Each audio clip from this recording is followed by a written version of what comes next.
were very cohesive. We looked after each other off the field in camps. We bonded really well. So the fact that we didn't have to worry about any new thing come into the team was definitely a bonus for us. All right, and finally, New South Wales won game one this year after trailing 20-0. What's going to happen at the MCG on Wednesday? Well, hopefully we can repeat the 3-0. And look, the second game is the important one. You've got to get the series, and I think New South Wales showed on the field they've got the spirit. They understand what it means to put the Blues jumper on, and there's a whole state behind them, and the momentum's in their favour. But they have to start off a lot probably better than what they did in the first game in the first half. But I've got every bit of confidence that New South Wales can not just win the series, but hopefully do a 3-0. All right, Rod, great memories, mate. Lovely to catch up with you as always. Love to everyone in Gerringong. Thanks for joining us. Enjoy the rest of this year's series, 30 years after you guys won 3-0. Thanks, Rod. No worries, Andrew. I'm just about to pop up and watch the local Gerringong side play this afternoon. So good to talk to you, mate. Dodging on the blind side. In the snow, I've always been told if you start stumbling, grumbling or mumbling, ask for help. Ryan XG. You've only got to almost walk past a table that's got a beer on it. You become, legless. ABC Sport, your home of rugby.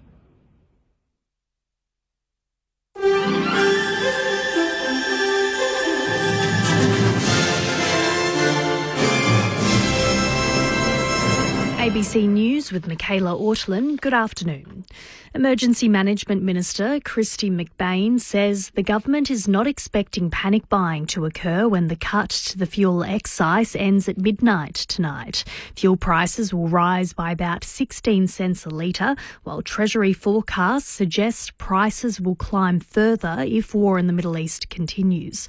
Christy McBain says Australia has more fuel in reserve than it did before the war began, and that the government is prepared to act again if needed. What's happening in Iran is quite dynamic, so there is a range of considerations that we may have to put in place if we start to see things escalate in Iran again. But the Treasurer has been very clear that he would continue to monitor those situations, and if we need to insert ourselves again, we would. Iran is warning against any adventurous action by the United States following fresh threats from US President Donald Trump. Ali Crew reports. Iran's Foreign Minister Abbas Araghchi has held separate phone calls with senior Turkish, Pakistani and Saudi officials. Speaking to Pakistan's army chief, he's discussed the consequences of any destabilising actions and warned Iran would respond decisively to any aggression. Saudi Crown Prince Mohammed bin Salman has reportedly spoken with US President Donald Trump, asking for clarity about US plans for Iran. It comes after Mr Trump told a cabinet meeting he was losing faith in the Iranians, saying he would be hitting them. The extended conflict has pushed up the price of oil, with benchmark Brent crude rising by 24% in the month of July. Police in the US state of Idaho say a shooting at a burger restaurant have left multiple people dead and others injured. The local police chief says the gunman behind the incident at the Twin Falls In-N-Out Burger Eatery is among the dead, and that they're still trying to determine the attacker's identity and motive. The shooting took place near a busy shopping area and hundreds of people were there at the time. Victoria's new Premier has expressed his disgust over an alleged assault on a retail worker in Melbourne's West, which has left the 60-year-old man fighting for life. Police say 2 boys and 2 girls, aged 13 to 15, went into a store in Sunshine yesterday afternoon and stole some goods. They were confronted by staff, which led to an altercation outside the shop. Police arrested the group, but at this stage, no charges have been laid. Premier Ben Carroll says the offenders should face adult crime charges. There is no tolerance for this sort of behaviour. It's awful, and lifetime consequences for them. But also the offenders. It's going to have lifetime consequences for you, because your life will be changed when you face jail time. A man remains in a critical condition after being run over by his own vehicle as he attempted to stop a car thief in Melbourne's northeast. Police say the 68-year-old man was struck on Blackwood Parade in Heidelberg about 7:30 last night. The offender drove off in the victim's vehicle and is yet to be arrested. Police investigations continue. A Sydney hospital has apologised to the family of a mother who died from complications from a UTI days after giving birth. Victoria Pengilly reports. Sydney woman Gia Lam, who was from Vietnam, died 3 days after giving birth at Fairfield Hospital after a urinary tract infection turned into sepsis. In the days and weeks before she gave birth, staff noted an abnormal urine test but didn't follow up. At the hospital, Gia told staff, through a friend acting as a translator, that she was in pain. Staff told her to take painkillers. When a midwife visited her at home after the birth, the midwife blamed Gia for not washing herself, rather than recognising the warning signs. A coroner has now ruled that Gia's death was preventable and that health professionals failed her. Her family are demanding better care for migrant mothers. Southwestern Sydney Local Health District says it's since updated its postnatal care policies and has increased access to interpreters. To sport, Australia has capped off its USA International Cup softball campaign with a 9-1 loss to Canada in Oklahoma City. The result means Australia finishes winless after 3 games and last in their pool. To the weather now, there's a strong wind warning for the west coast. For the state, a cool to mild day with moderate to fresh northerly winds, gusty about the ranges. For Melbourne, sunny, a top of 17 degrees today.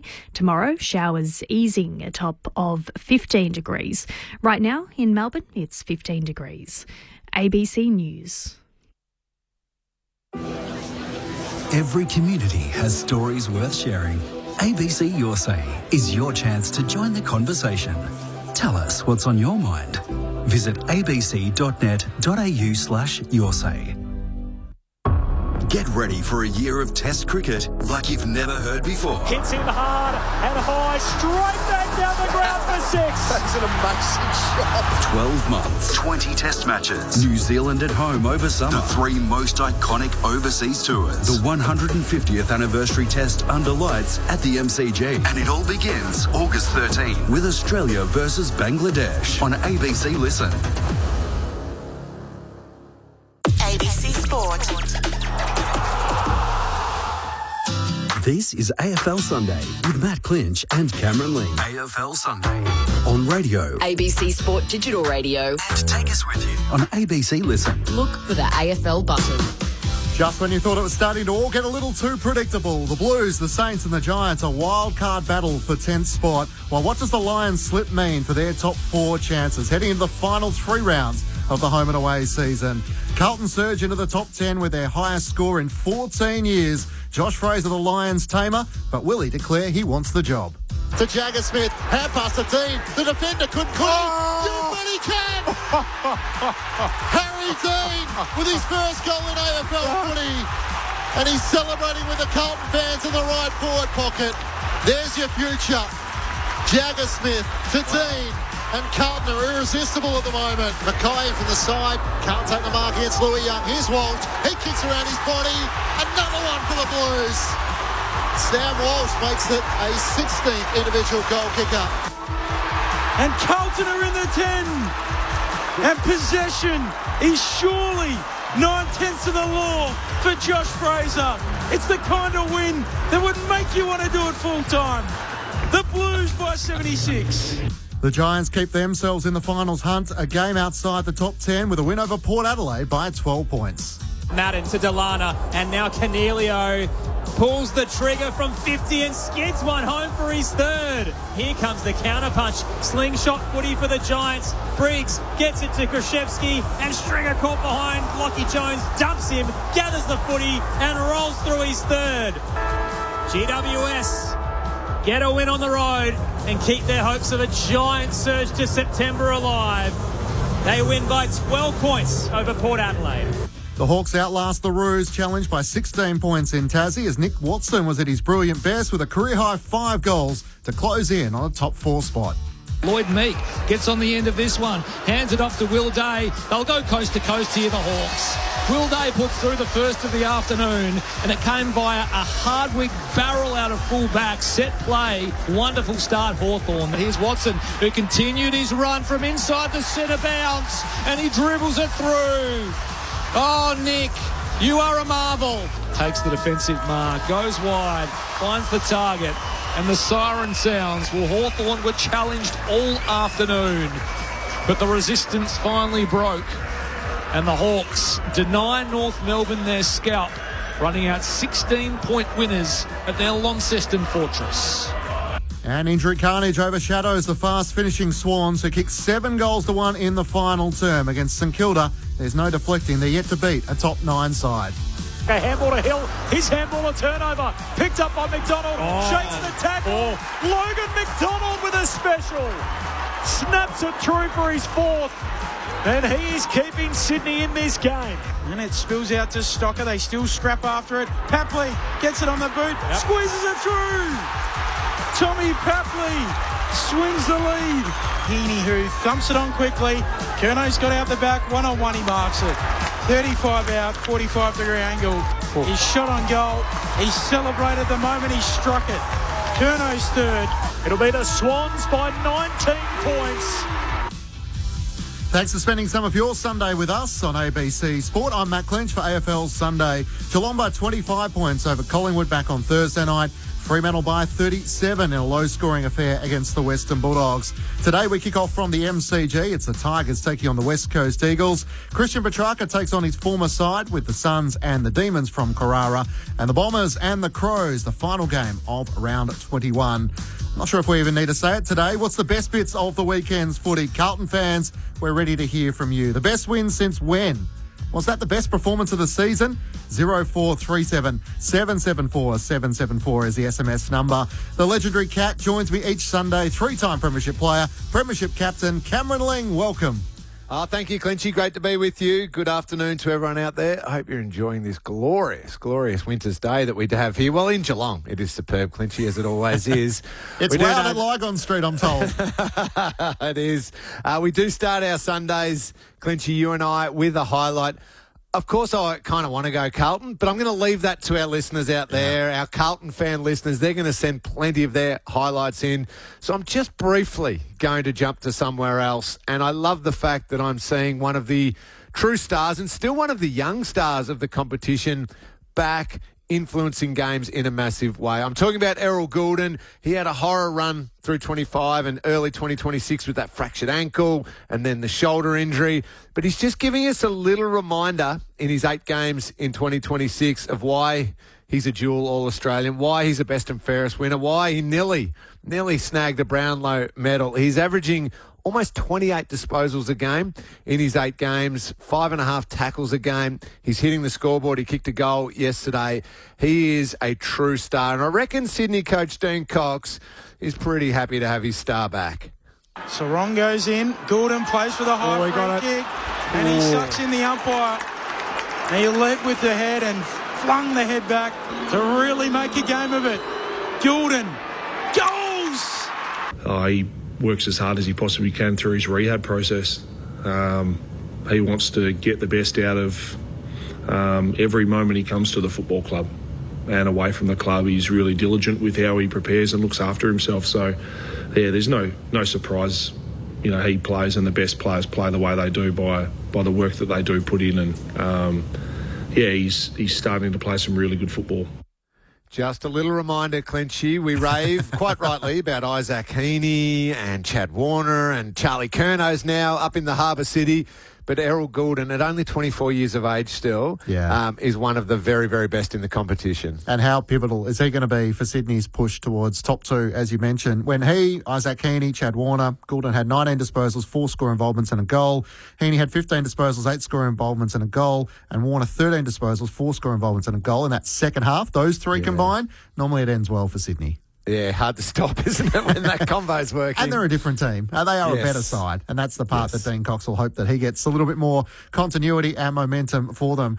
Well, for me, Lingy, as much as I'd like to delve into the Blues as well, I love a little man who's chasing the Coleman. So he raised the bat yesterday in Tassie with his 50th goal. I think Malcolm Blight at 182 centimetres, Ben Cameron tells me, might have been the shortest Coleman medalist since 1978. Well, he is chasing down Charlie Curnow. Nick Watson put on a show yesterday. His third goal in the term. It's working back. He's nailed it. He's on fire, Nick Watson. It's pure wizardry here at York Park. Pass to Watson is good. Nick Watson puts through goal number 4 and flexes to the Launceston crowd. And then the kick's turned over straight to Nick Watson, who bobs up. He's a chance at goal number 5. And he bends it round the corner. The wizard Watson has 5. You sort of sit back in the back line and go, oh, thank God that we got him up forward. Gee, is he nice to be up forward and watch him, go to work and do his magic. He's a little whiz, clearly, and we absolutely love him on the team. So he's very exciting for us, and you need stars to be able to, win your games, and he's going to be very important this next month football. I would love to be able to take a bit of credit for that, but no, I didn't say anything to Nick. I think when you're a small forward, it is a game of opportunities, and he's playing on a much bigger, stronger opponent, and he's got to find a way to combat that through the game, and every week he gets a match up and a fair bit of attention, and for a player so young I think he works his way through it pretty well. It's a very difficult position to be consistent, but I'm pleased with how he's performed. Thought he was really important tonight. The 5 he kicked is obviously more than enough to be the difference in the game. So Hawthorn coach Sam Mitchell, Jarman Impey, his fellow Hawk before that, at 52 goals for the season, trailing Charlie Curnow by 5 with 57 goals. I'm not sure we've ever seen a small forward like Nick the Wizard Watson, Lingy. Stop it, Clinchy. I do love him. I love the way he plays. There is another guy who had the nickname Wizard who nearly pinched a Coleman or two, I reckon, Jeffrey Farmer. Jeffrey Farmer. He was a little taller than this Wiz, I think. But, he just is... He is constantly dangerous. And now he's such a threat that he becomes almost like a vacuum, a black hole at times in space that just drags multiple opposition defenders with him, and then this other pocket of space opens up for teammates. So I reckon the guys playing alongside him would love what his movement creates, and then he's still got enough skill and brilliance to kick 5 himself. Terrific player. This is a third-year player, Lee. Yeah. So just having the conversation at the VFL with Nigel Lappin, who's pushing for Connor O'Sullivan and his improvement over the last season and a bit. He was saying if we redid that draft, you've got Harley Reid, you've got Nick Watson, you've got Connor O'Sullivan. There's a couple of standouts who are starting to emerge, and that's looking like a really good draft for all of those sides.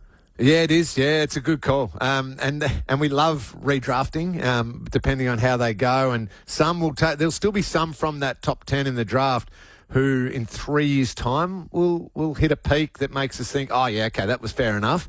But to be such immediate impact players is pretty special. And in Connor and Nick Watson's circumstances, playing in crucial finals too, prelim finals and grand finals and deep into September, and obviously going to be important come this September. That's another challenge for such a young player to be able to step up to. Yeah, absolutely. AFL Sunday on ABC Sport. Matt Clinch and Cameron Ling with you. Your thoughts in just a moment. 0437 774 774.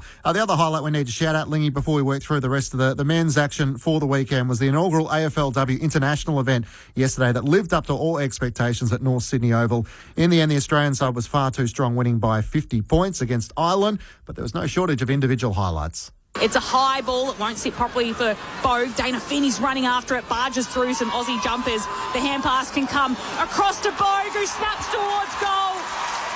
Barely a look at it. And there is the class of Blaine Bogue. She has 2. So Jasmine Garner won the best on-ground medal for her 18 disposals, goal and 10 score involvements alongside 6 inside 50s. But it gives the women's game something to grow on, Lingy. A great crowd, great atmosphere. Yeah. Could they do like a State of Origin best of 3? It's exciting to see where it might finish. Yeah, they could. They could be creative with it. And, of course, despite a lot of Irish heritage, here I was very, very happy to see the Aussies knock them off and make sure just realise that the girls that have travelled over to play, and they move, halfway across the entire world, to to play AFLW. It's a fantastic thing to do and an amazing challenge for them. I reckon they went into that game a little bit confident, Clinchy, that they were going to knock off the Aussies. So just maybe setting them back and say, hey, you got some work to do. But I think that'll only stoke the rivalry as a genuine rivalry. The day, and it might take another couple of years, that the Irish maybe knock off the Aussie team, I reckon the banter will be flying thick and fast. So I loved it as a concept. Given the crowd, the quality of football that we saw, it works. It works really well. Yep, absolutely. I think there's definitely a spot for it, finding the right time of year. And as you said, I think a rivalry that will build over the years, especially when you have teammates playing off against each other. AFL Sunday on ABC Sport. Matt Clinch and Cameron Ling with you. Well, the story of yesterday, it's hard to go past it. Josh Fraser put in his presentation for the Carlton coaching gig with a rousing 76-point victory over the Brisbane Lions. The Blues with their highest score in 14 years as they posted 154 points, including 16 individual goal kickers. And Carlton ruckman Mark Pitnett joined us. We asked him whether that was the best win he's been involved in. Outside of finals, yes. Yep. A couple big finals wins, the Sydney and the Melbourne one definitely topped this, but for a regular season game, probably is just because credit to how good Brisbane are at the moment. You're probably tired of talking about this topic, but you must be surprised. You would be surprised if Josh Fraser isn't your coach next year. I mean, surprise is your word, not mine. To be honest, I've had that many coaches over my career. I just take it week by week. We've got good leaders at the club, and the way we take the approach is just, we've got 3-4 weeks. Hopefully we can, put in a performance in September if we can, but we've just got to lock in and really do what we can at the moment, week to week. Has anyone at the club asked for your opinion, though, Mark? No, it's above my pay grade, to be honest. I'm happy to join that pay grade if someone wants to pay me that much, but not quite. Pay me like a manager and I'll be a manager. Oh, it sounds like a good deal to me. Was there a moment, Mark, tonight, it's Matt Clinch here, where you felt like, all right, tonight's our night? Like you had that little period in the second quarter where you were able to kick, I think it was 4 goals in 10 minutes, and after a tight tussle in that first quarter, it just felt like you were on. Maybe the Harry Dean goal was the moment. I don't know. What did you think? I mean, the Harry Dean moment was one of the most fun moments I've had. But the issue with that, which you would have seen, is we were all cooked after we celebrated. So that's probably why we conceded a couple of goals after. It wasn't our smartest moment, but I think we're pretty happy we did it because that was seriously fun. Especially, we knew he'd celebrate pretty hard after he celebrated a spoil last week. So I was very excited to see how he celebrated with the crowd after a goal. Is the pecking order changing a little bit? Jagger Smith and the game in which he played tonight, 29 disposals. He had 6 clearances, 6 centre bounce clearances and 2 goals. What can you tell us about this emerging rising star and just his composure as we picked up tonight? Can't say emerging rising star. We've got Harry Dean as well. I mean, everything you see on game day is just a reflection of what you see at training, and he's got that level of competitiveness that everyone in football has been around is competitive, but there's another layer of competitiveness. So he's got that, his will to get better each week, his attention to detail, and just how much he wants to drive our club forward. He's just been such a good pickup for us, and just the way he moves the ball as well, coming out of those midfield stoppages, just means we're so much more damaging. Carlton ruckman Mark Pitnett, who played us on the break last night, he had every answer covered for the questions we had. AFL Sunday on ABC Sport, Matt Clinch and Cameron Ling. Lingy, the best win for Carlton since when?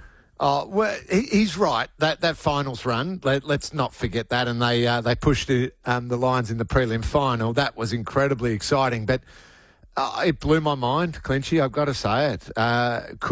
Going into the game, of course, I tipped Brisbane, like probably most, I would say. Like I'm sure a lot of Carlton fans tipped their beloved team. If they were going to cause an upset, it was going to be a lucky one by 5 or 6 points, wasn't it? I mean, that's what I thought was the slightest possibility. Not a scoreline like that. 154 points and some of the most scintillating football. And in a strange way, probably the most exciting thing, incredible thing for me is you smash the reigning premiers like that. And Paddy Cripps, your superstar, your captain, your heart and soul, only, and I mean that really respectfully, had 18 disposals. It wasn't a 38 possession, 5-goal Patrick Cripps game. You shared the load. It was, as you said, 16 goal kickers.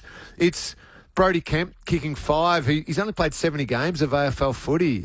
It was Jagger Smith. I'm going to say it again, our man Clinchy, because we interviewed him. We love Jagger Smith. Before everyone got on his shoulders. Correct. Was just brilliant. And then the experience of George Hewitt to step up, Sam Walsh to step up and share the load that Paddy Cripps has felt like he has carried for so many years. My goodness, that was impressive. It did feel like a changing of the guard. Jagger Smith won the Robert Walls medal for best player on the ground. He kicked 2 goals, 29 disposals, 12 score involvements. And Brodie Kemp, with Charlie Curnow having made way to Sydney, obviously at the start of the season, a career-high 5 goals.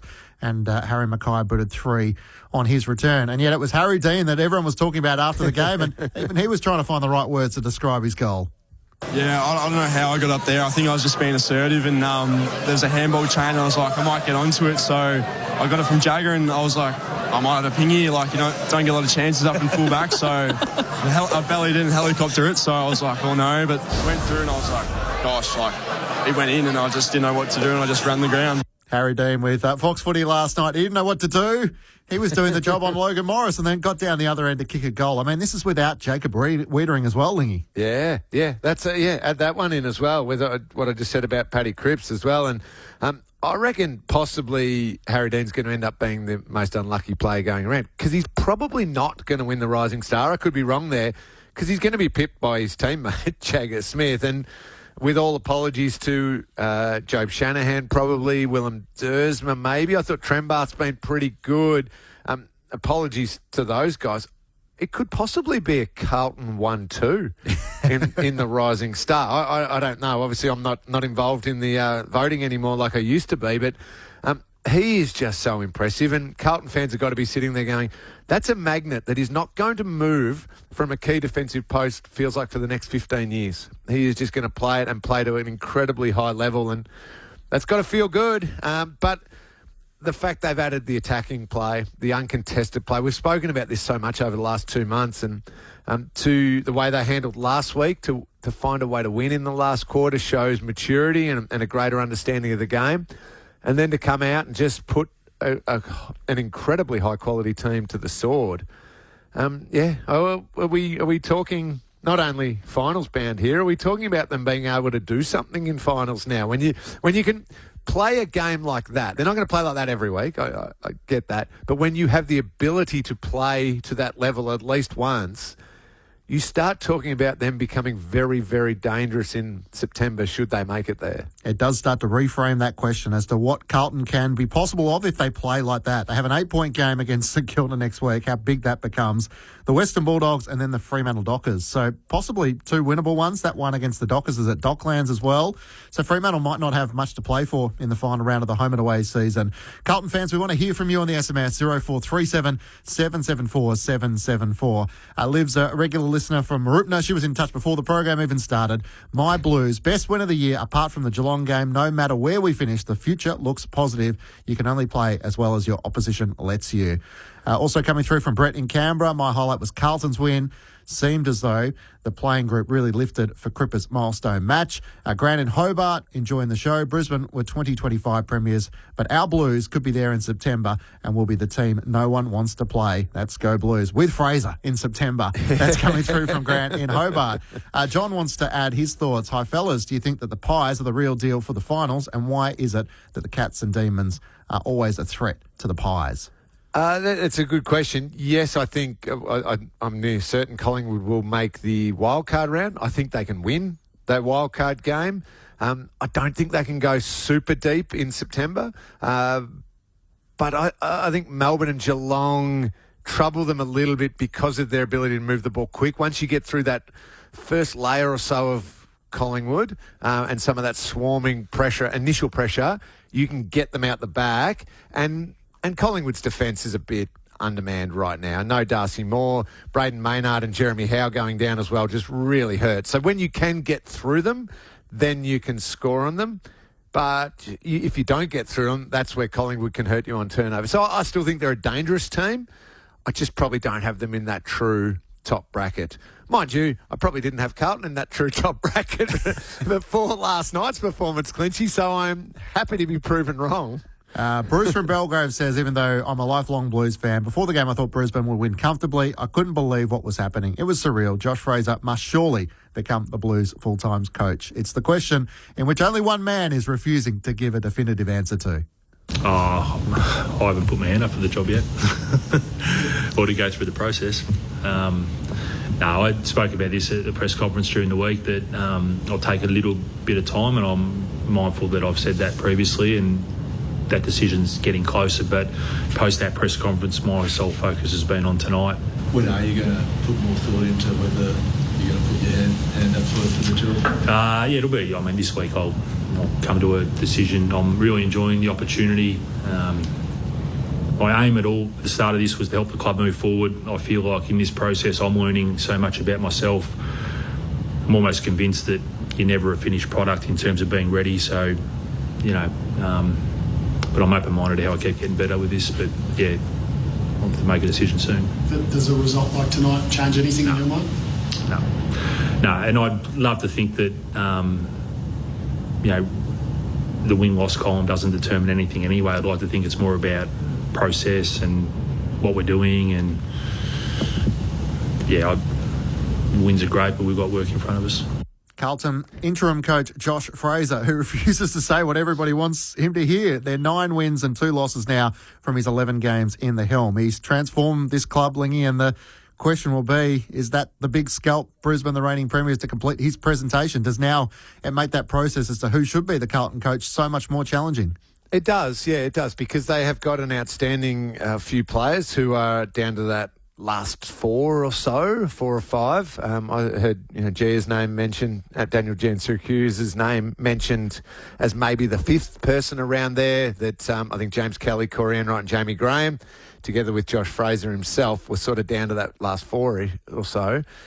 It's a really good group, and it's Carlton power brokers will be nervous that they don't end up where David Teague showed a lot, and then they went with Teague and it didn't work. So that will scar them a little bit. But I think Fraser's job at the moment is showing more. If you go back to David Teague's record, it was about a 50-50 win-loss through his time. I think Fraser's been more impressive. And because they've won multiple ways, Clinchy, that's probably been the best thing. I think back to when he took over, they wrestle a win against the Cats, so they get the 4-point victory. And then not super convincing, but okay against Essendon, and they get a 5-point win. And they're just starting to turn it around. And then it became a little bit more convincing. They still had hiccups, but get a win against it. Richmond by only a couple of points. And then they copped one nasty loss, and then another pretty comfortable loss to the Pies. So it went Hawthorn, Collingwood losses. So the fact that they've then, or Josh and his group, have been able to flip it back around, hard-fought victory against the Suns and then just a smashing win against the Lions, that shows me a coach who can win multiple ways, can deal with everything, not just going perfect. You get smacked by the Hawks and you only score 39 points. That's not pretty. That's a bad week. And he dealt with that really well, calmly, and put them back onto a good footing.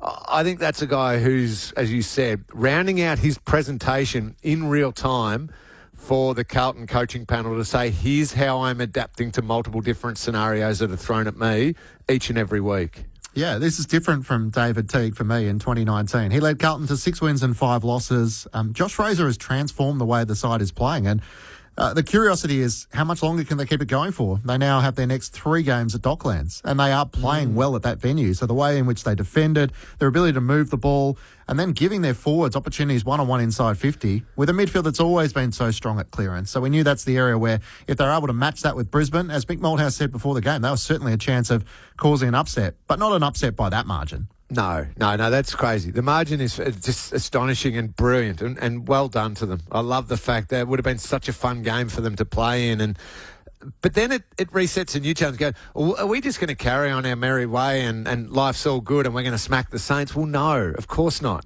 because it's a new game. Ross Lyon will prepare really well. It becomes a little dangerous. So how mature are you now as a group to go, we got to do the work again and try and get the game back on our terms? The Saints Dogs... Freo are the best in it, but Saints and Dogs become dangerous little games for them. You can have a terrific win against the Lions, but you could also just as easily drop those next 2 if you're not right on and the attention to details there. Or if you continue to have that real hunger, desperate, move the ball well, working as an entire unit, all of that, you can win those next 2 games and you can go into the final game on your home deck against Fremantle and maybe take the biggest scalp of all in season 2026. So if you're Graham right now, the Carlton CEO, how would you handle this? Do you complete the process? Do you offer Josh Fraser the job? No, you complete the process regardless. You got to hear Josh's plans for the future, for how he's going to set up pre-season, the team that he wants around him. Also, it's a competitive game. Even if you don't appoint James Kelly, Corey Enright or Jamie Graham, you want their IP from their clubs because they are good operators. You want to understand some of their philosophies. You want to understand what Geelong does or what Fremantle does or what St Kilda. You want to learn that and understand it so that you can have it in your back pocket. It's a ruthless game. You've got to get all the information you possibly can. So absolutely the process needs to be gone through. And for the Brisbane Lions, what did a loss last night mean for their coach, Chris Fagan? Put it to you this way. Carlton are a good side. If you do a ladder of the last 11 weeks, they're second. And when you're coming into the game, they'll be hard to beat. All right, so we played a good team tonight. That'll be the first thing I would say. The second thing is what they've been able to do in more recent times. Have been able to get a lot of uncontested marks and dominate time in possession. We were trying to take that away from them tonight, but we didn't succeed at all. And the other thing that you've got to do when you play Carlton is you've got to be good at stoppage, and you've got to be good at contested ball. And we're not good at either of those things tonight. So they played incredibly well. They played at a high level of intensity, and we were off the boil tonight from where we've been over the past few weeks. What do we make of the Lions, Lingy? It was a slip up. They're coming off, was it 7 in a row, Clinchy? Yeah. I think it was, yeah. So, no, I'm not overly worried about the Lions. A couple of those injuries are a little concerning. But Chris Fagan's right. They allowed Carlton to mark the footy too easy. 125 marks again for the Blues. You've got to take that off them, and the Lions didn't do it. Maybe it's a hiccup and they're fine, and then next week they respond and go bang again, like the champion team that they are. If it becomes 2-3 weeks in a row, then please ask me that same question, Clinchy, but not yet. We will. And, of course, they take on Hawthorn next week, so it gets interesting for them. Ooh, that's a the good Gold game. Coast Suns and Collingwood in their other two games. I think the other conclusion is that Eri Hipwood is not a defender. Ty Gallop, with that suspension, all of a sudden it does start to become costly. Darcy Gardner's still a week away with that hamstring injury, but, yeah, Brisbane only finishing with a couple of fit players on the bench with the concussion to Kadeen Coleman and Ryan Lester with a shoulder injury. Get in touch with us on the SMS. This is AFL Sunday on ABC Sport. Okay, let's do it. The ABC Listen app now has a space just for kids and families. Ooh. The only place for new episodes of Bluey Listen Along. Radio, podcasts and routines. I love it. Everything families need anytime on the ABC Listen app. You're listening to AFL Sunday with Matt Clinch and Cameron Ling. AFL Sunday. On your radio, ABC Sport Digital Radio. And take us with you on ABC Listen. Look for the AFL button. Why would you say it's strong feedback? Just giving a stern conversation, then he responds. Why was it stern? Just look serious. I always look serious. It's a serious business, you know. I don't sit there eating party pies and putting on headphones listening to the Fox studio to get my insights to the game like a lot of people do, don't they? They walk into a media box, they put their headset on, they don't even watch the game, and they listen to the other experts to get their opinion. I know that because a senior journalist told me that happens. Does that happen? Yeah, some people. It happens a lot, doesn't it? Well, I haven't got time for that. And if I give them feedback, it's not stern. It's like, if everything was stern, do you think these kids would be growing? I'll leave it with you. That's probably stern feedback. Welcome to our South Australian audience for the first time, AFL Sunday at ABC Sport with Matt Clinch and Cameron Ling. Another week, another Ross Lyon press conference after the Sydney Swans booted 7 of the last 9 goals of the game to overrun the Saints and to continue their prospects of holding on to the top 2 finish, while for St Kilda, I don't know if you picked it up, they haven't beaten a top 9 side so far this season. Does he have a valid point, Ross Lyon, in terms of the media observation about some of the conversations being stern, or is he deflecting from the fact that the Saints haven't progressed as much as they would hope? Oh, a little from column A and a little from column B there, I think, Clinchy, because naturally, so he's right. He does look stern all the time and he does look intense all the time, but that's Ross. It's not him giving a player a spray or anything like that. It's not. I've been privy to the conversations that you have with a coach in a game, and it could look as though you're having a heated discussion. It's not. It's a conversation around what needs to be fixed, and it's short and it's sharp because time doesn't allow you to spend an hour chatting about it and working out a solution. So back and forth is delivered pretty succinctly, and it needs to. So he's right about that, absolutely. But I also think Ross is an absolute genius at deflecting some of the more pertinent questions around how the Saints are going against the top teams, and we are now talking about that interaction as opposed to them just letting another little opportunity slip against a good team. And I thought they were, going pretty well, very well at different times in yesterday's game. So the conversation should be around, okay, why can't they get themselves in that position and then take the little jump and not concede those goals in the last quarter and cough up that type of lead and actually go away and just really nail a victory. Now, I don't think they're quite good enough as a team to do that. So it's a bit of personnel, but it's also can be a little bit game-style stuff as well. So they're the conversations we should be having, and Ross is just deflecting really nicely, as smart coaches do, maybe not so nicely in that one, away from the real conversations that should be taking place around St Kilda, not that type of interaction at a press conference.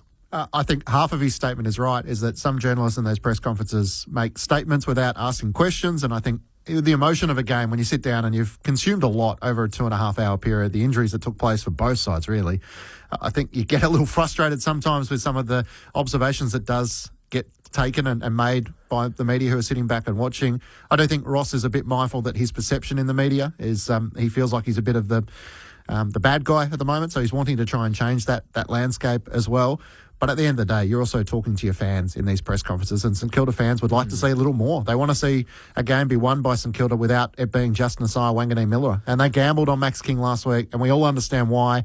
He's had a torrid period when it comes to injury, but the gamble didn't work. Unfortunately, he got injured, and that was always one of the possibilities. So you can't skirt your responsibility that we made the decision of we're going down this path, and we're not going to answer the questions as to why. In the end, he did. He gave great information as to the preparation they'd done to try and make sure that Max King was right to play a game of AFL footy, but it just didn't work.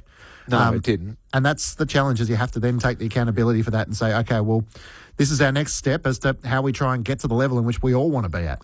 Well, and yeah, you're right, Clinchy, and St Kilda fans want to hear that. So you're right. A coach after a game is talking to their fans, and St Kilda fans want to understand why that risk with Max King. I think yesterday's game clearly highlighted why the risk with Max King. Because if you're a St Kilda person, you go, I'm going to turn up to the game against the Swans, one of the best teams in it, and I'm going to get 6 goals from Naz and Max Hall combined. Okay, so I'm going to get three for each of them. You're thinking we are well and truly in this game and a big shot. The unfortunate thing is, I think Caminiti was probably the only what you'd call key forward who kicked a goal. I could be wrong with that, but it feels like Jack Higgins kicked a couple. I reckon Liam Ryan might have got one. So as far as tall forwards go, they got 1 goal from Caminiti. Yep. That is it. No, you're right. That is why they took the risk with Max King, because you need to support Max Hall and Naz's 3 goals each. Jack Higgins is really only there to kick a couple of goals and buzz around and put a bit of pressure. They'd love 2 to 3 from Liam Ryan, but they still need, like we got from the Carlton game, 8 goals between Kemp and Mackay. They get 1 goal between Caminiti and whoever else is up there as a key.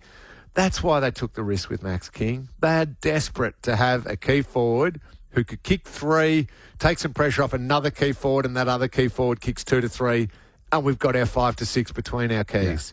Yeah. It just wasn't there, and that's the difference between the teams. Yep. You take any of the leading goal kickers out of the top 8 sides, and it does change the conversation a little bit. So that's the challenge for St Kilda, is they just haven't had Max King enough. Here was Ross Lyon and his thoughts on the record for the Saints against the best sides.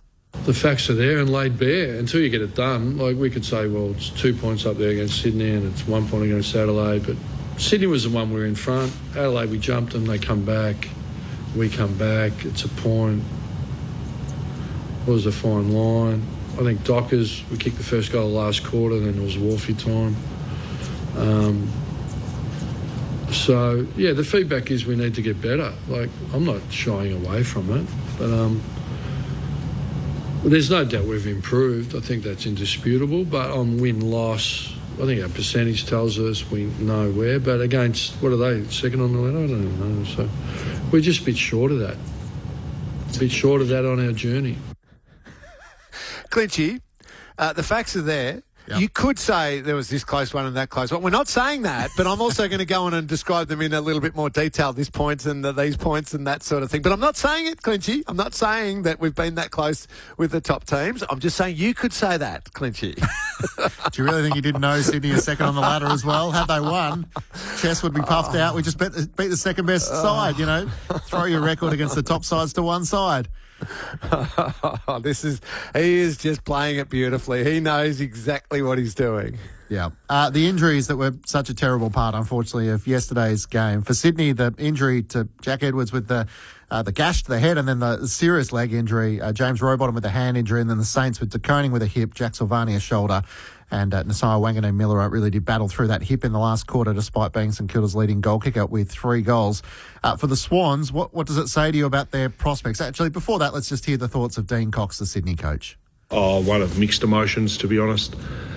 To see, a player battle like he has for so long, to get a chance at AFL with some of the injuries that he's already had to dislocate his ankle and, have to require to go to hospital and have surgery, and it's devastating for him and the football club and his family. I think you look at that side of it, and then the win that we had against a really tough outfit. They're never easy games against St Kilda, and they showed again that, you've got to go right to the end to beat them.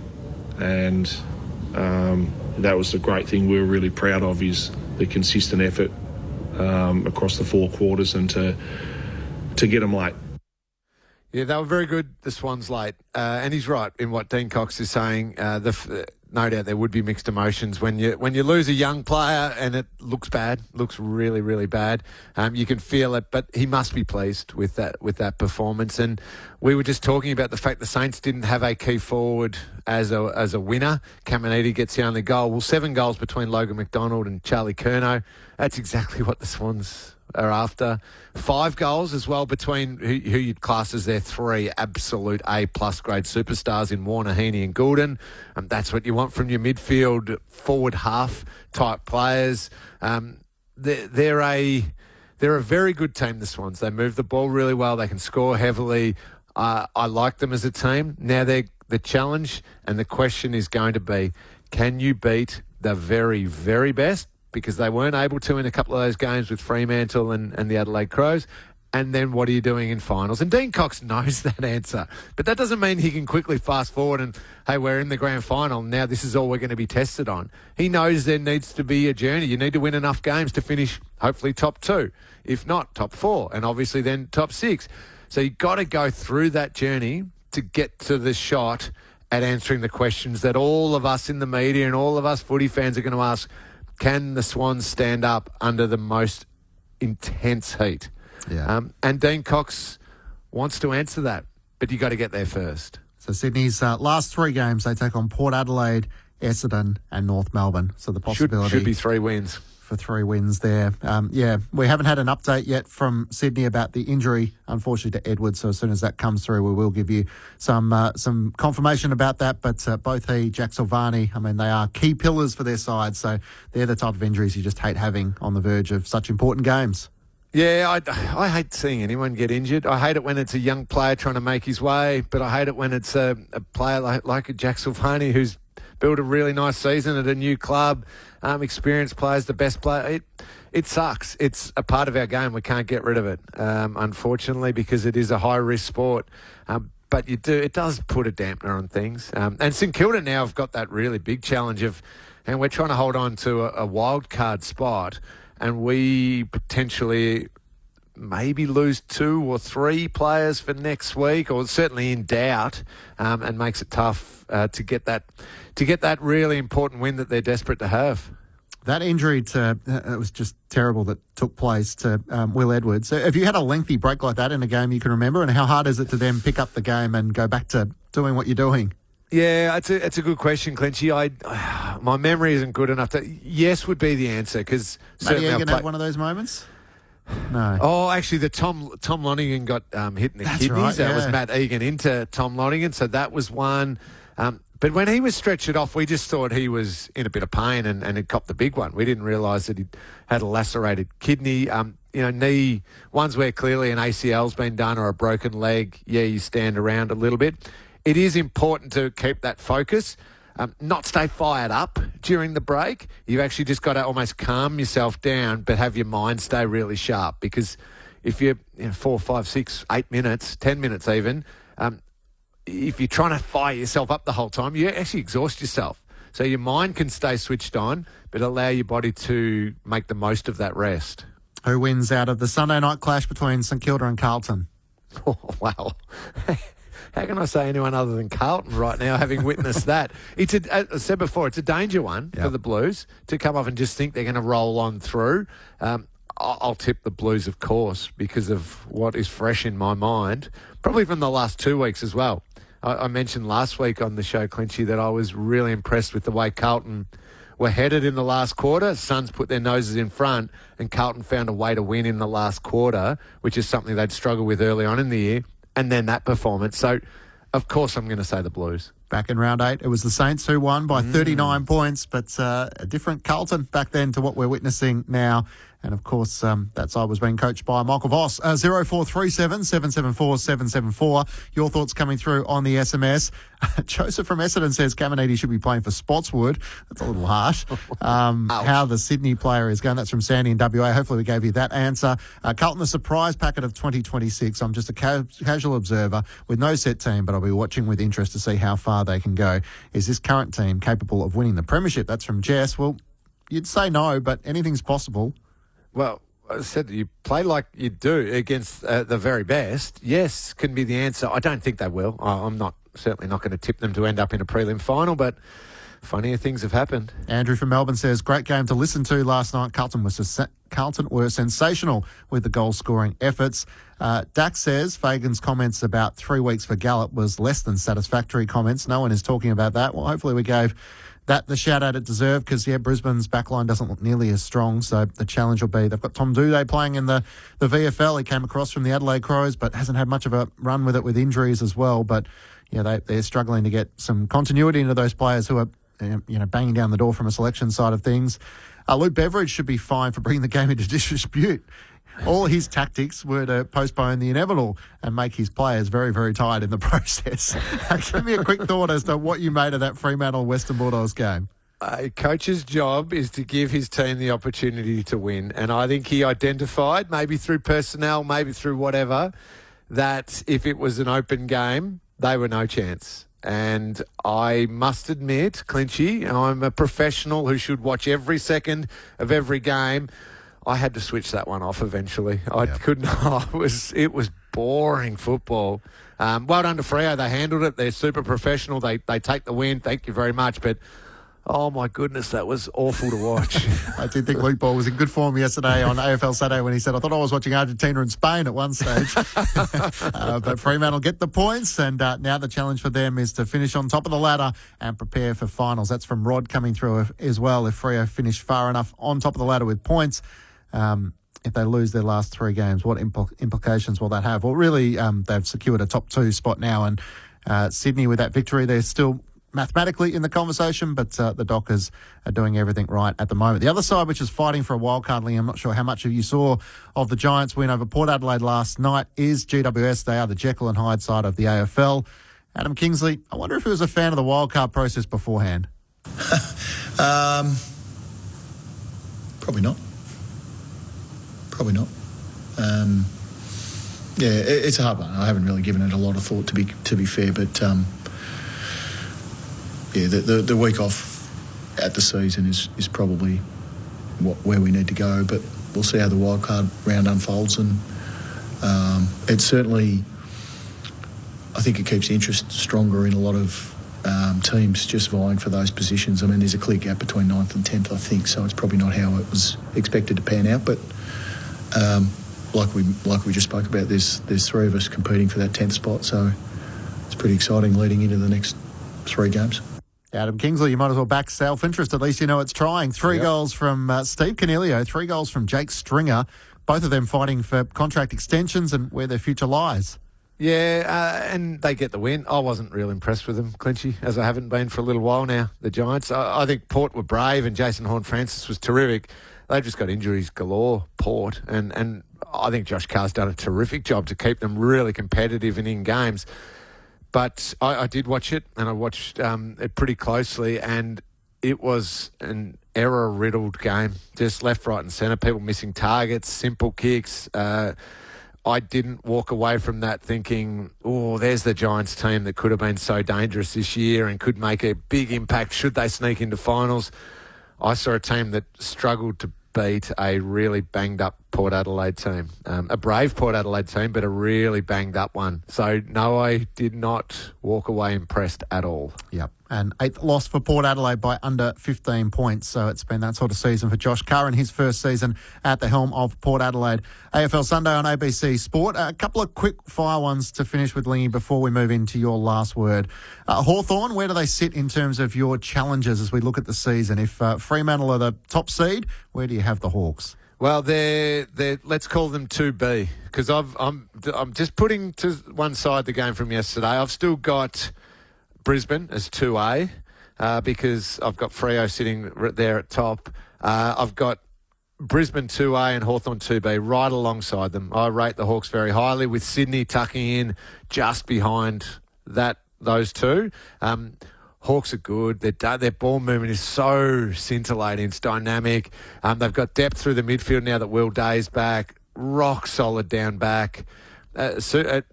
A multi-pronged forward line that they can kind of shape the way they want it depending on the opposition. Jack Gunston's still playing great footy. Nick Watson, you spoke about earlier, clearly the 2 locks in there, but they can kind of move whoever they want through the keys. They can roll mids there who are dangerous when they're forward.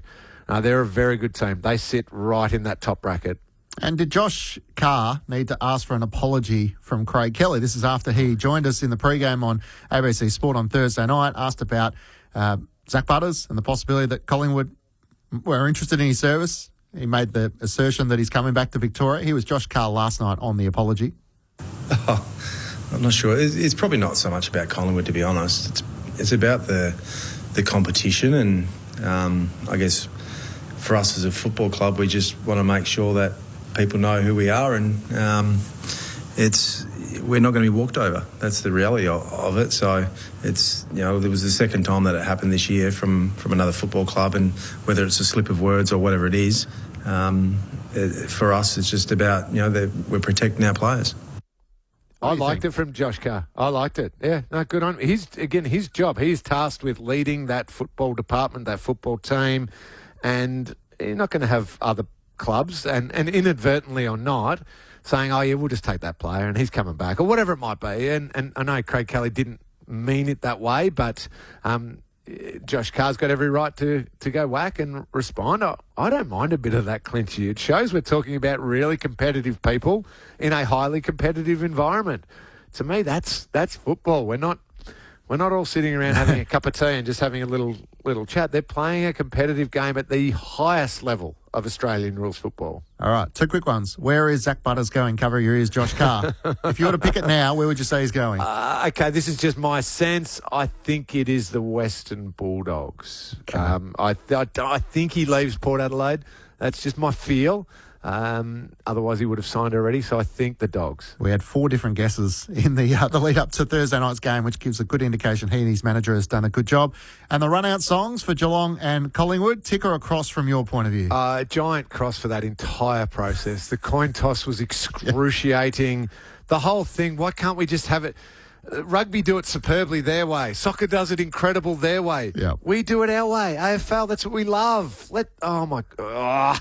I was so angry, Clinchy. Yeah, no, I was in the negative as well. It felt very NBA for me, but hey, everyone has their moment, and I think it's a good idea for trying something different, but it didn't hit the mark for me.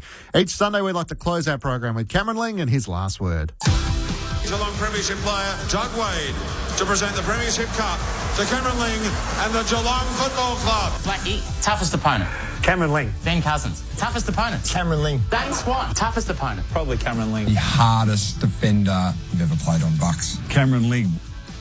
It just continues to fill my heart with a lot of pride, that one, Clenchy. Just a boost to the ego nicely. Thank you, boys. This one relates to the game that is coming up this afternoon. The second last game of this round. The Suns taking on Melbourne up at Carrara on the Gold Coast. The Suns, what an awful year. What a horrible year they have had, given the expectations coming into it. And Melbourne, what an incredible year and a wonderful season they're having, given the expectations coming into it. I need to see something from the Suns. Do not accept just turning your toes up and ending the season by loss. You've had a bad year. But Melbourne, you're expected to be better than Melbourne this season. You're expected to be sitting in finals. Melbourne weren't going to make it. They've shown the character that you need to have to improve as a young team. Gold Coast, you have to find a way on your home deck to cause a bit of an upset and knock off Melbourne. You need to stand up for something. Noah Anderson, Matt Rao, Tuke Miller, all of these incredible players, Ben King, stand up and do something to finish off season 2026. Because the risk is you're going to finish with, I think it'll be 11, no, it'll be more losses in a row if you lose the last three. Sorry, I should have checked that out, Clinchy. Yeah, they're up to 9 at the moment. 9, yeah, so it'll be 12 losses in a row. That is completely unacceptable given the players that are playing for your team. Do something about it. The most in which has taken place in Damien Hardwick's coaching career, so that says a little bit, and how Christian Petrarca will go against his former side. 2 of the AFL's bottom 3 sides meet after us, so Richmond taking on the West Coast Eagles. I mean, the Tigers would like to get off the bottom of the ladder, but they probably would like the draft pick as well. I think they'd like to take the draft pick now. The way they're playing compared to the way West Coast are playing, West Coast are going to win that one. Sorry, Tigers fans. And the Crows at Docklands? I would imagine the Crows are going to bounce back with a vengeance. They copped it last week, rightly so, because they were really poor. They should smash Essendon if they've got anything about them that's going to do some damage come finals. And I believe in the Crows a little bit more than others. They have to respond with some venom this afternoon. Yeah, 6 changes for the Crows. So we'll see how the Bombers stack up against them. Thank you, Lingy. We'll chat again next Sunday. Thank you, Clinchy. Enjoy the rest of your day. Don't forget, if you missed the program, you can catch up as a podcast. Just look under the best of ABC Sport, and you can find AFL Sunday. To the MCG we go next. Lauren Borden and Joel Peterson to pick up the coverage with Nathan Burke and Chad Wingard. Lex Pesce down on the boundary. There's no late changes for the match between Richmond and West Coast. Then on ABC Listen, it's the Gold Coast Suns taking on the Demons. We'll chat to you from Docklands this afternoon. Get ready for a year of Test cricket like you've never heard before. Hits him hard and high, straight back down the ground for 6. That's an amazing shot. 12 months, 20 Test matches. New Zealand at home over summer. The 3 most iconic overseas tours. The 150th anniversary Test under lights at the MCG. And it all begins August 13 with Australia versus Bangladesh on ABC Listen. ABC Sport. We begin this broadcast by acknowledging the traditional custodians of the land on which this match will be played today and pay our respects to their elders past, present and emerging. We extend that respect to Aboriginal and Torres Strait Islander peoples listening.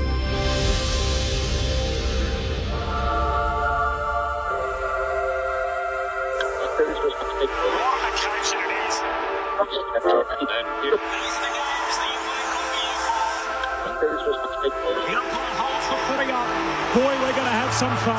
The AFL in 2026 on ABC Sport. And the siren's sound. Here we go. Listen to the roar. It is showtime. You take a seat because it don't get better than this.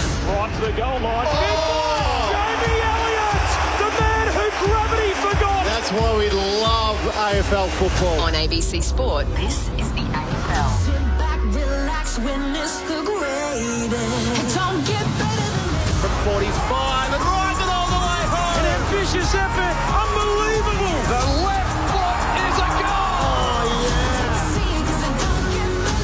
Rosen kicks off goal. The prancing pony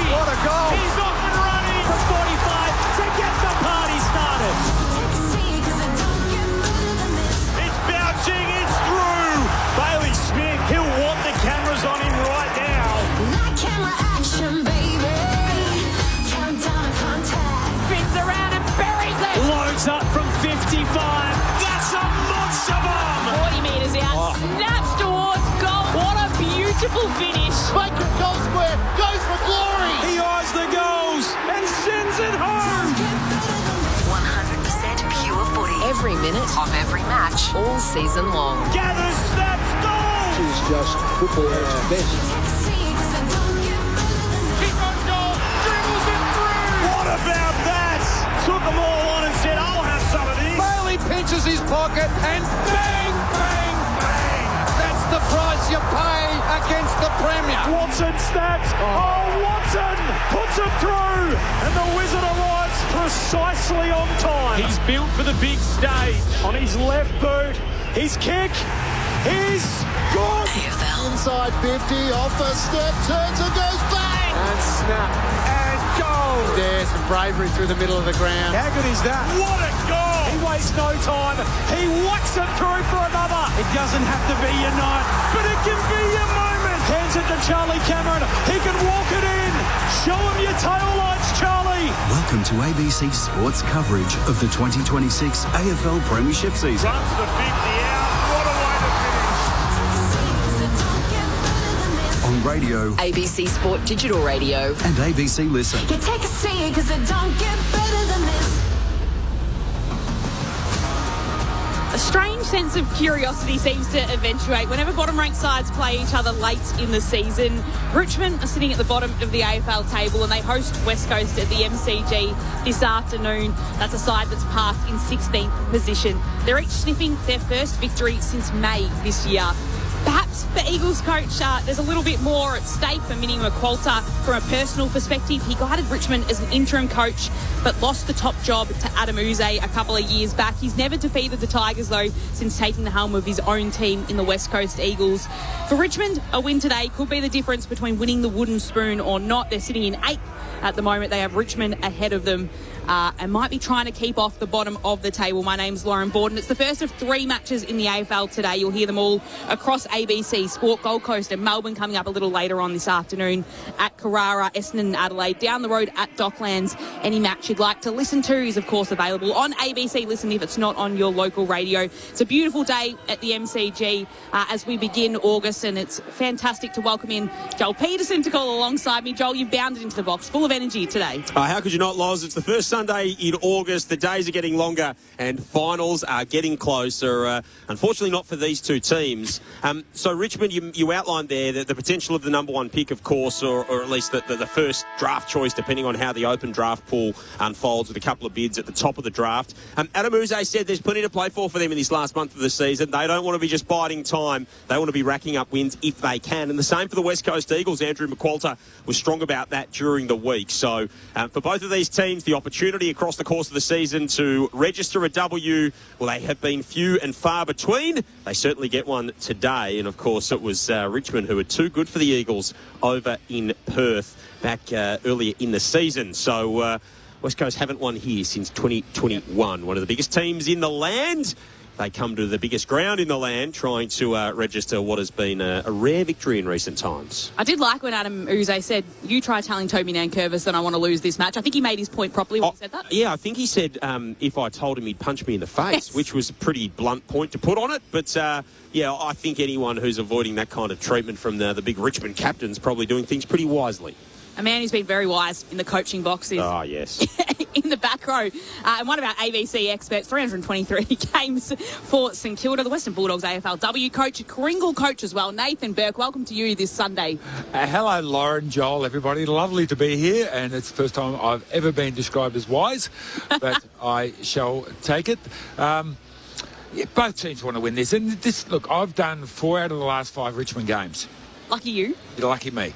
And this is the first one that I'm coming to going, you know what, both sides today expect to go away winners.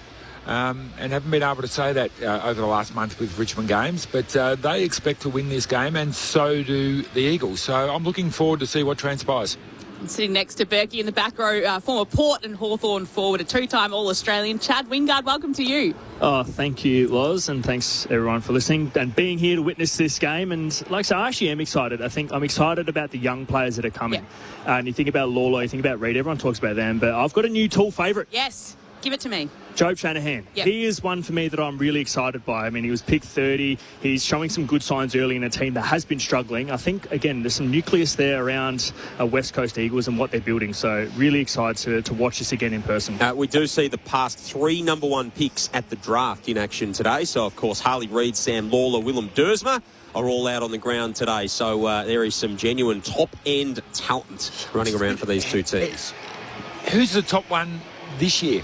Because in previous years by this time, we've been talking about the Harley Reid and we've been talking about... There'll be 2. You probably know, Jad, but it hasn't been the public sort of outing of who they are to this point. It sort of feels like because Dougie Cochran didn't play at the Champs, it's probably he's had part of the reason. Injuries, and I think Cody Walker's obviously the other one, but they're both...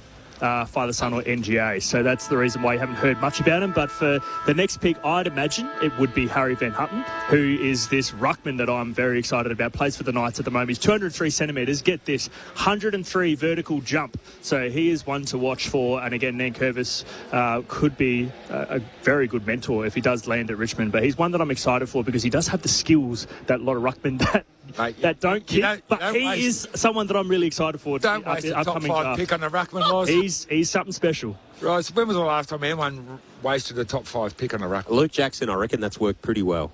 What was he? Pick 4. Was he drafted as a ruckman?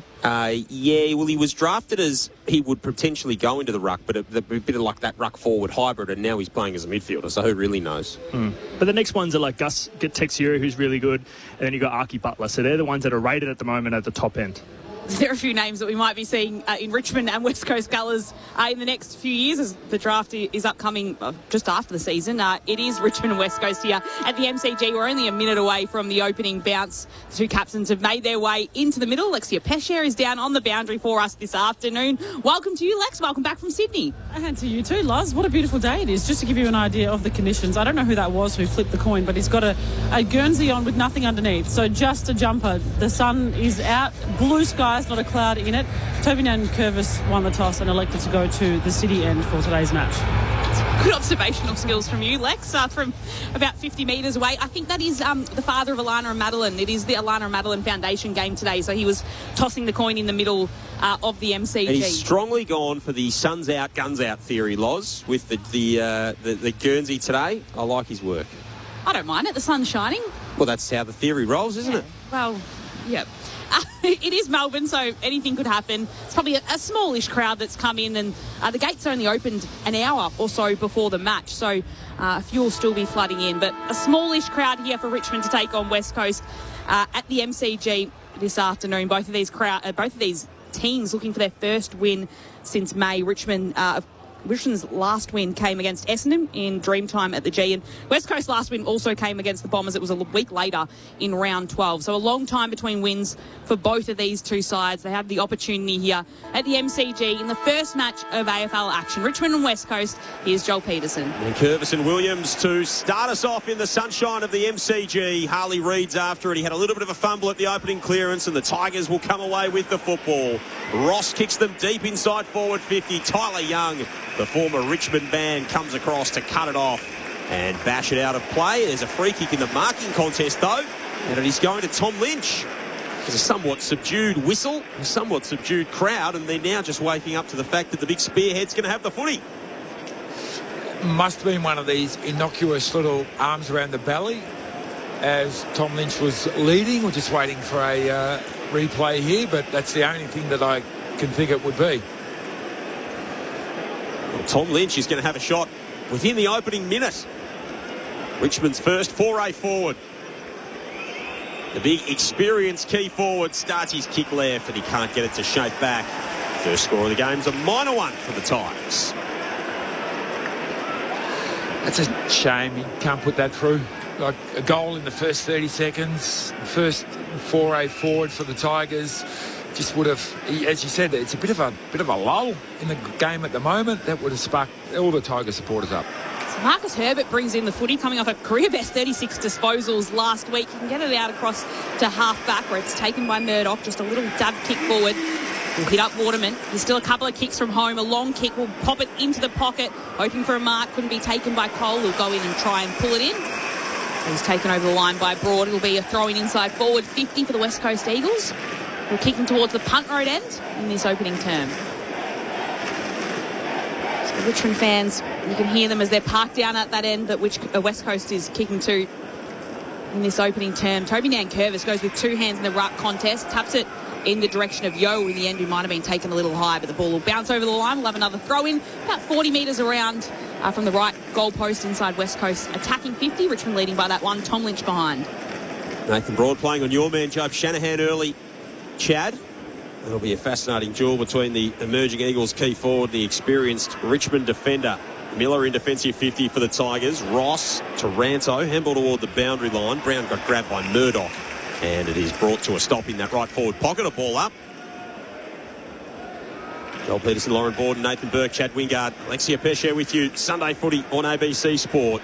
Tom Brown from the clearance for Richmond. Pumps them outside the defensive 50. Ball in dispute. Herbert fights for it. Again, he just throws himself in at this contest. Tim Kelly's waiting around for it to come out. Tyler Young goes in. Tom Lynch takes possession. He's wrapped up. And another ball up. Still at right half forward for Richmond. And still this crowd feels like they haven't quite woken up to proceedings yet, Loz. It's the early game. Maybe they just need a little bit of time to warm up as the tap down comes to Herbert from 48 metres out. Can he spark this crowd? Not quite. It's one bounce. And it's through the right-hand side for a minor score. And scores a level here at the G. 0437 774 774. If you'd like to get in touch with us this afternoon, ask a question of Berkey or Chad, or let us know where you're listening to us. If you're a young midfielder, watch how Harley Reid works at a stoppage. He just wills himself to be where the ball is, runs through his opponents. It's just a guy who wants the football. Beautiful kick in from Miller. Got it to Campbell in stride. He was dispossessed, caught holding the ball. Now Kelly inside 50. Waterman's on the end of it. And the Eagles prey on the turnover. And Jake Waterman will have a set shot. He's generated plenty of opportunities this season, has Waterman. 41-44 has been his return. He's got a 40-metre set shot here on an angle out to the right.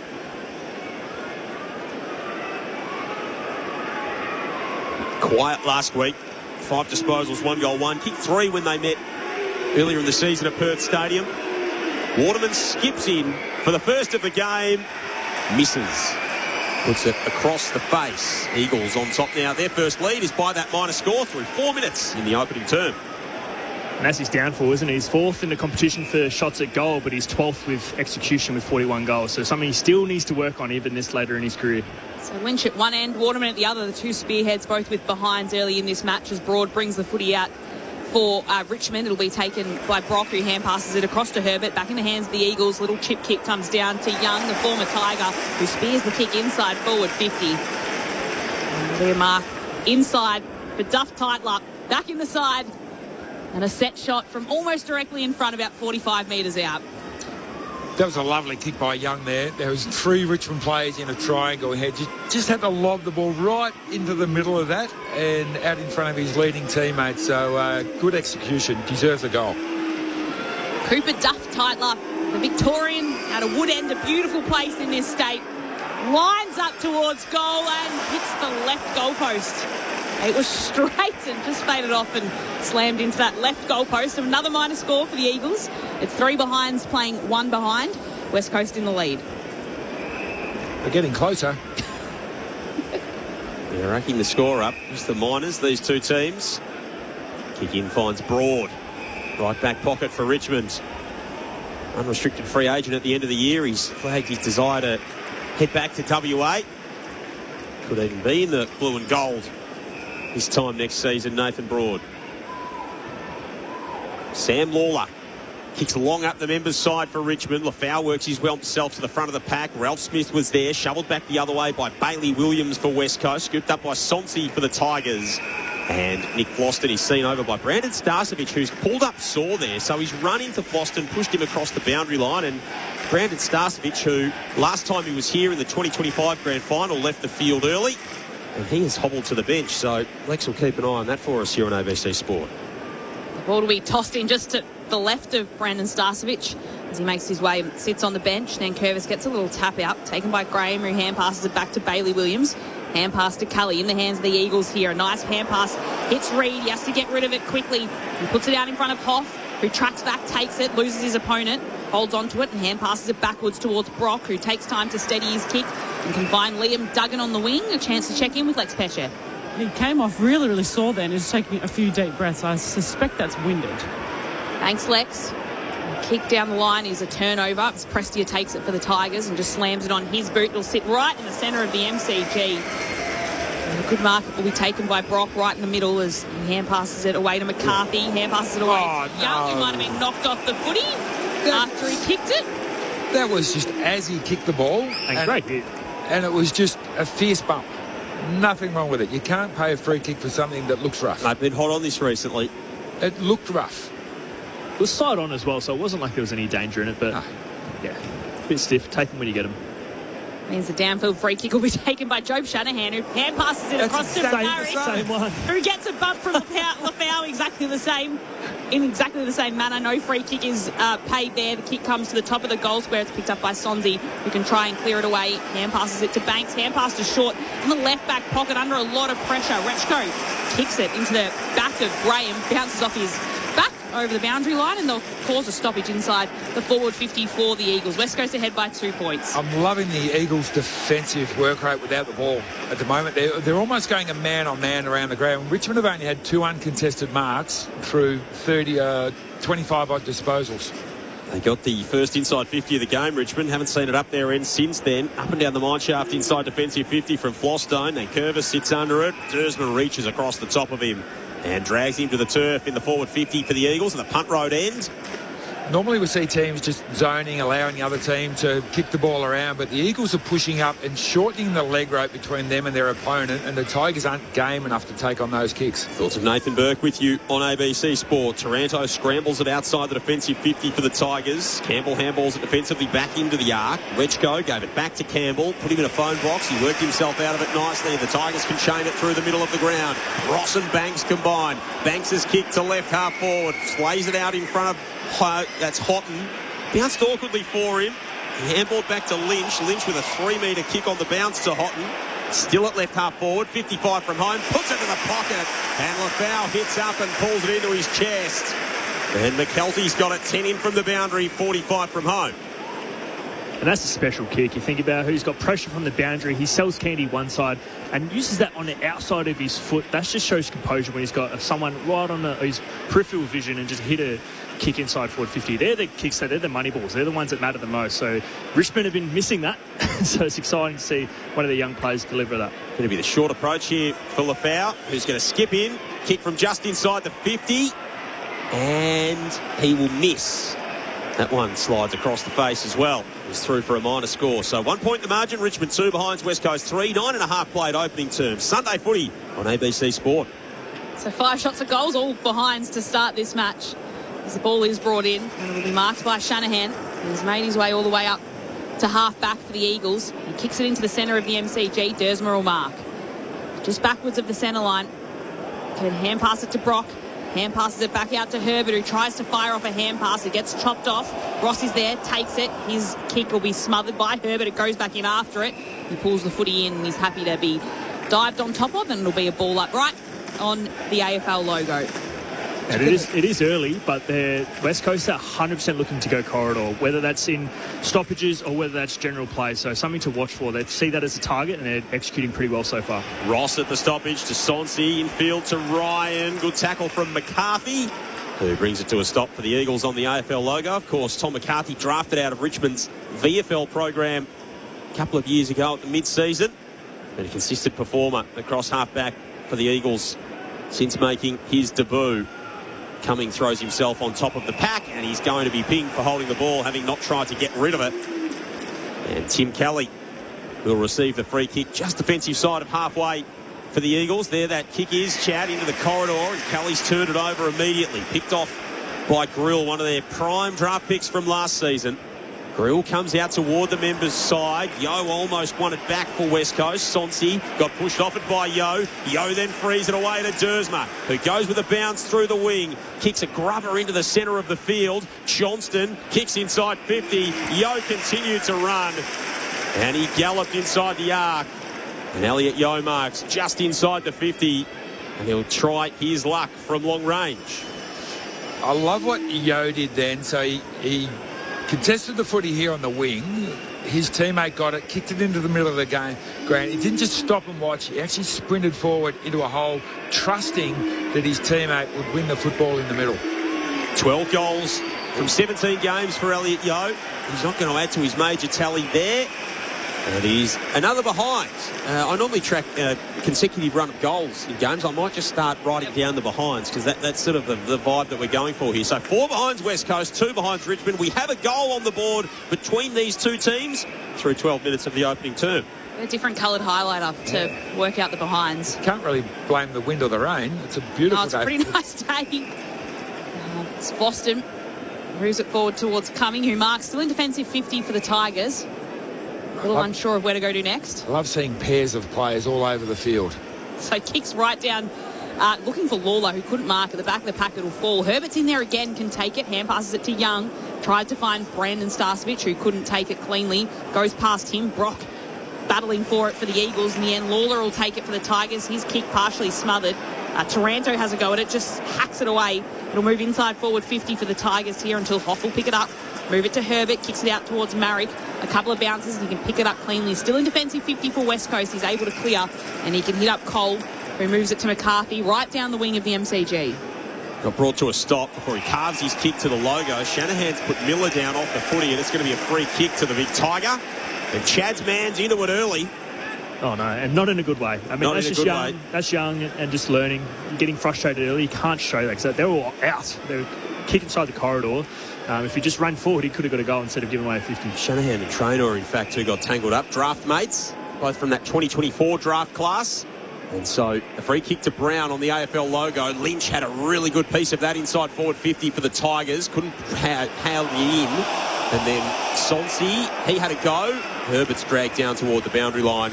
And it'll be tossed in about 30 centimetres inside the boundary line, right half forward.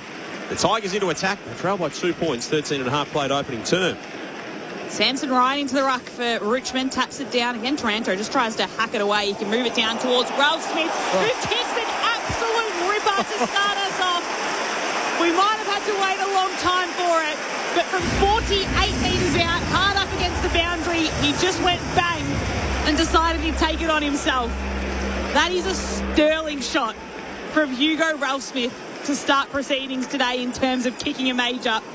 1-2-8 Richmond, West Coast, just the 4 behinds. 14 minutes played in this first term. We've just got a ripper of a highlight when we were wanting. Wow, unreal. And you think about it, we've had set shots and no one can kick straight. We've had one from 40 metres out straight in front. Maybe everyone should just play on and just run to the boundary and kick a shot because that was spectacular. That was straight through the middle as well. That was a dead-eye kick there. You think about it, that was low, hard, straight through the middle. I mean, that's exactly what Richmond needed. And it's from a stoppage as well, so that's a tough kick with someone chasing you down the back as well. You take it, great start, important centre bounce here. Certainly makes for a change in the game, the way it's unfolded so far. Hugo Ralph Smith with the first. Taranto with the clearance for Richmond. Kicks to the edge of the 50. They'll get a mark, and now playing on Prestia. He thought he was pushed in the back. He was by Dersma. And so it is going to be a free kick to Dion Prestia from just inside the 50. He's going to hand it off. Cruising past is Jaden Short. So dangerous in these situations. He's been doing that for quite some time as he slides past for the hand pass and bangs through another. And Jaden Short nails that one to get the Tigers a second goal. 2-2-14 to West Coast 4 behind. So we waited 14 minutes for our first. Then we've got 2 within a minute and a half in this opening term on ABC Sport. Yeah, I'm going to look at young Johnston for that one. Just a young fella, just fell asleep. You know, there are certain players, there's probably one dedicated player in every team who's allowed to do that. Run off half-back line, get a handball receive, have a shot from potentially further out than your teammates having a kick from. You've got to be aware. You've got to keep your head in the game. And young Johnson fell asleep and paid the price. So Richmond now ahead by 10 points. Kelly takes it one-handed out of the ruck and then slices it on his boot to the top of the forward 50. No mark can be taken by Jack Williams. Digs it out off the turf, though, and hand passes it to Yo. He'll kick it right the way to the top of the goal square. Trainer chasing it back, gets a hand to it, taps it through just in time. This is a score review. Has to be. I reckon that was through. Oh, I reckon it was on the line. There you go. Loser gets the coffee at half time. Yeah, your shout. So the kick came down. It was sliding through. Trainer chasing it back. Got a hand to it. Waterman was claiming that it was a goal. Oh, and it's there we touched. go. Just the arm and cap. Thanks, Chad. Just wanted a goal. So Trainer gets a hand to it right as the footy was halfway on the line, or 3/4 of the way on the line, and pushes it through. Good diving effort from Luke Trainer. He's been a little bit of in and out of the side this year, but saved a goal there. It is Richmond's lead, just cut back by 1 to 9 points. 17 minutes played in the first. Advantage N. Burke at the back of the box. Tom Brown brings it in. Of course, he was the hero here at the MCG last year when these two teams met with his inspirational chase down tackle late. Kicks it wide in front of the Richmond interchange, and it's brought to a stop. Goes on the tackle with Taj Houghton.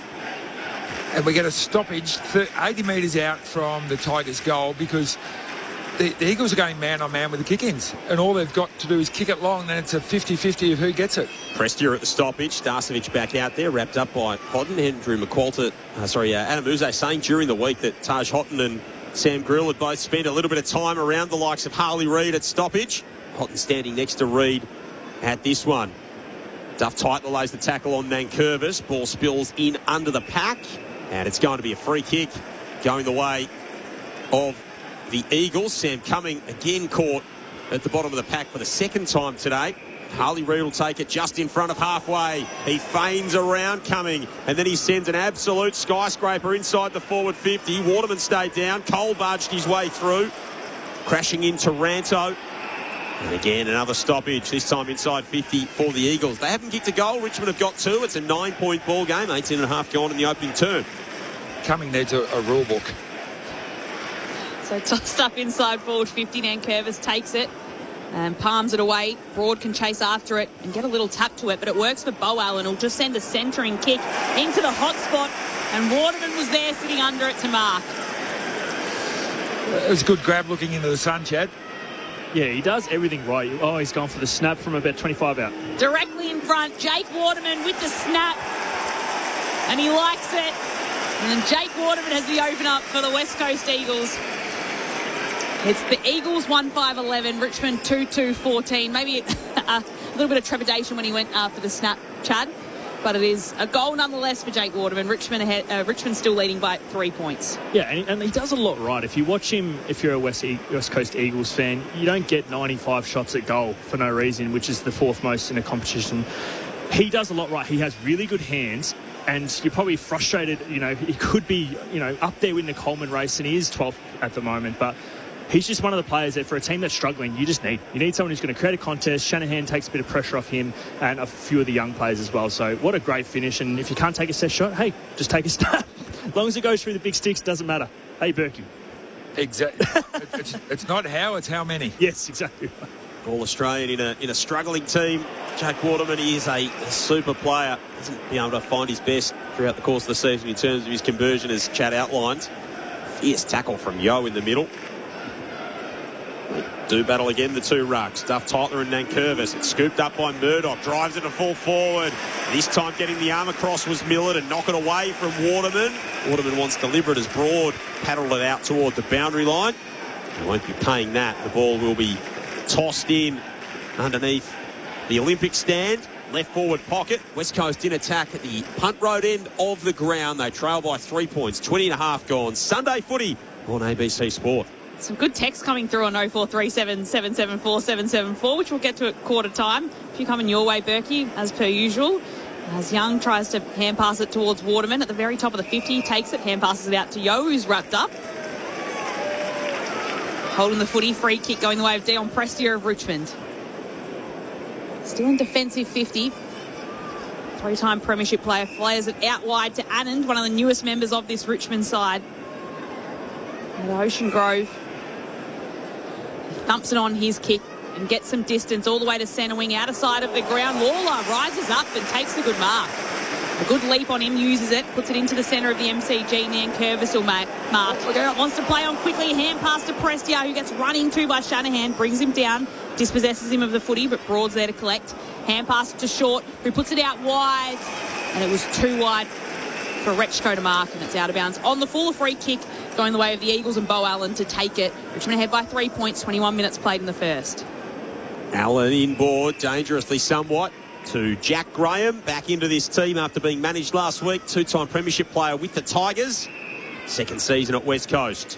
Johnston pops it down the line. Really awkward kick for Reid. Floated toward Broad, and it was scooped up by Cumming. Handball across to Prestia for Richmond. He bangs it back the other way. Herbert venturing into the unknown. Ryan bearing down on him. Herbert brought it down.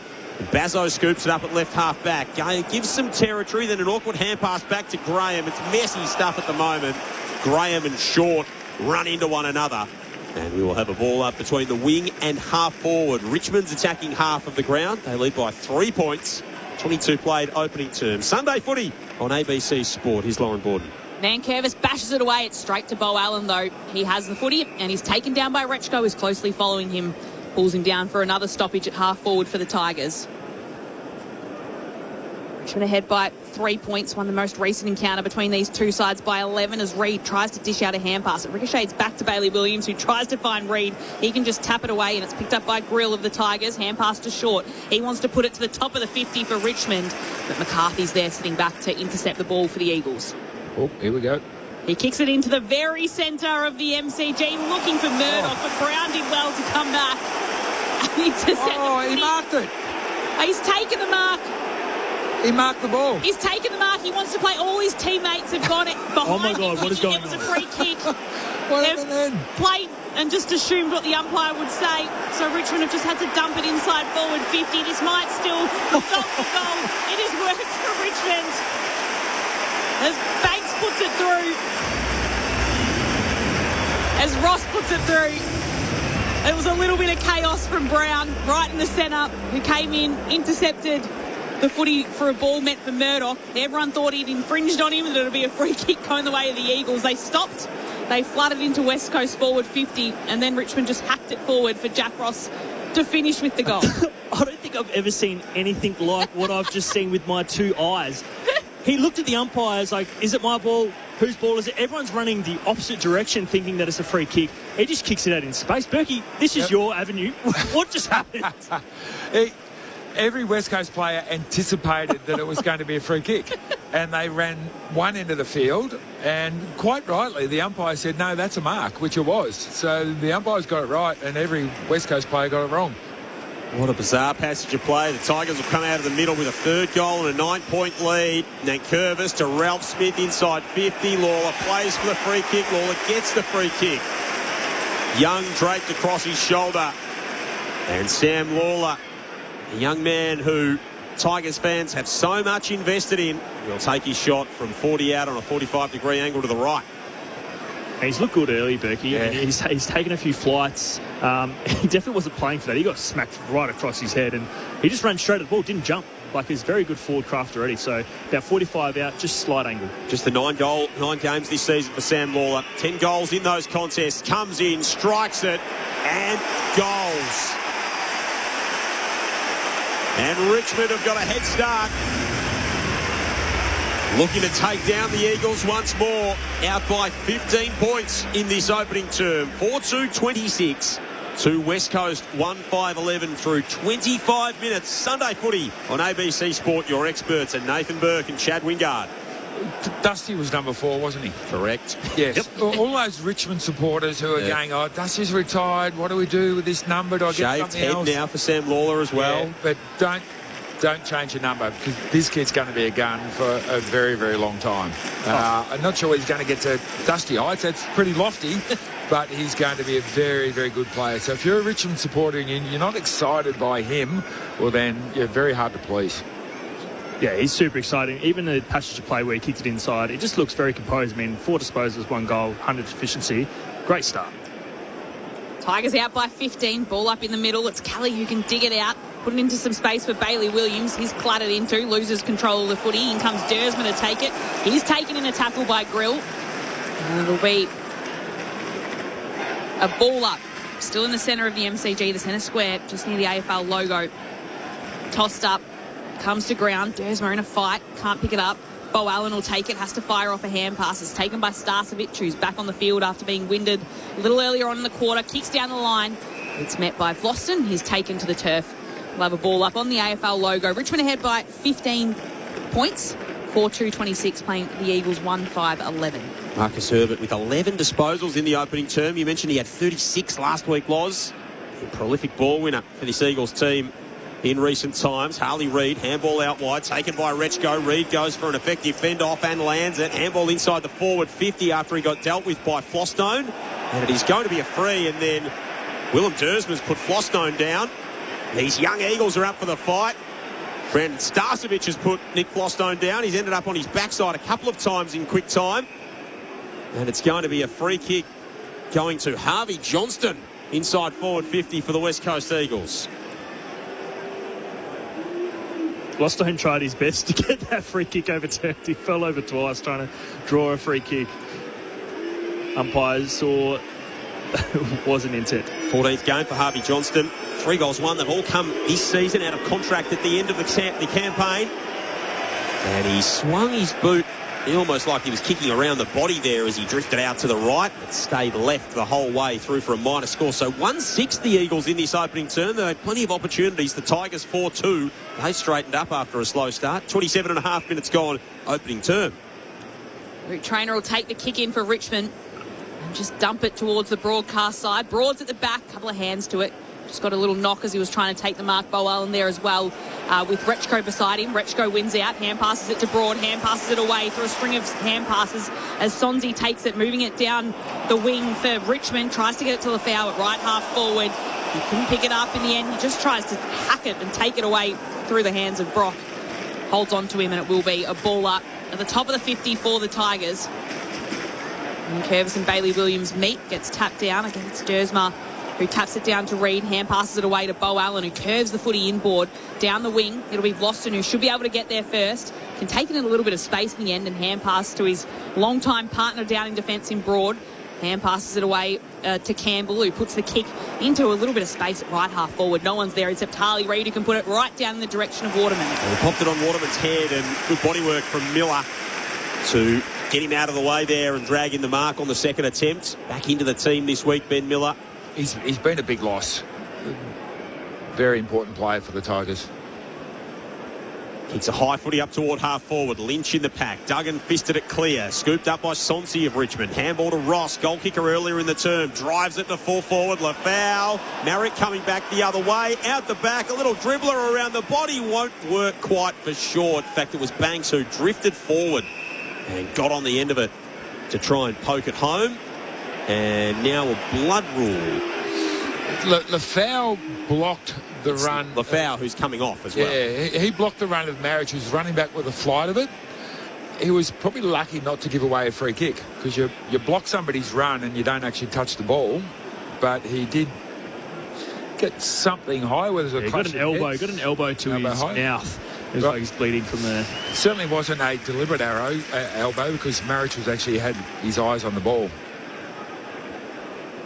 Foul makes his way to the bench on the with the blood rule as Tom McCarthy will bring in the footy for West Coast, kicking it down the southern wing to a pack forming as Marrick was in front position there.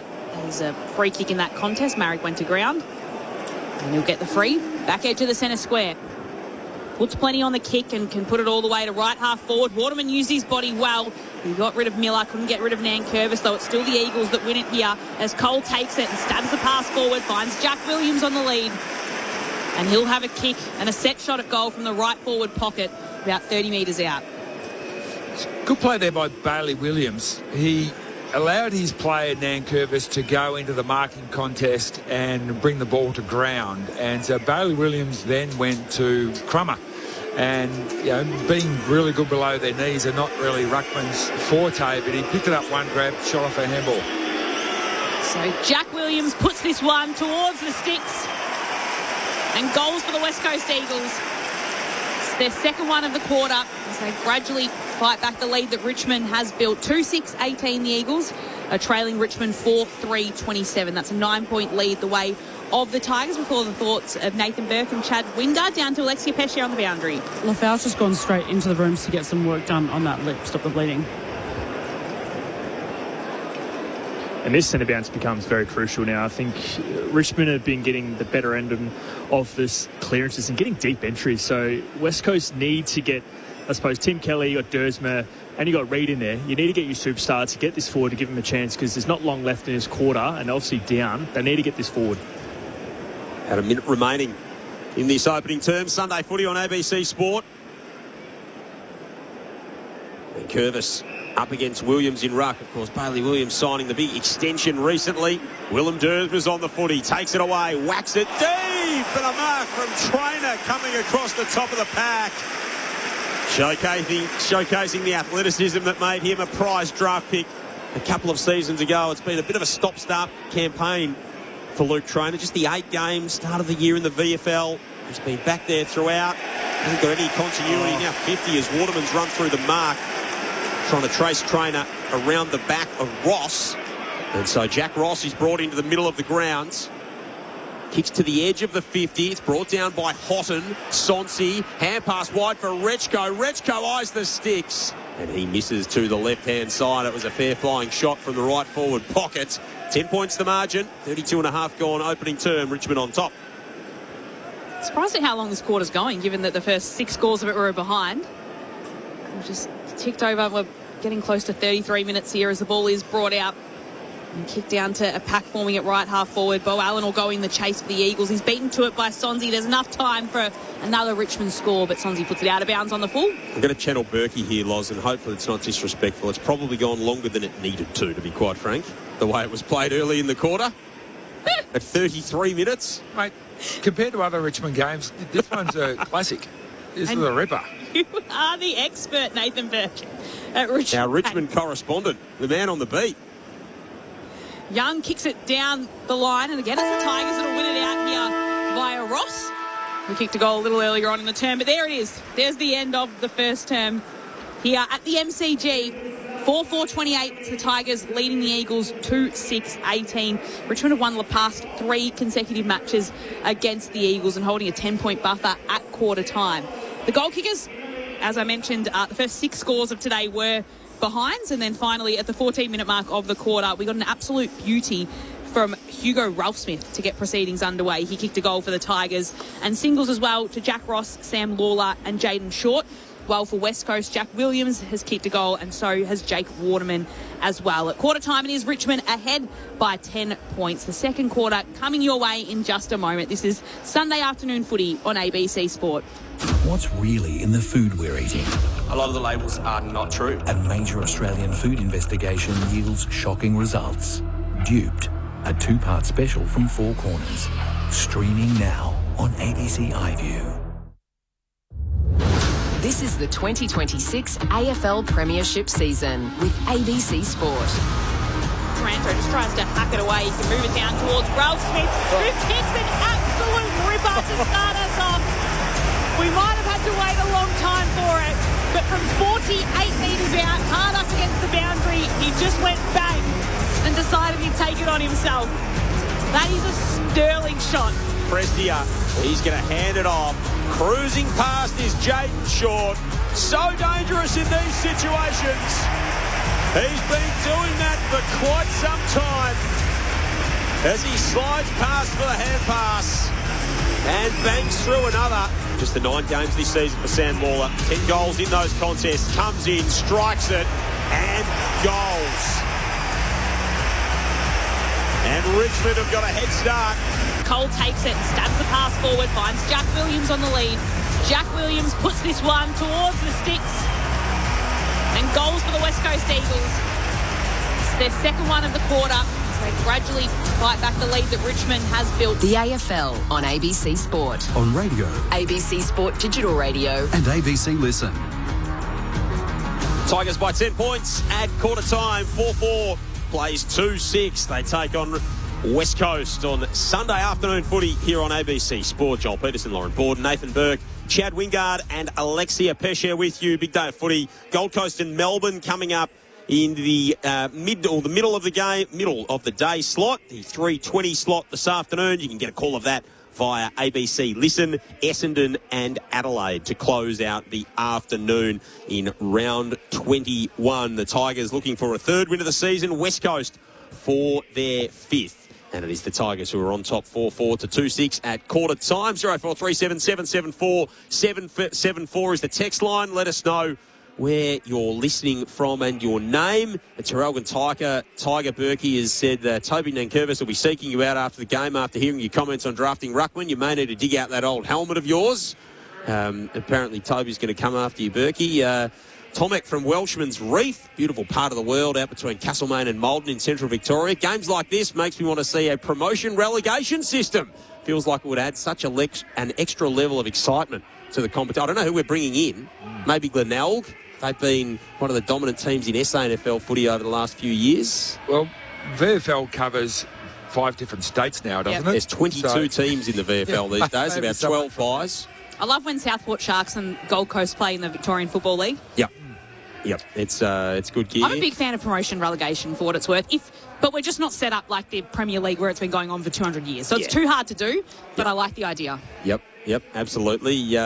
Phil from Victoria says, Berkey, you've been commentating on all the Tigers games. Is this by choice or just the draw? You make it enjoyable at least? Not by choice. Give you that tip. Right. But talking about this one, you naysayers in this box, you've been deriding the first 30 minutes relentlessly. I'm enjoying this. And the reason why I'm enjoying it, it's 14 uncontested marks to 13. I saw Richmond play North Melbourne. North Melbourne took 46 uncontested marks in a quarter. So it's 14 to 13.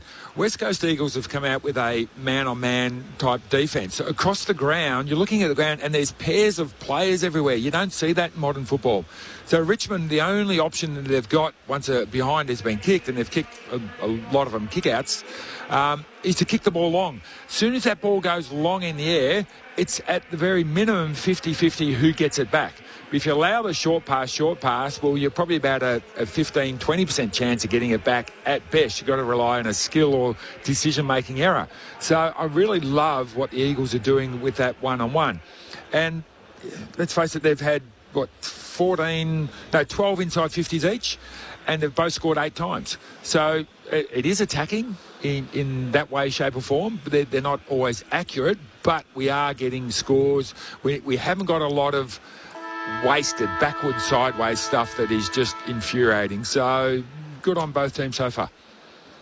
Yeah, and I like both teams tacking the corridor. I think, obviously, Lawler had a kick inside the middle of the ground to Nankervis, and they gave the handball to Prestia, but they just couldn't get attacking off of it. And you think about West Coast Eagles, they've come with a real attitude to get it inside the corridor, mainly off turnovers. They are trying to get it off stoppages as well, but once you get into the corridor, we do know that we're going to score heavy. So I'm hoping that both teams don't go away from that, because they are going to make adjustments. Quarter times when the coaches come in, hey, they're doing this, they're doing that. Let's shut down this, let's shut down that. Yep. So I'm hoping that we can still get an attacking game, because the last thing we want as a viewer and a listener is a team that's just going to be shut down on all defence. So I'm looking forward to hopefully a little bit more attacking, getting through the corridor. Some goals would be nice. But for me, West Coast Eagles just need to get some marks closer to goal. They've had too many shots from 40 plus, and that's the reason why they've kicked more points than goals at this point. Yeah, and Toby Nankervis, I'll be on the Frankston train on the way home. Come and find me. And fighting words, Joel. A little bit of a station brawl, Berkey, on platform 2 at South Yarra. It's tossed up in the middle, and it is Nankervis who gets the first tap away. It's taken, though, by Graham, who puts the kick out to left half forward for the Eagles. Annan picks it up and clears it away by hand pass to Short, who puts it on his boot. Plenty of distance on it, as he always has. Man, the intercepting mark can't be taken by Bazzo, who drops it. But has time to collect. Hand pass it away to Herbert and hand pass it away to Yo. Somebody tell Tom Lynch's quarter started. Hand passes back to Herbert. They've been slow starters across the first quarter and now the second quarter. Starcevic has it. It's just a string of hand passes from West Coast. They're finally found out. And a quarter. Oh, Starcevic was taken high. The Tigers come off their half-back line and kicked it to Tom Lynch's man, who was 25 metres ahead of him because he was standing still, hadn't moved. Murdoch, in fact, Herbert with the footy. Disposal number 14 already for Herbert. Number 15 as he kicks it into the man on the mark. Number 16 as he collects the loose ball and runs forward. He knows what he's doing. Standing up. Absolutely. Chips it to Yo. Now he's just lurking behind Elliot Yo, looking for a little offload out at left half forward. Yo's got it on the front point of the square, 70 from home. Whacks it as far as he can. Waterman! Oh, not quite. He was falling to his back in that left forward pocket right next to the behind line. He couldn't reel it in as the ball spilt loose, and it trickles through for a rushed score. Makes it a 9-point game early on in this second term as the Tigers bring it in somewhat dangerously, but Flosstone's kick finds Prestia. And he's able to move it along and find Banks, who chips it down the wing, looking for Houghton. Takes the contact, goes back and gathers the footy. And passes it backwards towards Banks, who retreats again towards Prestia. A little chip kick is not great, but it'll work out in the end for Houghton. Young nearly got a hand to it, but Houghton takes the mark. Hand passes it across to Banks as he's running down past the benches. Hand pass across to Grill. Spins around in a 360, and Starcevic runs into him and over the top of him, and that is holding the footy. Grill tried to go in 10 different directions, and Starcevic clattered into him. Yeah, good call by the up there. Could have been tempted to go too high, but Grill definitely ducked into that one. Brandon Starcevic winning the footy for the Eagles. Kicks it long down the line. Jack Williams will mark. And again, he's taken to turf by Trainer, who just holds him up a little. It'll be Jack Williams at right half forward. Offload hand pass to McCarthy. Comes cruising past. How's he measured the kick here for Waterman? Beautifully. Waterman marks just inside the chalk in the right forward pocket, 30 from home. Left foot snap or banana, double or nothing here. Jack. Oh, it looks like he's going for the set shot. It's pretty far out to go opposite foot snap for me. That would be about a 35-40 metre kick. Going to have to be Paddy Ryder type-esque type of shot, but it looks like he's going for the set shot. Start his approach from up against the advertising fence. Waterman skips in. A pace inside the boundary line. Right foot kick, tight angle. And he's put it across the face and through for a minor score. 1-2 for Waterman. 2-8 for the Eagles now early in this term. 3 minutes played. Sunday footy on ABC Sport. He's missing, but he's looking dangerous. He should have taken a chest mark earlier in this quarter and had an easy shot. Sam Banks kicks it out to right half back for the Tigers. There's a contest forming. Harley Reid's at the front of it. Does well to win it. Has to hand pass close to the boundary, and Rechko takes it for the Tigers. Hand passes away to Boston. Stolen by Yo. Hand pass back to Herbert. In the hands of the Eagles at left half forward. He just chips it inboard to Harley Reid, who's running onto it. 40 metres out from goal, taken by Anand High. And that'll be a free kick to Harley Reid, who basically wasn't looking where he was going at and ran into him and just took him high around the neck. And a free kick to Harley Reid. Now this side, though, I'd expect him to at least run around, open up the angle. But again, because it's about 40 metres there, he's going to have to kick it from 45. It's going to be a tough ask for a set shot, but again, you just never know. I'll be running around. Berkey? I wouldn't make the distance. Passing it to someone. Lobbing it to the top of the goal square. Harley Reid starting his kick in the full sunshine of the MCG. Right foot drop punt is offline. How about the initial kick and then just puts the hand over the eyes to block the sun, see if it goes through? So he must have had a good angle for looking at it. Harley Reid puts a behind through. Richmond ahead by 7 points. Lex Pesce on the boundary. Kelty Lafau has reappeared. He doesn't seem to have any bandage, but his lip is all sorted now.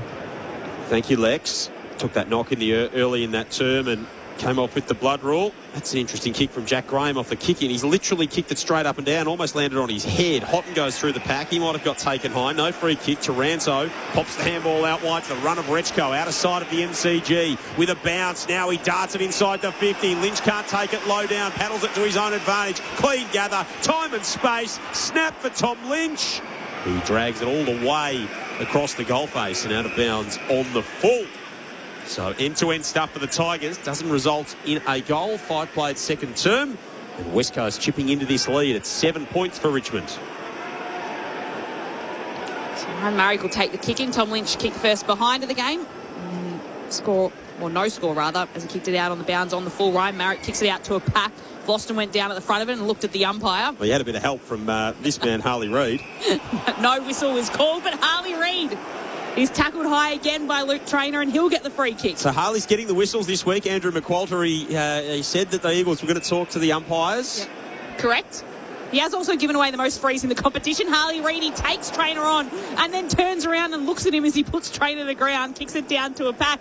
Bailey Williams, 2 hands to it, couldn't take the mark for the Eagles. In comes Murdoch, ducks down, picks it up and spirals the kick inside. Forward 50, Waterman rises up and marks.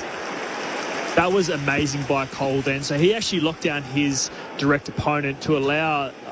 is that Waterman that came over and marked it? Yep. Yeah, it's allowed Waterman to actually get the run out. So that's just smart forward, smart craft. Just allows an uncontested mark in the end. So that's amazing by Colvin. I think Miller gave up on that one a little bit too early. I would have liked to see a little bit more desperation there from the fullback. So Jake Waterman now with his set shot. About a 45-degree angle. He'll kick from a step inside the paint of 50. He puts this one towards goal and it swings off to the right-hand side. Minor score for Jake Waterman. He's already got a goal in the first quarter. West Coast moves to 2 goals, 10-22. Richmond 4-4-28. That's a 6-point lead the way of the Tigers. Tigers bring it back in. Again, it's dangerous. Short. Had to go on the back foot and bang it out of there, and it's marked by Starcevic at left half forward for West Coast. The kicking long hasn't been working for them, and now they've got to try and invent something. Starcevic low down, looking for Williams. Standing in the road there was Rechko for Richmond. He intercepts, hands it off to Taranto. Again, a long kick to that southern side, and that one floats out of bounds on the full. So Sandy Brock will bring it into play, waste no time. Comes back to Tim Kelly, who's standing in the sunshine on the southern side next to the AFL logo. Tigers by a goal, 7.5 played in this second term. They haven't scored as yet in this second quarter. Richmond, Kelly with a bounce, drives it deep, reaching over the top of Waterman was broad, and Curvis missed his boot, goes back in, tackled again, ball spills to ground, 25 out from the West Coast goal. Not coming away with it there for the Eagles was Jack Graham, and a ball up, 30 out from the Eagles goal. Bailey Williams goes up, palms it down. In comes Cole to take it, snap it through traffic. What a finish. Tom Cole had no space to look at the sticks. Somehow managed to find a slight opening, and he puts a quick goal through for the Eagles. It's the first goal of the second term and scores a level. So West Coast 3-10-28, Richmond 4-4-28. We've played 8 minutes in this second term, and it's all locked up. And you talk about footy gods. Cole was the one who obviously blocked his opponent out to give Waterman the run at goal. I do believe in footy gods, especially as a forward, because it gets you through some of the dark times when you don't get a touch. But when you do all the small things, the ball just manages to find you in the right space. So again, I just love the fact that he got reward for effort. He's been very, I suppose, up and about early. So that's a great finish. I mean, with off 2 steps, with about 10 players near him, that's a really tough finish. For the first time in the game, the Eagles get back-to-back goals either side of quarter time. And they have drawn level with Richmond once more. Graham for West Coast. He's dragged down by a couple of Tigers. And we'll have a ball up. 04377 74774 is the text number if you want to join us here at the MCG, where we are thoroughly enjoying ourselves, and we wouldn't dare complain about that, Loz, for fear of being taken too seriously. Nankervis at ground level. Campbell lays a good tackle on Duggan, dragged him down eventually. The umpire says that's mine. That's as good as a clearance. He's just dragged everyone about 20 metres. He was like a running back, wasn't he? Just had a couple of linebackers hanging off him there, Liam Duggan, and kept the legs pumping. Does that count as metres gained? Surely. Free kick to Nankervis. Out wide to Ross, and now Banks, who pumps Richmond inside 50. Lynch up among the pack, spills out the back. Ralph Smith a chance. Starcevic chases it toward the boundary line, and he is seen across and out. Boundary throw in right forward pocket. Scores level at the MCG. 4-4 plays 3-10. 10 minutes gone, second term. It's a beautiful day to be at the MCG too, as well, especially if you're sitting in the Shane Warne stand. Nice. Bring the sunnies if you are a Loz, I reckon. Yes, winter sunshine, wear your sunnies to the footy. Ball is tossed in, Kelly takes it, gets a hand pass away as he's being tackled. And then there'll be another stoppage inside forward 50. Graham will hand the footy back to the umpire. Right forward pocket, punt road end of the ground. Umpire tosses it up. Bailey Williams puts it into some space. It works for Taranto. Will he snap another beauty? That went through. That is a spectacular goal from Tim Taranto. There's a couple of beauties that have come from Richmond players this afternoon. And it might not have been the highest quality of match to start with, But they've got something to celebrate with, as Tim Taranto had no room to move deep in the right forward pocket, snaps a goal, and he's having a sensational season. Tim Taranto for the Tigers in a year where they've had plenty of injuries. It's the Tigers back in front, 5-4, 34, West Coast 3-10, 28. Well, the Tigers are getting it done. You wouldn't say this is how Uzo would have drawn them up on the board of how we want to actually kick goals, but as we said, it's not how, it's how many, and that was just a bit of class from Taranto out of a stoppage. So well done for the Tigers. It's one of the first few 4A forwards this quarter. The Eagles have been dominating, but just haven't been able to put that dominance onto the scoreboard. So well done, Tigers, hanging in there. 3 Brownlow votes, 30-3 when these two teams met the last time last year for Tim Taranto. As Loz said, he's having another stellar season for Richmond in the midfield, one of their experienced heads there. Eagles go defensively from the clearance. Marek, McCarthy, Duggan across half-back. Give and go with Kelly. He put Duggan into a phone box and then he handed it off to McCarthy, who takes a bounce and it gets away from him. Grill right there with him. Wins it back for the Tigers, and that draws some applause from the local fans. Taranto to Rechko. Lobs his kick down the wing, finds Prestia between the wing and half forward for Richmond. My rule was that when you're trying to out-sprint someone, don't bounce it. Play the percentages. There's long kick in from Prestia. Cotton was in the pack, and it's belted out toward the boundary line. It goes out 40 metres out from the Richmond goal in the second term at the Punt Road end. They lead by one straight kick, 12.5 through the second term. Sunday footy on ABC Sport. Warren Borden, Joel Peterson calling the action. Lex Pesher down on the boundary. Chad Wingard and Nathan Burke, your experts this afternoon. Palm down straight to Harley Reid. Is this another high free kick coming his way? Yep. We'll have to talk to the umpires every week. It helps getting in the ear of the umpires during the week, doesn't it? Harley Reid wins the free kick, kicks down to the wing. It'll be a turnover, though, as Broad takes it. Hand passes it away to Tom Brown. Slips the tackle. Hand passes it to Ross. Hand pass to Annan. Centre wing out of side of the ground. A booming kick from Annan. Will go all the way, almost to the top of the goal square. Touched off hands. Houghton running into it. Bounce doesn't favour him. It goes over the top of his head. And it can be taken by Duggan, who takes the bounce in defensive 50. Turns it over to Taranto, who wants to move the footy on to Ralph Smith. And he's paid the mark.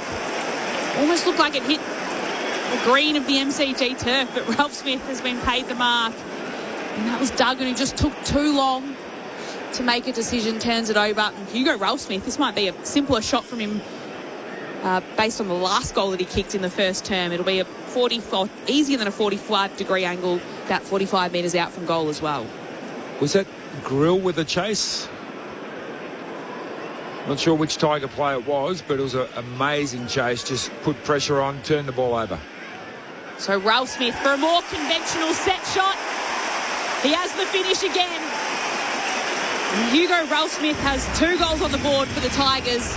Richmond's lead extends back out to 12 points in this second term. 14 minutes played.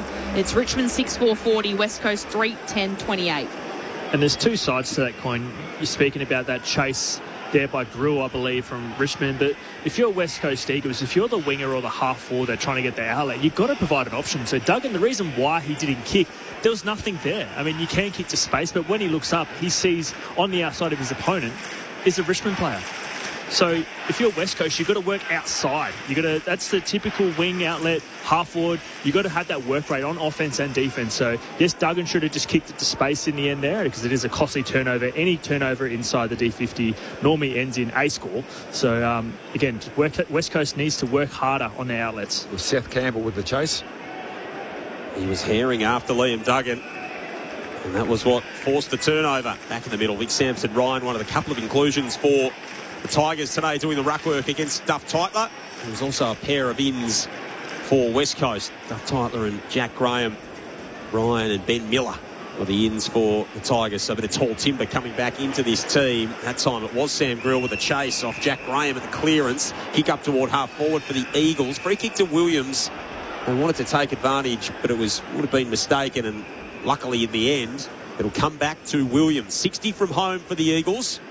They conceded back-to-back goals in the game after they kicked the first of this second term. He kicks to the pocket. Waterman goes up. Annan there as well as Sonsi And it's off hands, out of play. Throw in deep forward, right forward pocket. Eagles into attack. They trail by 2 kicks. Essendon and Adelaide and Gold Coast and Melbourne coming up a little later on today. All available on ABC Sport and on the ABC Listen app. Ball tossed in. Samson Ryan gets a tap out. Harley Reid takes it, has to hand pass it away quickly. Jack Williams will be able to run onto it. He's happy to carry it over for a boundary throwing just next to the left behind post. Eagles kicking towards the city end of the MCG in this second term, trailing Richmond by 12 points. Ball spun in. Samson Ryan going in at it against Duff Tightler, gets palmed down. Graham pushes it away towards Waterman, who has a flying shot at goal and just sneaks it through for a minor score. Is it player down on the line, or might be Williams and he's okay to get up and move away, or perhaps not? So it looks like Jack Williams. It's just in the back pocket. We'll get Lex to keep an eye on that. He's just on his haunches and has the physio coming out to him. It is Richmond ahead by 11 points. Just receiving some treatment in that pocket. The ball's going to come back inside forward 50 here, so they're going to be a player down on the field. Now the Eagles for a little while. Duff Tightler has got it. Now what's happening here? I reckon they're maybe going to just draw this to a stop as Williams comes off the ground. So the umpire Jordan Pearson's got the footy in her hands, and Jack Williams is going to be brought off the field. This should be like a blood rule where you don't have to wait till the player comes off. Well, now they're a player down. It was a low blow punch. So that'll be looked at, I reckon, by the MRO. Duff Tightler inside 50. Ryan had to go through his hands for Richmond in defence. Harley Reid picks it up, throws it on the boot and misses. Harley Reid with another minor score. It makes the margin 10 points. Get another look on the replay here. Bang. So that is going to be looked at. We've seen suspensions for the little gut punches throughout the course of the season. That's going to be another one there, you'd imagine. Lex on the boundary. He came off himself, which is a good sign, I suppose, but he's just hunched over at the moment. Again, heavy breathing. There's extra waiting for groin punches too, as opposed to just a body punch. Tribunal expert, Nathan Burke as well. The kick comes out and Lynch held onto it, had the mark, hand passed it away, then got it back. Brill was there, takes it, hand passes it away, looking for Ralph Smith. It's picked up by Herbert, and it's the West Coast Eagles trying to get their way out of some traffic. Hand pass to Reid, hand passes it to Hoff, still tied up against the boundary line at centre wing. Good kick inside forward 50, goes over the top of Shanahan, and Broad's there though to mark. Plenty of distance on the kick, but Broad was there to hold on to it for the Tigers. No shorts to go to.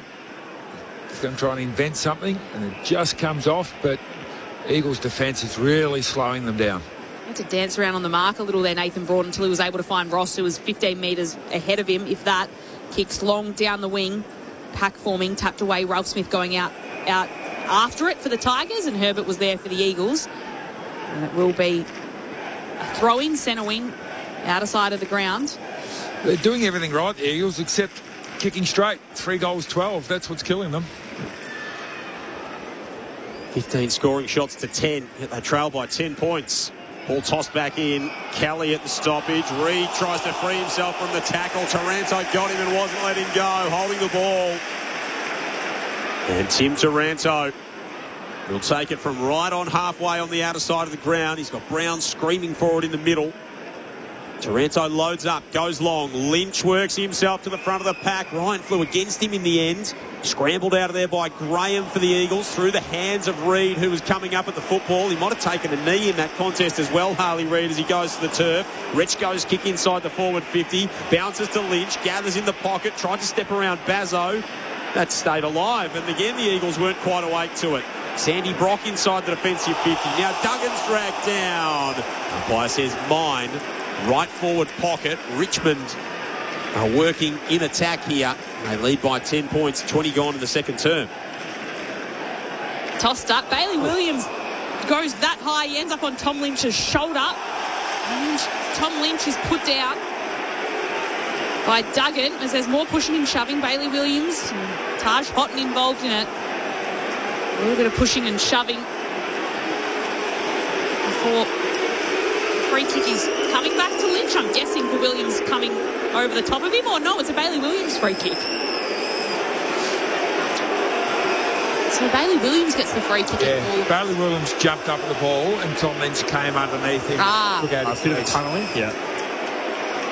So Bailey Williams is the recipient of the free kicks at long down the line. Again, there's a pack there. Trainer will win it though for the Tigers. Hand passes to Ross. Hand pass to Annan in a little bit of trouble.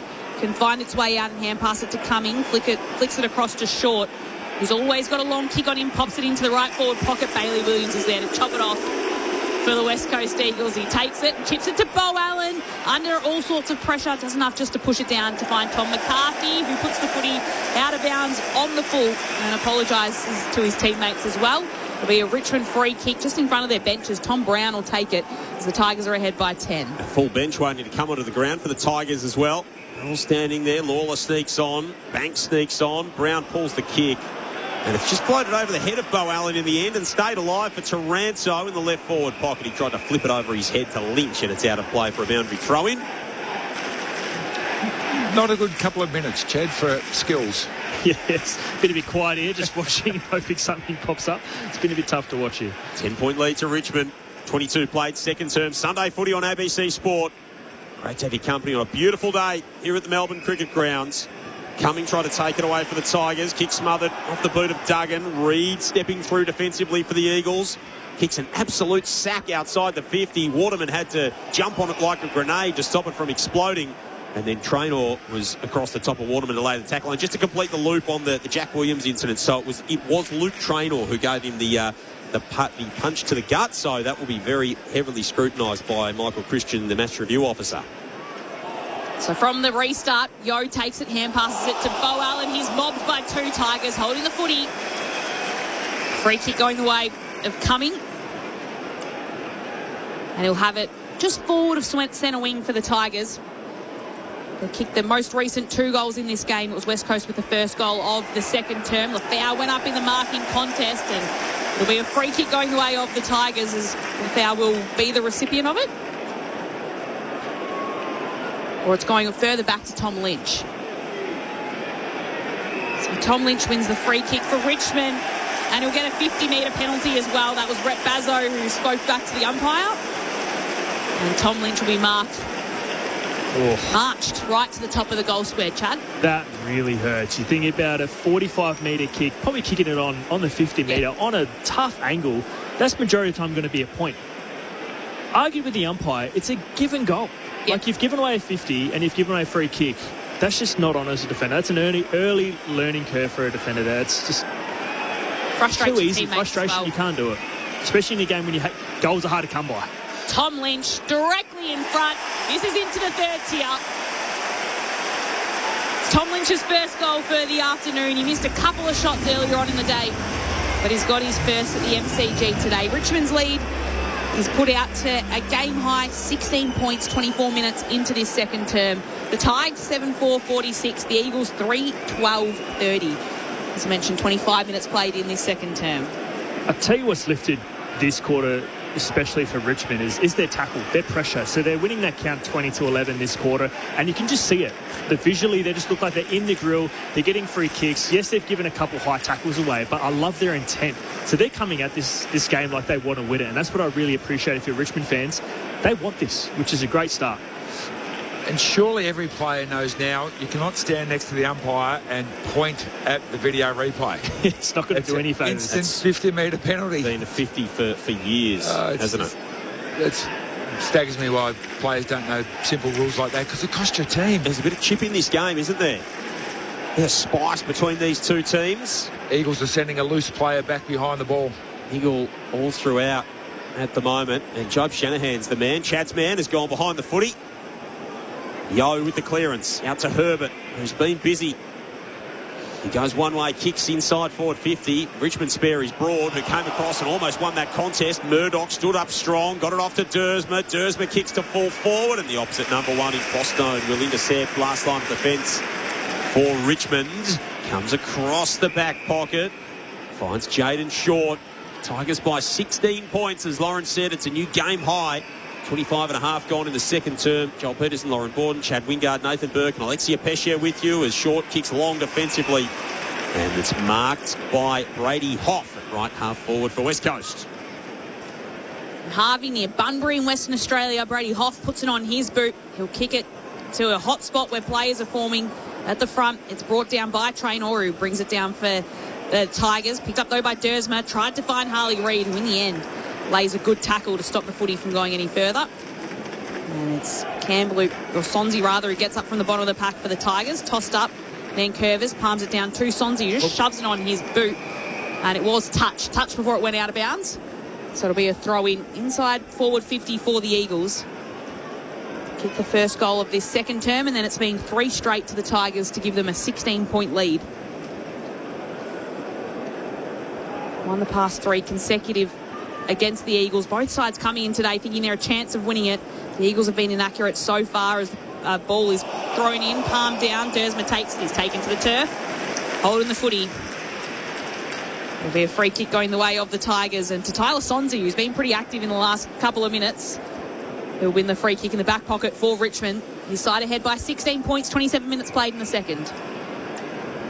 Comes out toward the members' side. The foul up in the pack. It's belted away by Brock for West Coast. Spills to Marek, who did well to keep it in. His hand pass to Yo. He's pushed over by Lafau. It'll be tossed back in. Right half forward for the Eagles. West Coast 4-15 on the season. Richmond 2-17. Last spot a win today would lift them off the bottom of the table with Essendon still to play this afternoon. The loss today, Richmond's remaining 3 games away at Adelaide, St Kilda and Geelong. So it's going to be tough sledding for the Tigers from here as Sonsi chases it around the boundary line. And it is knocked out of play. In fact, it's deliberately knocked out of play in the end. That's fair. Not the intent there from Sonsi to keep that alive, and watching the replay, absolutely. So Marek rolls in from right half forward, sends it to a dangerous spot. Dersma reaching up, almost hauled it in. Brown took it. He got slammed down by Murdoch and wins a free kick for holding the ball as the Eagle. That's another good call. Like, he could have an opportunity to give the handball out wide, chose not to, and then took on the tackle. And it was a group tackle in the end by West Coast. So that's great pressure. This is huge. They need to convert this one, Berkey. Absolutely. This is the easy shot they've had all quarter. 18-point game, not even half-time, but it does feel like a kick of consequence for Milan Murdoch. 25 metres from home. Made such an impact this season. His first with the Eagles. Left foot kick. He's missed it. Oh, Jigs, I should have said a thing. He's missed it. Your fault, Chad. I was on him. 25 out directly in front. 3 goals, 13 for the Eagles. They trail by 15 points. Richmond 7-4. 28 and a half going in the second. That kick has just summed up their afternoon so far as Traynor exits defensive 50 for Richmond. It'll be coming back his way, though. Intercept mark taken by Brock. Just chips it down towards Duggan. Happy to slow things down a little for his side, the visiting side today. Onto his left boot. Sending it into the left forward pocket. Traynor's there in amongst it. West Coast players wanted a free kick. Won't be taken. The kick comes towards Marek. He can't take the mark. And again, it's Sonsi who shoves it on his boot and just tries to clear it for defensive 50. He gets it out of the arc, but Herbert will be sending it right back in to Elliot Yeo. You can kick this. So he'll be kicking it from about 53 metres out, maybe even further. Yeah, he had a long shot earlier before, and he just underneath kicked the ball, hit the pointy end, so he does have the distance though. It doesn't look like he wants to take the kick. He has. Now he might. So he'll widen the angle and then just drop it to the top of the goal square, and it'll be Luke Traynor coming in to mark for Richmond. He's been part of everything Traynor today, and he intercepts it for the Tigers. His side ahead by 15. Suggest he won't be part of much next week, Loz. After the incident in that very spot on the ground in the opposition goal square, he wobbles a kick outside the defensive 50. Lawler takes it on the bounce. He gets mobbed. Siren sounds. Half time at the MCG. Should be a shot here though. That's holding the ball right before the siren. So was the whistle blown for holding the ball there? Eagles players asked for it. Yeah, no, they may not have paid it in the end just before the whistle went. So that will get us to the interval. And it's a tale of what could have been for the West Coast Eagles. 3 goals, 13 for West Coast. Richmond 7-4. It is a 15-point lead to the Tigers. But West Coast have had a few gilt-edged chances throughout the contest that they absolutely should have made a better fist of in that quarter alone. They kicked 1-7, the Eagles. So frustrating their fans, no doubt. The likes of Jake Waterman have had plenty of good looks in front of the sticks. Harley Reid kicking 2 behinds in that term. Waterman with 3 behinds. That's almost the better thing to chart than the goal kickers so far in this game. Jake Waterman's kicked 1 goal 4. Jack Williams has kicked a goal. He came off injured after that incident with Luke Traynor in that second term. Tom Cole kicked the other goal for West Coast. And for the Tigers, Hugo Ralsmith is the only multiple goal kicker on the ground. Tom Lynch has one, Jack Ross has one, Jaden Short one, Sam Lawler and Tim Taranto, the other goal kickers for the Tigers, Loz.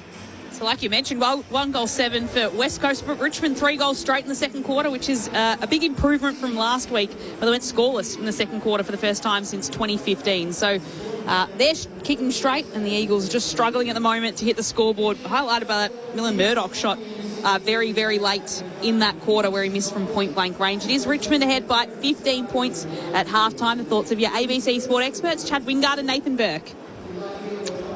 I'll go first, Berkey. I feel like we've pretty much nailed it on the head. Like, you think about the positive signs. We'll talk about West Coast. They're winning the clearances. They've had more entries that quarter. They actually had 8 shots. I know they've obviously kicked 1 goal, I think 6 or 1-7 that quarter, but 8 shots in 15 entries is spectacular for a quarter. For, mind you, there's Richmond, so West Coast, so Richmond had 3 shots in 9 entries. So when they're getting it in there, they're getting shots. Unfortunately, they're just kicking it to the wrong side of the goalpost, but they're doing a lot right. I mean, Harley Reid's, like, some of them have been tough shots from, like, quick shots out of the contest. They've had a couple shots from the wings as well. But if I'm Richmond, I'm ecstatic with the pressure. Yes, you're not winning the clearances. You're playing from the back half a lot of the game. But that tackles that quarter, Richmond end up winning that by, I think it's 7 tackles. So the pressure's been there. Yes, the ball's been played in the back half a lot. This half, though, Richmond are going to have to not rely on West Coast Eagles to miss shots. So we know West Coast Eagles last week against Freo, they're actually in the game. West Coast, Fremantle were actually the ones that were missing shots. They were 5-10 to 5-2. So there's only 8 points in it last week with West Coast, with a far superior team in Fremantle. So we know that both these teams can have lapses and both these teams can have runs. So for me, it's around who can consistently come out this next half, especially this third quarter, with the right mentality, right actions, because we both know that these teams are both gettable and both teams can have a run against. So for me, when you come down to halftime, if you're the coaches, you're going to make sure have a steely resolve, have a real intent of what you want to focus on, wash away the goals, shots at goals, and focus on what you're actually really strong at, which has been the clearances, which have been creating shots at goal, and just say they're going to come. They're going to come. Let's look for, similar to Yo, that last one. He thought it's a bit far out. They've had too many shots from 2 wide, I believe, and 2 far out. So Yo then was perfect. Okay, this is beyond my distance or right on it. I'd rather than putting it on the goal line, getting touched potentially, the rest of the players have to know that I'm going to put this 10 metres or 15 metres out in the hot spot. Because at the moment, once they get those, I suppose, in those positions, they do have a better chance of kicking those goals. As we know, Murdoch missed that one from 25 metres out, but that's what they're missing, some of those easy ones. And why these teams are down the bottom is because Yo's kick there was the right kick to do, but if Traynor didn't mark it, there was another Richmond player there ready to mark it. Yep. So they weren't all on the same page. Whereas you get teams up the top of the ladder, every single player on your team knows where that's going, and you're either marking it or you're getting blocking someone else. And these teams, they're just not quite on the same page as the experienced teams, and that was a perfect example. But 11 uncontested marks each. Hallelujah. Absolutely. You've been calling for this for a while. You want to scrap? You want to scrap? Calling this for ages. Yeah. I know, Chad, you work for the AFL. You've probably drunk the Kool-Aid that they have there on the counter. Yeah, Chad. Oh, yeah, right, Chad, mate. Your fault. Greg Swan comes out and says everything that is good in the game is down to the stand rule. No, it's not. 11 uncontested marks each. This is, okay, the skill isn't great and the shots for goal aren't great, but we're not seeing the ball just useless going backwards and forwards. And how many times did we see Richmond turn the footy over? The last few weeks we've been watching them overuse the footy, turned it over, waste of time. In the end, you're not getting any distance from it. They can't play that way. So in some ways, West Coast Eagles are helping Richmond play the game, because when they try and play possession, they're no good. Yep. They've gone inside 59 times to that quarter, and they kicked 3 goals. Yep. They've got the ball in the middle of the ground, and they've just bombed the bejesus out of it and to 15 metres out, and almost got a couple of goals by actually doing that. So the Eagles are saying, you know what, this is the way we think we're going to keep the ball in our front half, which is what they're doing. But it's also making sure Richmond don't overuse the ball, because they don't have the ability to overuse the ball. So I'm liking what I'm seeing, despite, the skill's not great, the goal kicking's not great. We're getting a contest, which is pretty much all us neutral people want to see, is a contest. So does Andrew McQualter walk in at half-time halfway happy, given that it's just missed shots? Ignore the scoreboard. Yep. Ignore the scoreboard completely. And just go, hey, boys, we're getting shots. Yep. How many shots a goal have they had? A lot. 16. 16 shots a goal in a half. You take 32 for a game, absolutely. So it's happening. They're just not finishing off their work. So it is Richmond ahead by 15 points at half-time, despite those added scoring shots from the Eagles. A couple of texts coming through on 0437 774 774. One of the great texts, Loz. One of the great texts, What do we got? I reckon. The top line? The top line of the text line. Give it to us. Has anyone ever told Berkey that he sounds like the Dr. Carl of football? This is a compliment. Love your work. Slightly less colourful shirts from Berkey, admittedly. I can up my game. Do you think Berkey would get a gig on Triple J? Yeah, why does toast taste different when you put it in the toaster? Do you know why that is? Because you burn it. Well, it's called the Maillard reaction. That's a Dr. Carl special. There you go. Yep. Why does it always flip upside down when you put the peanut butter on one side and you drop it? Always lands peanut butter. I feel like more weight. Yep, I feel like that's a text line special. Yep, it's a text line special. Right, so we've had some good quiz questions in our time. Yes. Sunday, we've never had... A little bit of Sunday afternoon science on ABC Sport. Enjoy listening to your commentary as we embark on a road trip to Kalbarri in WA. Go Eagles. Cheers, Rick.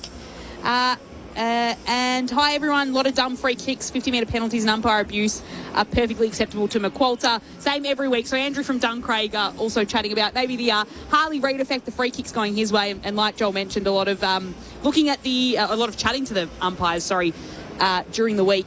West Coast was pretty open in the fact that they chatted about the non-free kicks of Harley Reid, and he's certainly got a few today. All of them, or most of them that I've seen, have been from high free kicks for Harley Reid, the star midfielder, of course, for the West Coast Eagles. At halftime, it's Richmond ahead by 15 points. The second half to come in just a moment's time. 7-4-46 Richmond, West Coast Eagles 3-13-31. Now time to pause and get the latest from the ABC newsroom.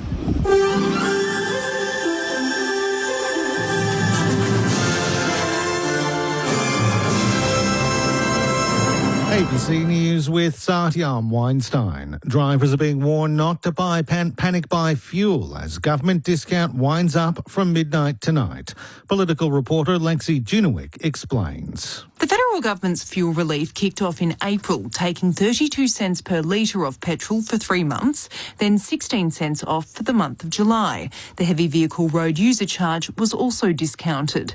With the relief ending at midnight, the National Roads and Motorists Association expects average petrol prices to climb by a few cents per litre from tomorrow and beyond. As the government urges motorists not to panic buy or stockpile, it's reminding people to treat service station workers with respect, regardless of the price at the pump.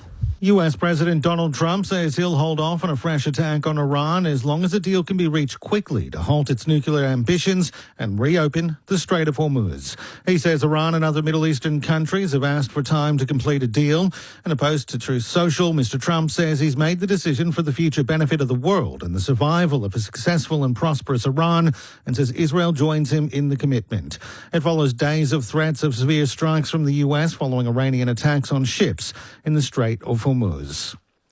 A homemade bomb carried by a woman has killed 3 people and injured at least 21 others in an explosion near a restaurant in the Russian capital, Moscow. Officials say the woman tried to enter the venue but was stopped by a security guard when the bomb went off. The woman, the security guard and a customer were killed in the blast. The restaurant's website says the venue was closed at the time for a private event. FIFA boss Gianni Infantino is under growing pressure, with two major soccer confederations saying they've lost confidence in his leadership.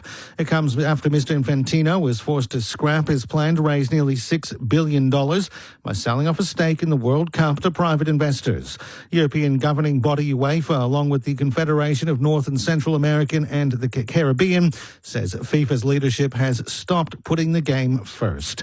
UEFA Vice President Laura McAllister says he should resign. The events, not just of this week, but of previous weeks as well in the World Cup, the overturning of the Balogun red card due to political interference, the use of hydration breaks, and of course various other events have accumulated to give us a sense that the leadership of FIFA doesn't have the best interests of football at heart. Renowned British Nepali climber Nimil Purja is being remembered as one of the world's greatest mountaineers after he was killed in an avalanche in Pakistan. Mr. Purja and 9 other climbers were killed on Broad Peak, one of Pakistan's highest mountains.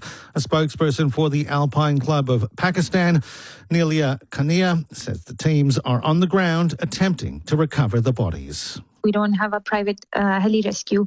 Military helicopters are supporting us. The area where some of the bodies or climbers have been spotted, some of those areas are still avalanche prone. So a rescue team has to be very careful. A young mother's family is demanding answers after she died from complications from a missed UTI days after giving birth in a Sydney hospital. Victoria Pengilly reports. Vietnamese woman Gia Lam gave birth to a baby boy at Fairfield Hospital in early 2019.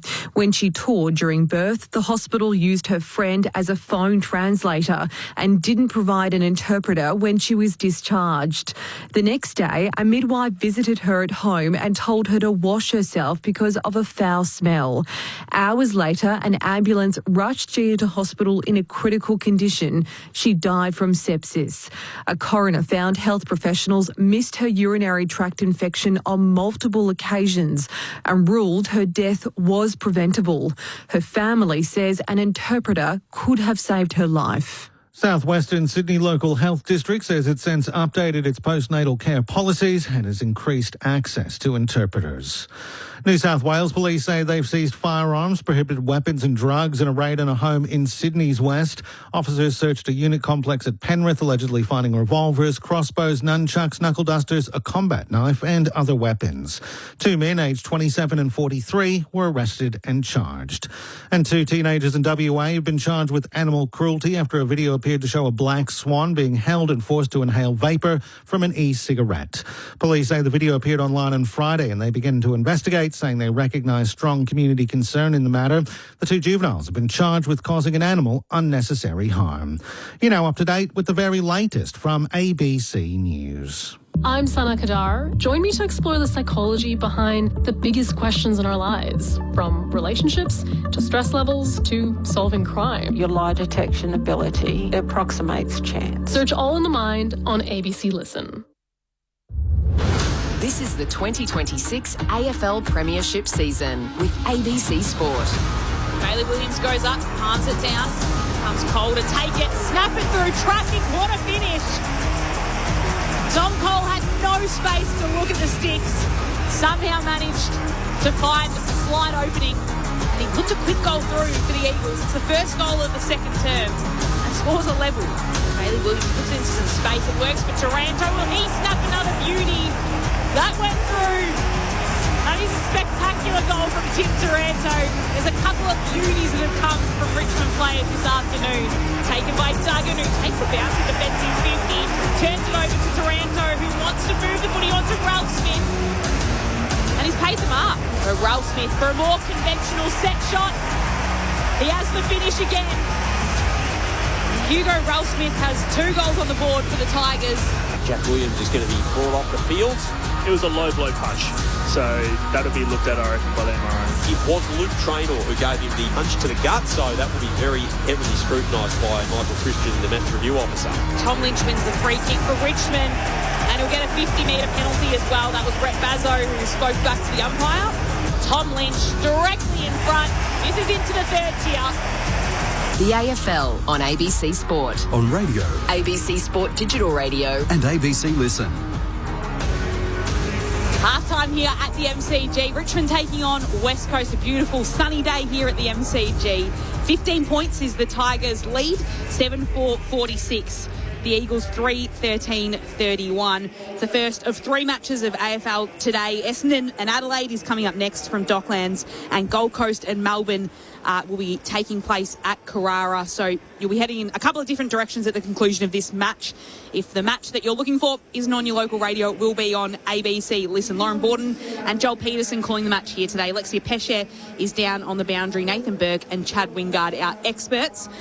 A little bit of news coming through. It's a broken fibula that's been confirmed for Will Edwards. So obviously a pretty nasty injury there yesterday. He'll undergo surgery today to repair the break and ligament damage as well. And James Rowbottom will go in for hand surgery. So he's not expected to return before Sydney's final. So a couple of big injuries there for that game against St Kilda. So Josh Gablich reporting that news. A couple of months ago, Josh wrote a story about how Will Edwards was involved in a really severe leg break for Sam Butler, who's on Hawthorn's list, and he was the player on the other side of that. And then unfortunately yesterday, it happened to him. So that was quite a graphic incident at Docklands yesterday. And fingers crossed for Will Edwards, who's had a terrific year, his first season in that Swans team regularly. He's really burst onto the scene, so hopefully it's a full recovery and a speedy one for Will Edwards. There's no... That's the ugliest injury to see. Yes, yeah, remember, sort of think of Nathan Brown. Nathan Brown has got to be one of the most iconic. Yep. Dislocated shoulders. They're ugly. Tommy Mitchell, I was there when Tommy Mitchell broke both of his, and that was gruesome. The sound of it, the look of it, all of it, the screams, all of it. Jake Stringer did one in his draft year, actually playing for, or maybe the prior year, playing for Bendigo against Ballarat at Eureka Stadium, and basically was never able to run the same. Yeah. It completely changed the way that he ran. I think he was a bottom age under 18 prospect at the time, one of the boom recruits, and a magnificent career that he's put together, given how far back he came from a physical perspective early on in his career. So they're horrible injuries. Yeah, Berkey, were you coaching Western Bulldogs when Britt Goodneck broke her leg? Was it at Norwood? Yep. No, it was at Alberton. At Alberton, and everyone who was there said they heard it. Yep. Did they end up calling that game a little bit early, or was it just a really long stoppage? It was a long wait. Really long stoppage. We didn't have an ambulance at the ground, so we had to wait. So it was just a really, really long stoppage. And the best news is that Brittany's back playing unhampered now the last 2 seasons, which is fantastic. I think our own Gemma Bastiani wrote a piece during the week, actually, about exactly that. Yes. No, wonderful young woman, Brittany, so it's great to see her out there playing football. One bloke who won't be out there playing football next week is young trainer for the Tigers. Yep. So I mentioned before there's added weighting for groin. Groin and head are considered the same. So the classifications are groin/head and body. So this will be graded exactly the same as he had have punched him straight in the mush. Yep. Alexia Pesce is downstairs. Lex, this feels like pretty much a straight-up one-weeker for Luke Traynor. Well, if we're going on past performance, which we've seen before with James Sicily, Dylan Moore, and in the pre-season Harry Schoenberg, who all hit Logan Evans, that was one match. It was a closed fist to the body from Dylan Moore. It was off-the-ball striking for James Sicily. So 1 week is what we're looking at the moment. I think we might upgrade that. Yep. Okay. Double it. Because it's a punch to the... Let's say in the goal square, you had to give him a round arm punch to the chin. What would you be saying he deserves then?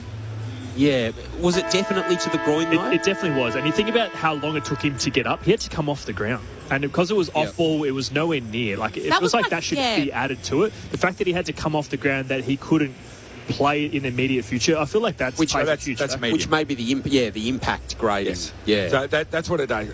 The way we used to look at it, it was unscientific. If a player could continue on with the play, probably gets into low. If they're out of the play or got to come off, then that gets you into the medium. If they can't come back on, that gets high. If they can't play next week, well, then you're into the severe.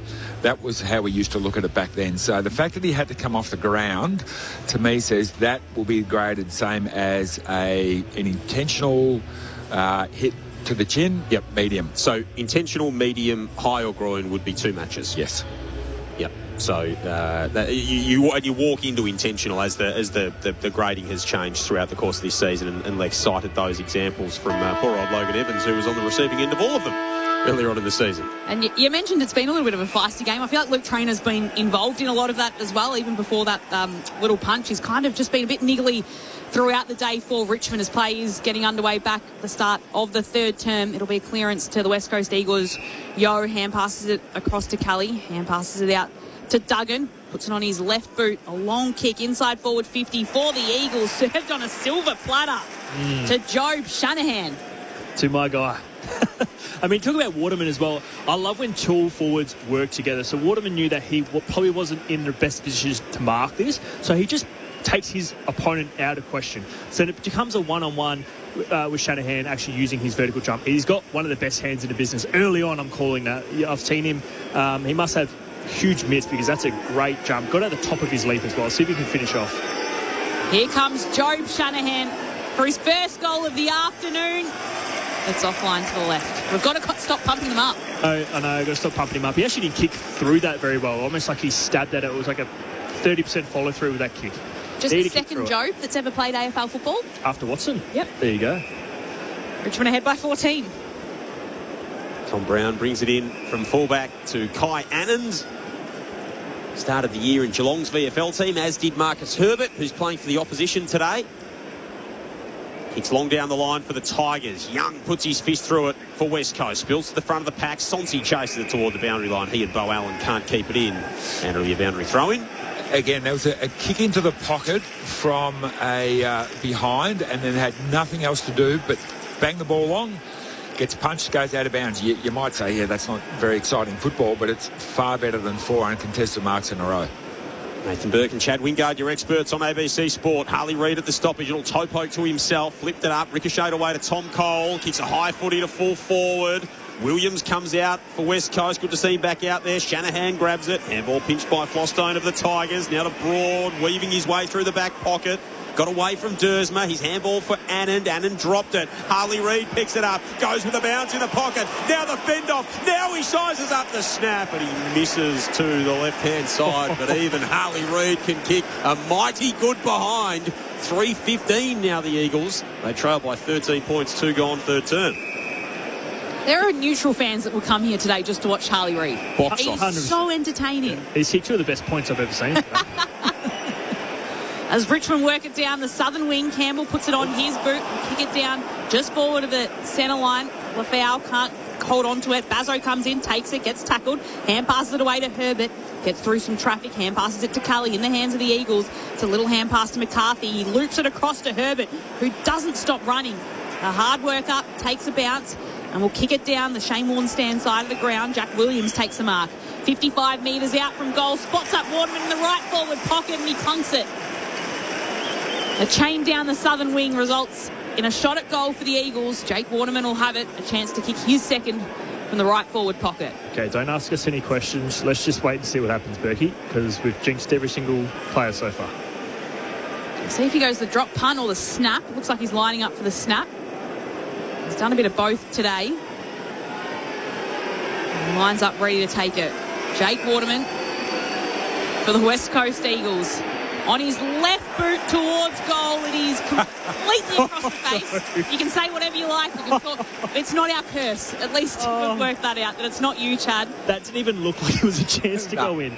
No score. Why not a right banana? Like, if you're not competent on the opposite foot. Exactly. I was never that strong on a set shot mark from a snap. I would always go to the banana. Yeah, my left foot was just for standing on. You never kick so it. Me and you had 2 good feet between us. Long kick in for the Eagles was marked by Williams and Nankervis, so the umpire said we'll have a ball up. Williams goes in, tries to win the clearance. It's a free kick to the Eagles, and Yo will take it from left half forward. And they'll send it back in to kick another behind. 3:15 the Eagles. They trail by 13 points. Yo to the top of the goal square. Waterman, Shanahan almost. Now Shanahan crashes out. He is dumped into the turf by Tom Brown. And we'll have a ball up 20 metres out from the West Coast goal in the sunshine. At the punt road end, the sun slowly creeping across the ground toward that corner. Yo barges his way through. Waterman's thrown a boot at it in the goal square and he's missed again. I'm going home. Pack it up, Jake. Just pack it up. Oh. He can't kick one in any fashion today. Could not buy one, Jake Waterman. 3 goals, 16. They are 1-10 from their last 11 scores, West Coast, and they trail by 2 straight kicks. Jake Waterman is 1 goal 5. Deserve it. I tell you what, Bailey Williams and Elliot Yeo are putting on an absolute clinic here at the Bouncers. 100%. First one this quarter, that one there, another one. These two, every time Bailey Williams goes up, I'd have Elliot Yeo in there because they're on the same page. Here it is, ball to be thrown in at half forward for the Eagles. Williams gets the tap down. Harley Reid takes it, tumbles over, hand passes it away to Cully. It's stolen by Sonzi, hand passes it to Nankervis. The Tigers moving it through the wing. Hand pass to Taranto, handball across to Lawler, inside forward, 50 now. With a bit of athleticism, somehow reels that in. He is so unorthodox. Yes. He is so unorthodox. Even the way he marks it, the way he hits, the way he tackles. He has his own way of doing things, and it just... He had no right to mark that. He had no right to mark it. He's running back, jumps off his opposite foot that he should jump off of, plucks it in the shoulder. It just looks great, but it looks awkward at the same time. Like, what a mark, what a play. So has that rugby league background time with the Melbourne Storm Academy. A great mark. He sails this one towards goal. It starts left and it never comes back. Why Add not? that to the list of behinds, Joel. 7-5-47 Richmond, West Coast 3-16-34. 6 minutes played in the third. That had a fair curve on it. Looked like it was going out of bounds and hit the goalpost. Doing all kinds of things in an unorthodox way. Here's McKelty Lafau. McCarthy drives it in from fullback for the Eagles. Big pack on the wing. Falls to Dersma. Give and go with Duggan. An aggressive kick across the defensive 50. Houghton and Young are both there. Houghton runs interference. He had the support out wide of Rechko. Just couldn't knock it onto him effectively on the front point of the square in Richmond's attacking half. It's dragged to a stop. What about the Tigers defenders then? Because Dersma wanted to kick the ball in the middle. He looked up and there was at least 6 or 7 Tigers in the centre square, so had to try and invent something. Couldn't do what he wanted to do. Hayley Williams reaches over the top for the Eagles, hands it off now to Reid, to Kelly. McCarthy off half-back, kicks to space on the wing. Duff Titler's after it. Trainers there in close contact with him. Scooped up by Sonsi, centre wing of the broadcast side. And then Duff Titler and Trainer get tangled up, but it was stepped across the boundary line. Before all of that, it'll be tossed back in right underneath our broadcast position in the ABC Sport commentary box. 7-5-47 Richmond. 3 goals, 16 West Coast. It's a 13-point Tigers lead. 7.5 gone third term. Andrew McQualter, coaching from the West Coast Eagles bench, said he's desperate to get a win against the Tigers. Of course, he coached them in an interim capacity after Damien Hardwick left, but hasn't been able to defeat them since coaching West Coast. As the kick comes down the line, it's tapped over by Starcevic. The umpires call it insufficient intent. Tim Taranto wins the footy for the Tigers. Why do they look at the other umpires before they call insufficient intent? They always do it. They look around and see, and then somebody gives a nod. Well, it must be that. Does the field umpire then have to call insufficient intent? Yeah, yes. But they look at the other field umpires. Well, it's a general consensus of bring them in together. Everyone has a vote. Kick comes down the line. Anand can't take control of it. Traynor has it, gets thrown to the ground. Bailey Williams wins it for the Eagles. Inside 50, you'll put it. Jake Waterman's run a long way to try and gather it. He's still toiling hard for it. In the end, it's Banks that wins it for Richmond. Hand pass to Anand. And he chips it out to Miller. And it's the Tigers that'll win out here. In the defensive end, Richmond with it, 13 points their lead. Jake Waterman is just working his absolute guts out today. Just not getting any reward. Murdoch picks it up. Handball to Graham, still in the forward pocket for the Eagles. Rechko emerges with it. Ross is drawn to a stop on the defensive 50. Hand pass back to Banks. Sam Banks whacks it out of there by foot. Over the head of Lafau and Brock. Knocked down intelligently by Bazzo to Herbert, who's had another stack of it today. His hand pass eventually ended up with Bazzo. Looking for McCarthy operating at half forward. Marrick lays on top of the pack. It squirts out the side to Rechko, who's also been busy for Richmond. All at half back for the Tigers. Campbell. Hand pass to Short. He can't find any space. They grab him, and holding the ball will be the result.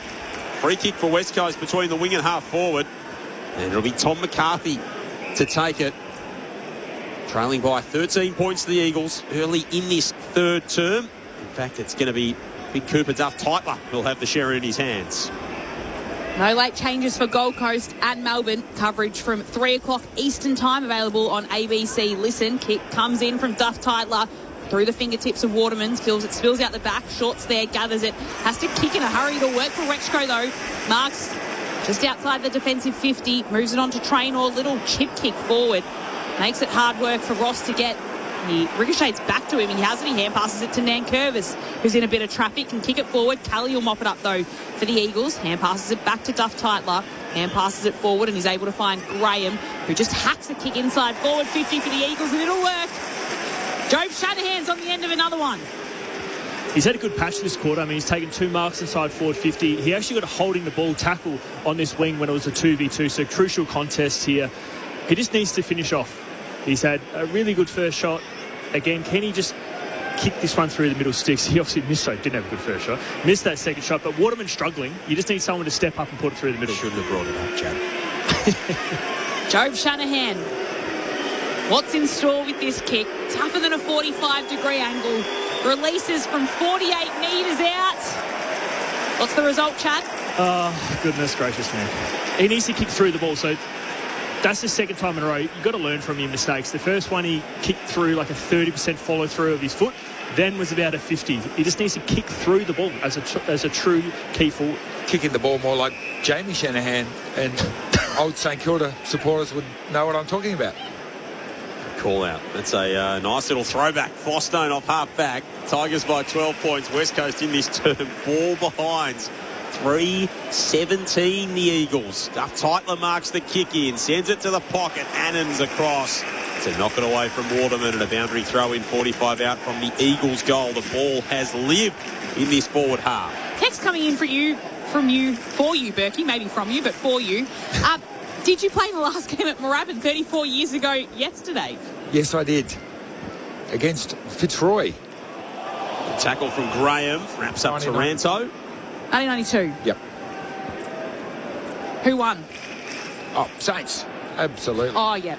Then everyone ran out onto the ground and ripped up pieces of grass and so many backyards in the southeast suburbs that old Moorabbin. That's a nice bit of work. Here's Campbell for the Tigers, away from the clearance. He overcooked the kick, looking for Lynch. Hoff will get back there. The 2 19s. The 2 last men in defence. Hoff, handball to McCarthy. Nice gather from Herbert. Spins around Houghton. And hand passes defensively to McCarthy at left half back for West Coast. Aggressive kick into the middle. Floated over the head of Graham. Scooped up by Dersma. Now on to Hoff. Kicks as far as he can. Blindly, hopelessly straight into the path of Ty Annan for Richmond on the edge of the defensive 50. That was the animal cage? Is that right at Moorabbin? Yep. Anything that wasn't nailed down was, taken. The back of somebody's car driving down Linton Street after that one. That's excellent. Zanin kicks it out. It's a direct turnover. McCarthy takes it for the Eagles. Did you take anything, Berkey? I might have pinched a sign from the past players' match rooms. It was $10 entry. That's cool. I like it. Put it at the front door.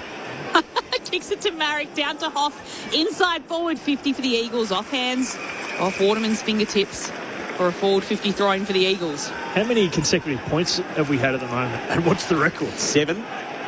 Is the current tally. That's just for West Coast, mind you. We've had 8 in total. We've got 10 minutes to go in the third. One team's kicked 3 goals and they're only 12 points behind. Ball's tossed in. Taranto goes in after and is hugged by Yo. It's a free kick for the Richmond midfielder.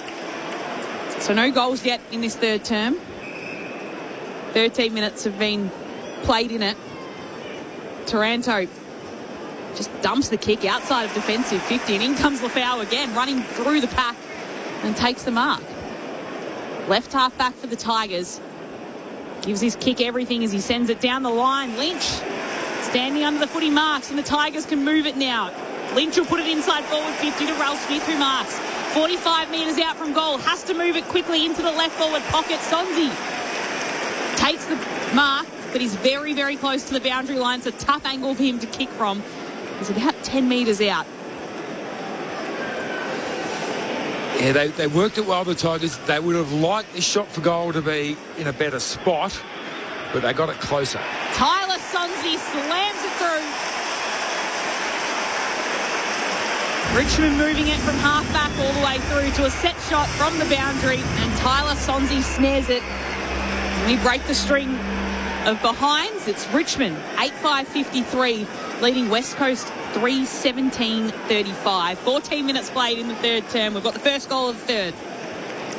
And this is where West Coast, it can get pretty dour because you're not having reward for effort. You've just owned this quarter in terms of inside 50s, shots at goal. You're just not getting reward for effort. So something needs to break for them.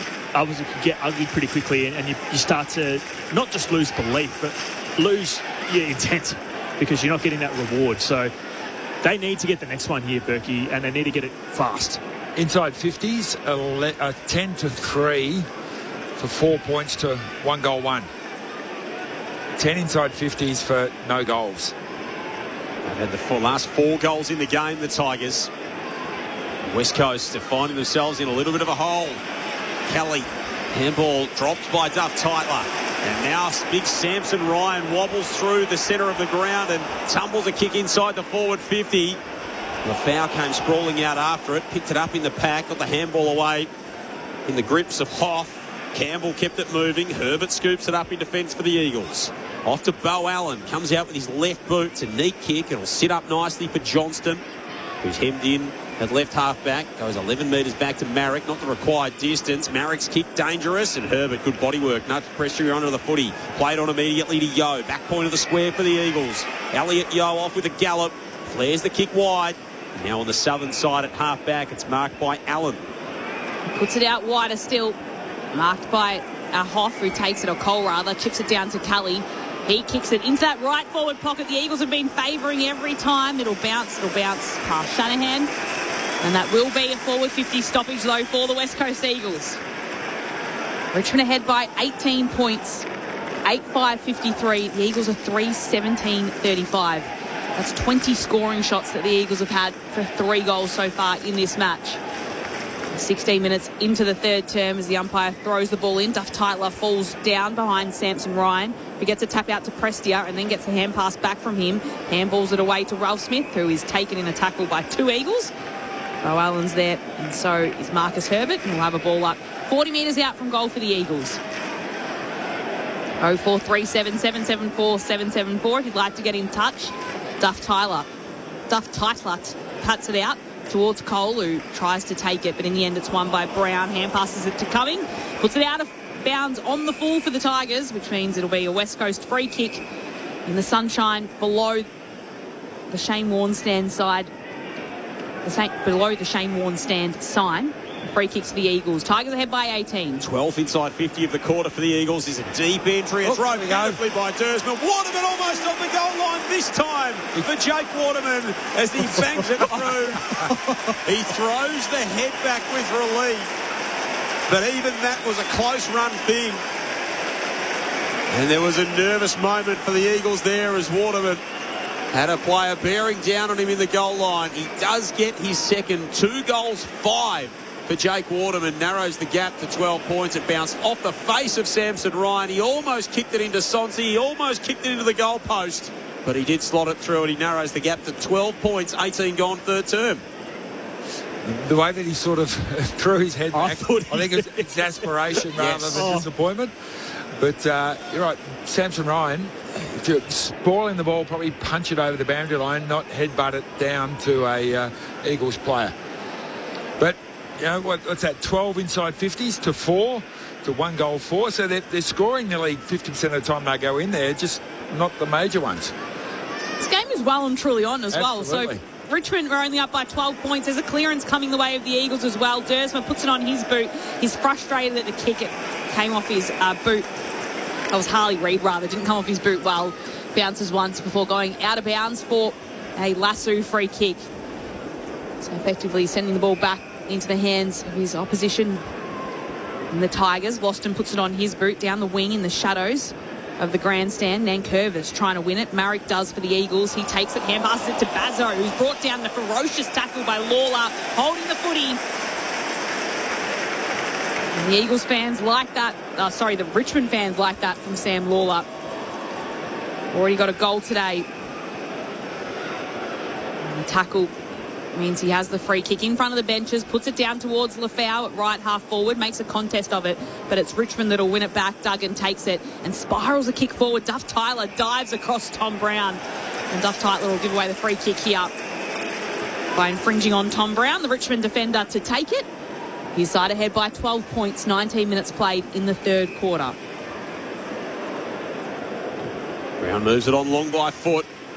Up toward right half forward. Nankervis worked Bailey Williams underneath it. Dropped the mark in the end. Handball offload. Houghton. Now Ross to Banks. Tight to the boundary line. Starcevic puts his fist through it. Goes straight up in the air. Duggan tries to do the same. Spills away to Cumming. Got dragged down by Starcevic. That's a goal-saving tackle. Brandon Starcevic with remarkable defensive intent to lay the tackle inside the defensive 50. And then he whacks the kick out wide. Broad goes up among the pack. Couldn't haul it in. Duff Tytler, intelligent little knock to try and find Marrick. Spills back into Tigers' hands. Houghton, Ross, Banks. High kick to the edge of the arc. Trying to run it down was Lawler. Came from a mile back. And then Grill, he throws it on the boot, spirals it to the pocket, back with the flight, no mark for Ryan, and then Lafau lays the tackle in the goal square, not rewarded. They roll on into the right forward pocket. Still the play continues. Umpire says mine. 3 metres out from goal for Richmond. So the Richmond fans just getting a look at that replay on the big screen. The ball will be tossed up very close to Richmond goal. Ralph Smith can't do anything with it. Nankervis goes in and tries to grab it, funnels it out, gets it towards Brock, though, of the Eagles, who just clears it out of defensive 50. Could be coming back his way. Smart work from Miller just to tap it on towards Ross. Spins around in the 360. Hand passes it to Brown, top of attacking 50, and Brown will take the tackle and hold things up 45 metres out from the Richmond goal. Tossed up Nankervis and Bailey Williams. Bailey Williams gets a little tap out. Houghton goes in hard after it, and then he's wrapped up. Still in the same spot. We'll have another ball up. Richmond ahead by 12 points. Lex Pesce on the boundary. Sam Cumming has just limped off straight to the doctors. He looks like he's getting his foot checked at the moment. I'll keep an eye on it. Thanks, Lex. Of course, injuries throughout the course of the season. Grill at the stoppage. Hand pass to Lawler.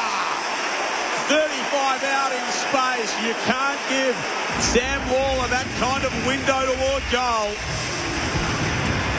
And this precociously talented Tiger Cub kicks his second. And Richmond edge further ahead. Back out to 3 goals the gap. 9-5-59 to 4-7-41. 22 gone. Third quarter. Sunday footy on ABC Sport. Your experts are Chad Wingard and Nathan Burke. And geez, he's class, isn't he? I mean, that handball to release, it's where he receives that handball from Drill there. It was in front of him, so he didn't have to take a step out of his stride, and running in front of goal, 3 steps, bangs it through. And that's why you go and get a player like this as the number 1 pick. He is so potent with ball in hand. You think about he's not a player that's obviously accumulating at a high level just yet. He might be turned into that, but when he gets the ball in hand, he's so potent. Elliot Yeo, very poor positioning to allow your player to get goal side. So back in the middle, it's Bailey Williams that wins it and hand passes it out to Yeo. Those two combining again. Kick comes to the top of the 50. Cole's running after it. Gets the tap back from Allen and then puts the kick inside forward 50 for the Eagles. Jack Williams has to work Anand off the footy. In the end, Miller gets there first for the Tigers. Hand pass to Anand, who tries to go with an underground hand pass. Has to get it, pick it up himself, hand pass it away, but Yeo takes it for the Eagles. Hand pass to Bo Allen, 52 metres out from goal. Will kick it all the way to the goal line. That's out of bounds on the full. He wasn't aiming for the goals in that instance. It just fell out of bounds on the full. We'll give him that. Richmond ahead by 18 points. Lex on the boundary. Sam Cumming has gone down to the room, so he's pointing with the front of his right foot, so he'll be gone for a little while. Thank you, Lex. Have a watch on that for Tigers fans, especially after Cumming came off the ground, and then it was Grill to Lawler at a stoppage. A couple of their young stars involved in the play. Here's Brown at half-back, shields his eyes from the sun before wobbling a kick down the line, sprawling out after it was Houghton, flicked over the top by Graham, having taken possession for the Eagles. Into space, he releases Starcevic. Starcevic spears it inside the forward 50. And there's no mark there for Murdoch. Nathan Broad floating back as he so often has. Much the adoration of the Tigers army here at the MCG. Richmond by 19 points, 24 played in the third quarter. Houghton among the pack. Lynch stayed down, did the roving. Intelligent hand pass over the top from Taranto. Releases the run of Campbell down the outer side. A bounce for Seth Campbell. He burns away from them. Handball over the top to Lynch, 55 from home. Gets down low to pick it up. Pops it into the pocket. Bounces off the shin of Duggan. Ralph Smith gives chase. Hoff spinning through. Got away from the tackle of Lafau. And now Brock to Harley Reid, and a nice exiting kick into space on the outer side. And now Bo Allen's got some run and dash for the Eagles. Can pop the kick to half forward, and the mark will be taken by Cole. He's got it, and he waits for his teammates to get ahead of him and moves around the mark and will dump the kick inside forward 50. Joe Shanahan's lurking. Anand was there as well. Couldn't take the mark for Richmond, but brought it to ground. Waterman roves it. He goes for goal this time with a snap. It's offline. 2 goals, 6. Jake Waterman moves to in this match. Or 3 goals. Depends which way you look at it. Glass half full, glass half empty. 4-18-42 West Coast. Richmond 9-5-59. There's only 17 points in this match, and West Coast with the most opportunity. Well, they could get there with behinds at this stage. Loz, they've kicked 18, so it's not beyond them. They've either kicked 4-18 or 7 goals again, depending on which way you look at it. They have had no shortage of opportunities. This West Coast team today. Jake Waterman's been the exemplar of all of that. Long kick out from Anand, and Lafau has played a pretty good game for Richmond up front. Offload hand pass now to Ross. Rechko in front of the interchanges. Lynch got buffeted off it by Duggan. Rechko scooped it up. Hand pass infield. Trainer. Tackled by Murdoch. Ball spills loose. Half forward for West Coast. Well done from Graham. On the up to Reid. 55 out. Shanahan out the back. Got it. Shanahan marks right next to the goal square in the right forward pocket. And Jobe will have a shot from close range. And the ABC Sport commentary box will be providing no further editorial comment as to his chances. We'll just let this play out. 10 metres out. Shanahan kicks and just sneaks it in. That was very, very close again for Joe Shanahan. And at least they're putting them through now, West Coast, even if it is not by much. 1 goal, 2 for him. The Eagles 5-18-48. They're making a little bit of a run at this game now. The Tigers 9-5-59. 27 played, third term. Sunday footy on ABC Sport. It was just a couple of errant handballs down here by Rechko and some others from the Tigers. Just hit their teammates' feet rather than their chest. Turns the ball over, and a really good kick in from Harley Reid. Shanahan had gotten out the back. There was 2 Tiger players who were looming, getting back for a spoil, but the kick was so good and powerful that they didn't get there in time. So keeps the game interesting. What's that? 9 points. 5 goals, 18. You're only 9 points down. So it'll be a clearance from the Tigers inside 50. It's sent. And it'll be a mark to McCulty Lafau. A quick entry from Richmond out of the centre bounce. And Lafau will take the mark almost directly in front, 40 metres out. So I'll put a little bit of that down to good forward setup, 6-6-6 inside 50 for the Tigers, because if it's just a dump kick in, you have to be able to mark a one-on-one. If you're too close together, somebody comes over the top and kills that one. So Sandy Brock on the mark for West Coast. McCulty Lafau sails it over his head, and it's offline to the left-hand side. Hit the post. Just grazed the post there in the end for McCulty Lafau. Second time he's hit that same post today as well. So he's accurate in some sense. It's Richmond ahead by 12 points. Going for a trick shot video. Trying to hit the post twice in the game. And left-hand goalpost getting in the way a couple of times for McCulty Lafau. Dersmer off the kick in. Ball went to ground. He sprawled out after it. Anand back to Campbell. High kick to half forward. Coming in from the side. Duggan. Was there a push in the marking contest? Yes, Liam Duggan got that shove. And so, in fact, Duggan tosses it back to Tom McCarthy, who stands inside the defensive 50 for West Coast. A 12-point game. West Coast closing in, doing it the hard way with 5 goals, 18. McCarthy kicks up the line, and Chad's man Shanahan pulls it in on the wing. Right at three-quarter time. Again, the Eagles with plenty of chances in that term. 2 goals, 5. They have kicked 3 goals, 12 since quarter time. The Tigers in that quarter with 2 goals, 2. So far less opportunity but far more convincing in front of the big sticks for Richmond. But the Eagles are very, very, very much close enough, if good enough. With a quarter to play here at the MCG, they trail by 12 points at three-quarter time. It is 9-6-60 Richmond looking for a third win on the season. West Coast looking for a fifth. They are 5-18-48. Jake Waterman has 2 goals, 6 on the afternoon. Job Shanahan has 1 goal, 2. Jack Williams has a goal. Tom Cole has a goal. And Harley Reid has 3 behinds to his name for Richmond. 2 goals to Ralph Smith, 2 goals to Lawler, a goal to Lynch, Ross, Short, Taranto, and Sonsi for the Tigers. The margin's never gone beyond 18 points in favour of Richmond throughout the afternoon. It now sits at 12 points at three-quarter time, as Joel just mentioned. Richmond leading the West Coast Eagles at the final change here. 9-6-60, West Coast 5-18-48. The thoughts of our experts Nathan Burke and Chad Wingard in just a moment. This is Sunday afternoon footy on ABC Sport. Every community has stories worth sharing. ABC Your Say is your chance to join the conversation. Tell us what's on your mind. Visit abc.net.au/yoursay. This is the 2026 AFL Premiership season with ABC Sport. Yo, barges his way through. Waterman's thrown a boot at it in the goal square and he's missed again. I'm going home. Pack it up, Jake. Just pack it up. Oh. He can't kick one in any fashion today. Could not buy one, Jake Waterman.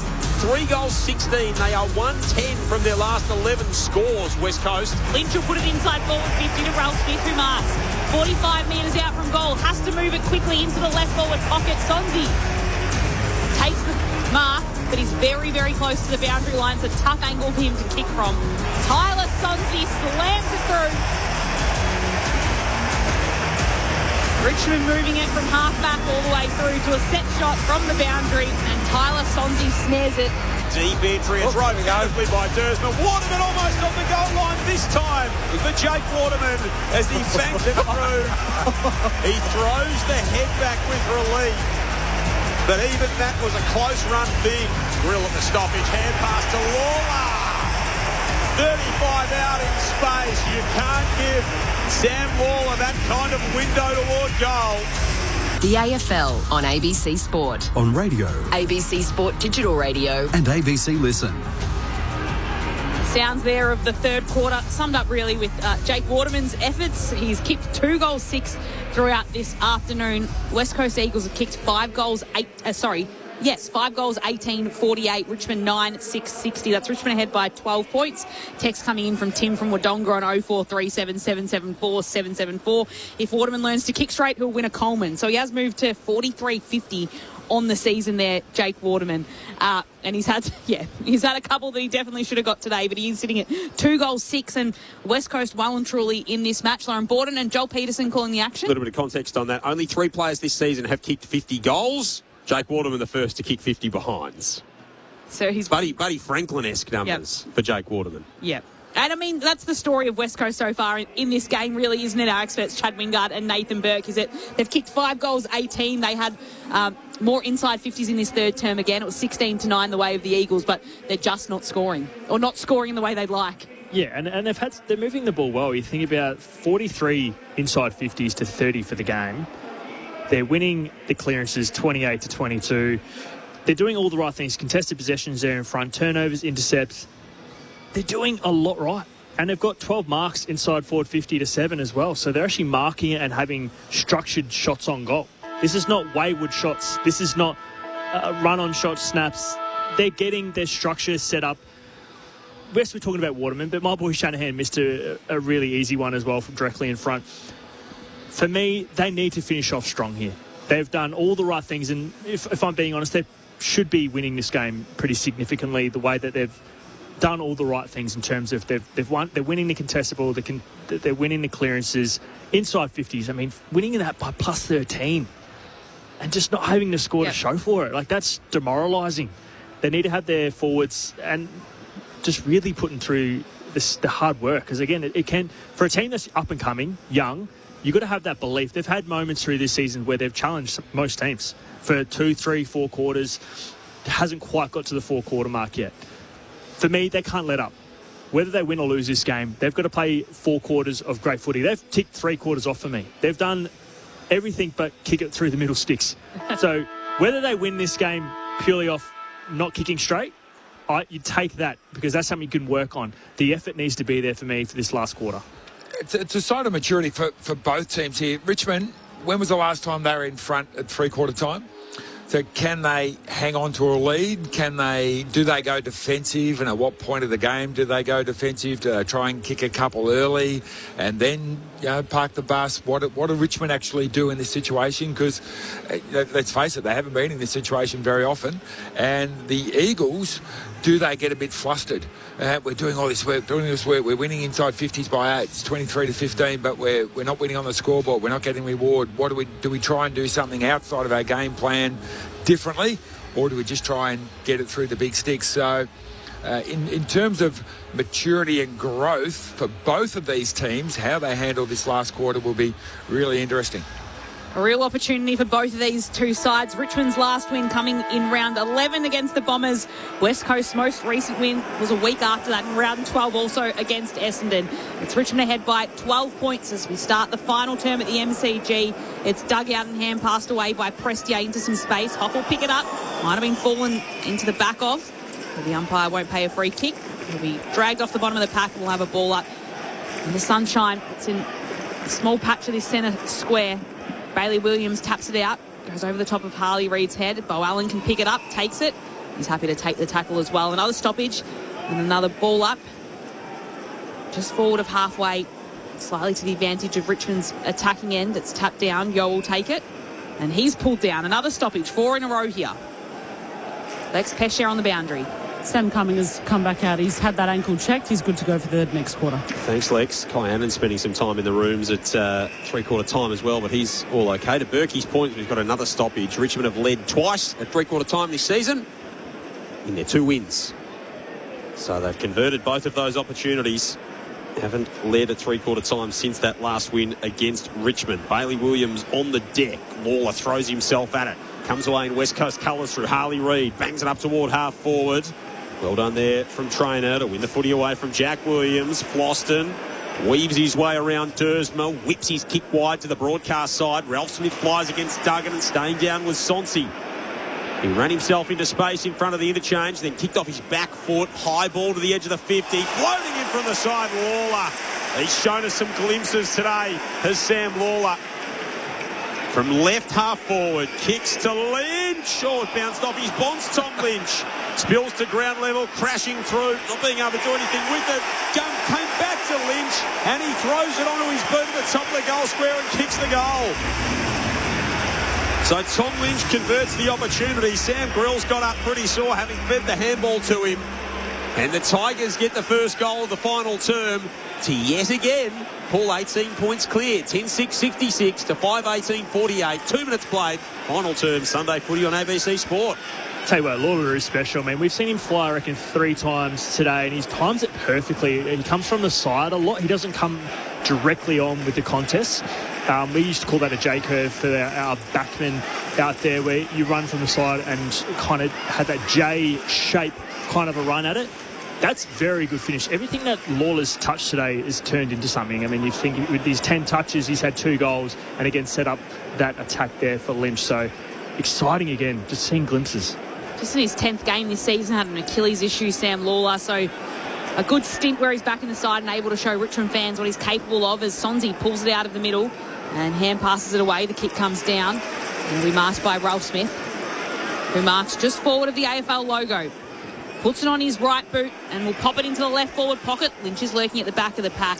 Young gets in there ahead of some of his former teammates and punches it out for a throw-in inside forward 50 for the Tigers. Hunt for an end of the MCG in this final term. Gold Coast and Melbourne all locked up 1 goal apiece at Carrara. 4 minutes played in that opening term. A full call available on ABC Listen.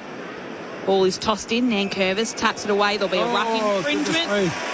We see this, I reckon, 2 out of 3 ball-ups. A shove in the back. I was watching the St Kilda game last night with Grundy and Rowan Marshall and Tom de Koning. They were shoving each other left, right and centre, and nothing was ever getting paid. I don't mind it. You shouldn't be able to just shove a player when they're going for the ruck. You should be, just using your body weight. I don't mind the free kick, but consistency? Boy, oh boy, it's inconsistent. Toby Nankervis to really make things difficult for West Coast. 45 metres out. The captain of Richmond sails it home. And Richmond push out to a game-high 24-point lead in this last term. 11-6-72. They're making the Eagles pay for their inaccuracy. 5-18-48 is what the visiting side have on the scoreboard 4 minutes into this final term. It's Sunday afternoon footy on ABC Sport. Your experts Nathan Burke and Chad Wingard. It's turned into a goal fest, Chad. Talk about our ruckman. Hang on. Goal We're fest. going back 2 hours. Yeah. Yep. I mean, he's had a pretty impressive day. I mean, he's had 15 touches, 1 goal now, and he's winning the hit-out battle against Bailey Williams. Like, that's no mean feat. I mean, Bailey Williams having a great season, so Big Nank getting it done. When he's up and firing, Richmond are a much better team. He was the second-rated player on the ground last week against the Doggies, doing his thing again today. Prestia with the clearance for the Tigers. Bangs it inside the forward 50. Brock's up to meet it. Coming back the other way, Grill, little handball over the top. Ralph Smith, 40 from home. It spills free out of his hands. Lafau's buzzing around. He can't grab it. He'll have a ball up. 40 out from the Richmond goal. The fans at the punt road end starting the Richmond chant. 24 points to the good. Yo spins through. Handball to Marek. Handball to Hoff. Bangs it into the middle. Falls into the lap of Waterman in the centre circles. Hands it off to Dersma. Dersma pokes a wobbly kick to Duff Tytler, who gives some ground with the hand pass. 75 from home is Marek. Low entry. Knocked down by Miller. Crashing through. Trying to take the footy with him was Duff Tytler. He gets wrapped up. And we will have a ball up now. 40 out from the West Coast goal. They're at the city end of the MCG. 5-18-48 West Coast. The Tigers 11-6-72. 6 gone. Final term. Sunday footy on ABC Sport. Ball tossed up, palm down onto the turf. No one can extract it cleanly. Nankervis is diving on top of the footy to wrap it up. Harley Reid lurking around the back of the pack. And it'll be a ball up as Sonzi's the last player to get up. 25 metres out from West Coast goal. Bailey Williams gets a little tap out, can move it forward, but Boston will pick it up. Hand pass to Sonzi. Handball across to Taranto, who clears the attacking 50, defensive 50. Lafau can't mark it and pick it up. He's helped, though, by Ross, who uses the footy. Hand passes it across to Short, who kicks it right down the line. Will be a direct turnover as Hoff marks. And spears the pass out to Tyler Young. Just forward of centre wing. Curls the footy to the top of the 50. Sonzi has front position, pushes it down. Yo comes barging into the pack, takes it, pushes it away towards the boundary line. It's well done to be kept in by Cole. He soccers it forward. And then the tackle is on Trainer. The umpire says it was all fair, legal, and there'll be a ball up right forward pocket for the Eagles. Richmond ahead by 24 points in the final term. Nankervis reaches up, slaps it down. Taranto's kick spilled almost to Waterman. Shanahan's there. He's grabbed by Miller. Tackled. And a ball up. 30 out from the West Coast goal. Trying to eat into this 24-point gap in the game. No, he goes backward into the contest. Need a goal out of this. It's been down there for 30 seconds. Absolute must-have at this stage of the contest. Williams hits it clear, but straight to Ralph Smith. Taranto, short, got caught. Umpire waved it on. Duggan to Reid. 45 out. Back to Marek at right half forward. Now to Yo on the edge of the arc. Left foot kick. Top of the goal square. Shanahan bashed away by Annan. Spilt to Waterman. Hit it at pace. Steadied up. Steady up again. Shrugged the tackle. Got the handball away. 30 out from the West Coast goal still. And still they can't find an answer. Now it spills to Duggan. The co-captain slots it. The captain's goal at one end to Toby Nankervis. Liam Duggan says, I see you and raise you. And he curls in a goal to bring the margin back to 18 points. And that's the first of the season for Liam Duggan. 11-6-72 the Tigers. West Coast 6-18-54. 8 played. Final term. Nathan Burke and Chad Wingard, your experts on ABC Sport. And what I love about this, it wasn't pretty, but you can still see the intent by West Coast Eagles. This was a goal from pure effort, pure chase. They've had multiple inside 50 tackles in that passage of play. They've had stoppages after stoppages, and they finally get the reward. That's what I'm talking about. That's what they've missed. They've put all this effort in, and they haven't got that reward. Duggan just said, here, give it to me. I'll chuck on a left boot, and I'll put it through the middle sticks. So again, West Coast work the margin back down. 18 points in the final quarter at the MCG. Ball tossed up in the middle. Ross takes it and just clears it into the sunshine. Beneath the southern stand, Rechko sits under it and marks. Another one of those young stars coming through from the Tigers. Perhaps not as well known as Sam Lawler just yet. But he's having a good season since he's come into the side. Kicks it inside forward 50. Here's Herbert for the Eagles. Takes it, hand passes it to McCarthy. He'll clear it out of defensive 50. Threads it along the boundary line. Murdoch going after it. Might have been held there by Banks. He was. And it'll be a free kick for Millen Murdoch. A little bit lucky there, but the momentum pulled him down rather than the Tiger player. So Millen Murdoch with the footy. In the 17th game for the Eagles. Kicks it right down the wing. Tackle form. Rock can't pick it up cleanly, but can finally get a little hand pass away. It's easily chopped off by Banks, who takes it for the Tigers. Kick comes down the wing. Running onto it is Lawler. Shrugs off the tackle. Hand passes it away to Prestia, who drops the footy. Goes back and collects it. Has Marek following closely behind him. Hand passes it away. And inside 50 will have a kick in that lands in the lap of Tom Lynch. He's in front of a crowd of supporters that are wearing banana costumes. Bright yellow, standing out like the boots that Tom Lynch is wearing. And Lynch will go all the way back to take his kick from the advertising hoardings. Bully banana from there, Loz. Well done. I think he'll just go the ordinary drop punt from 48 metres out. Tom Lynch kicks this one towards goal. Has the distance, but the accuracy is offline. A minor score for Tom Lynch. He's got a couple of goals today. And it's Richmond's lead extended out to 19 points. 10 minutes played in the final term. Too early to say handy point, Berkey. Too early, Joel. Okay, I won't say it then. Bring it back into play. Starcevic. He whacks it to the wing. Shanahan and Brown got tangled up. Mark taken by Broad for the Tigers, who backs back right to halfway. Pokes it short to Sonsi. He's been busy today. 18th disposal coming up for Tyler Sonsi. Got a goal as well for his trouble this afternoon. Richmond by 19 points. 11 played final term. Sonsi, shallow entry. Lynch got pushed underneath it. No free kick in the contest, or was there? Yes, there is. And it will go to the big Richmond forward. Tom Lynch will have a set shot from almost on the 50. 10 in from the boundary line in the left forward pocket. Did the umpire standing 5 metres away pay that, or did one of the others? It was very delayed. I think it was the umpire that was sort of just tucked in along the boundary line in that left forward pocket. Whether there was a call from elsewhere, but it ends in Tom Lynch having a set shot with a 19-point margin. Richmond's number 19 from just inside the 50 gives it an almighty thump. And it's just away to the left-hand side. 20 points the gap in the game. 12 minutes into the final term. Sunday footy on ABC Sport. Could have put him away, that one. Option now for McCarthy. He hits it right down the broadcast wing, and it's a great grab from Chad's man, Job Shanahan, who kicks it right down the wing. Prestia was there, and then Vlosten just happily sees it over the boundary line, quite content to force the throw in at centre half forward for the Eagles. Richmond ahead by 20 points.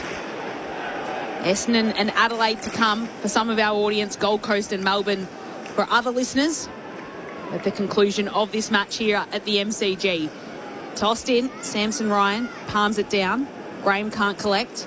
It's taken by Ralph Smith, who absolutely kicks it into Herbert, who smothers it with his back.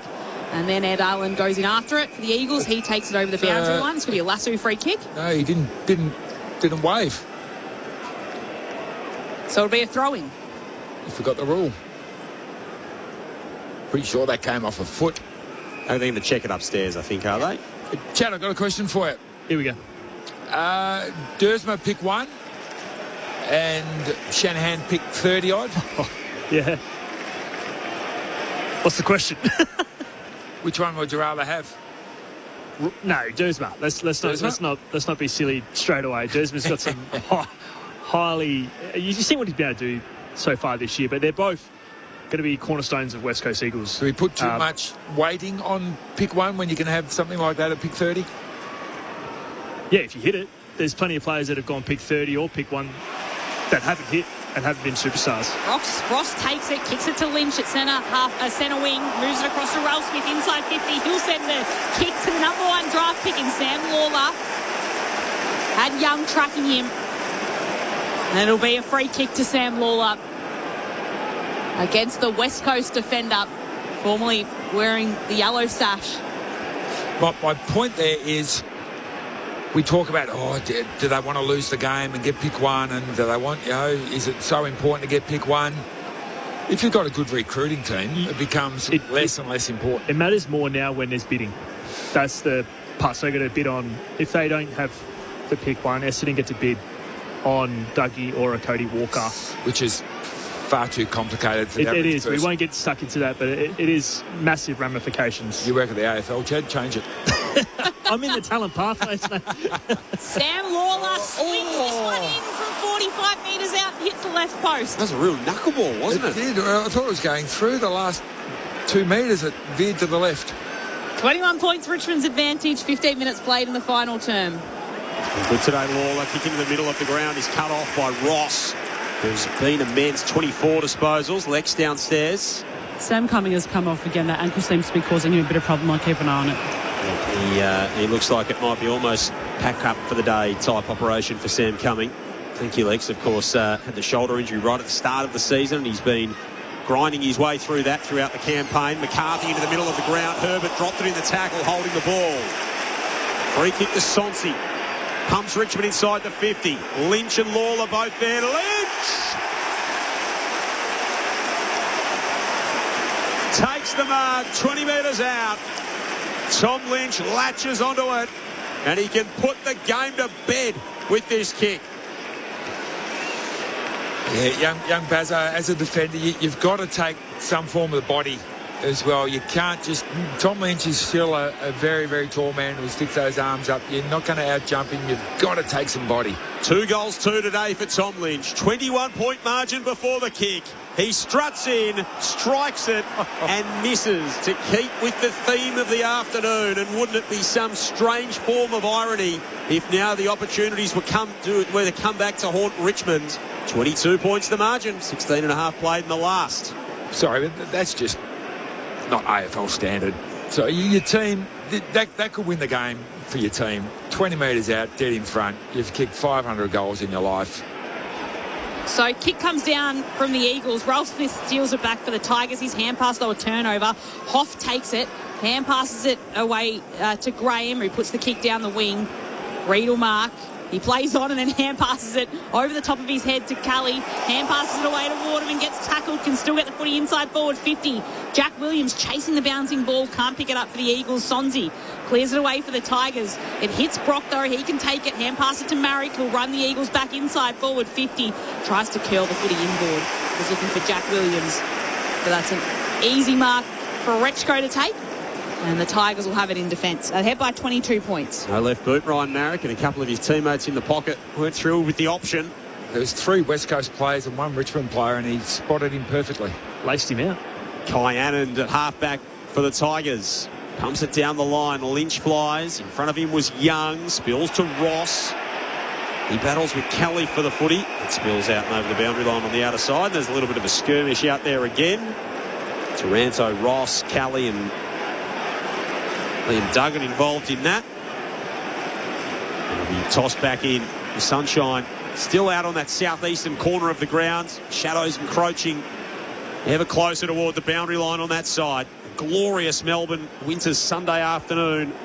And the sun's shining on Richmond at the moment. Kelly waltzes away from the stoppage. Darts the kick to Waterman. Front point of the square. He looks up inside forward 50. No mark there, but a beautiful bit of roving from Jack Williams, who curls it home. And Williams keeps the flame flickering for West Coast. 16 points the gap in the game. 7-18-60 to the Tigers, 11-10-76. 18.5 gone in the last. It'll take something special. They might still have something in them, the Eagles. A chance, Chad? Got 3 in them. Well, they've kicked 7 for the day, so 3 in 8-10 minutes is a big ask. But they're going to have to get going very quickly, and they're going to have to do something they haven't done all day, and that's kick straight. So, but that stoppage there, that was beautiful hands, and then Kelly just having that decision making just to lower his eyes, hit Waterman. They've done a lot right this whole day. It's just the last part, so they finally get through the big sticks, but they need one quickly. All right, let's see what this ball up will bring for the Eagles. Nankervis deals it out for the Tigers. His hand pass, though, is taken by Marek. Hand passes it to Harley Reid. Chucks it on his boot, can get it all the way to half forward. In fact, it'll bobble its way inside forward 50. Jack Williams is there, shoved off the footy. Trainer gathers it for the Tigers. Hand pass to Taranto. His hand pass, a turnover. Duggan kicks it down to the top of the goal square. Jack Williams works it to his advantage. Snaps it through. Here we go. Wow. Very well done by Jack Williams. In fact, it's Harvey Johnston. Harvey Johnston chasing after it. A couple of second efforts from him. And he has kept the Eagles in touch well and truly. Richmond ahead by 10 points. 11-10-76 the Tigers. Chad, West Coast 8-18-66. I tell you what, effort. that is not an easy task. The angle that he's picked that up on, and he's running at full pelt towards the point, he's able to drop it on his foot in half a metre and get that through the sticks.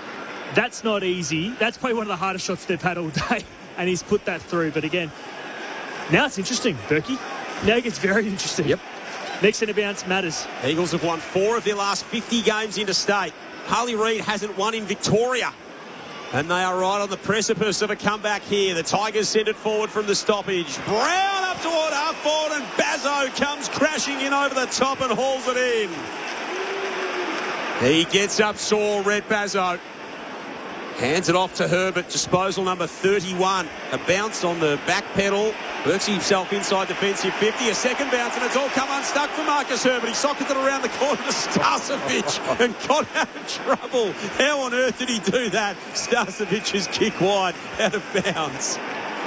He was begging for somebody on the wing to just give him an option. They were all standing there watching him run around in circles. Because Bazzo was actually the one man down. He's the one that was sore from the contest, gave the handball, then he was out of the play, so it's 17 versus 18. Crowd today, 33,737. Brandon Starcevic, that's a far cry from the past 5 games that he's played here at the MCG. The lowest crowd he's played in front of in his previous 5 was 82,000 people.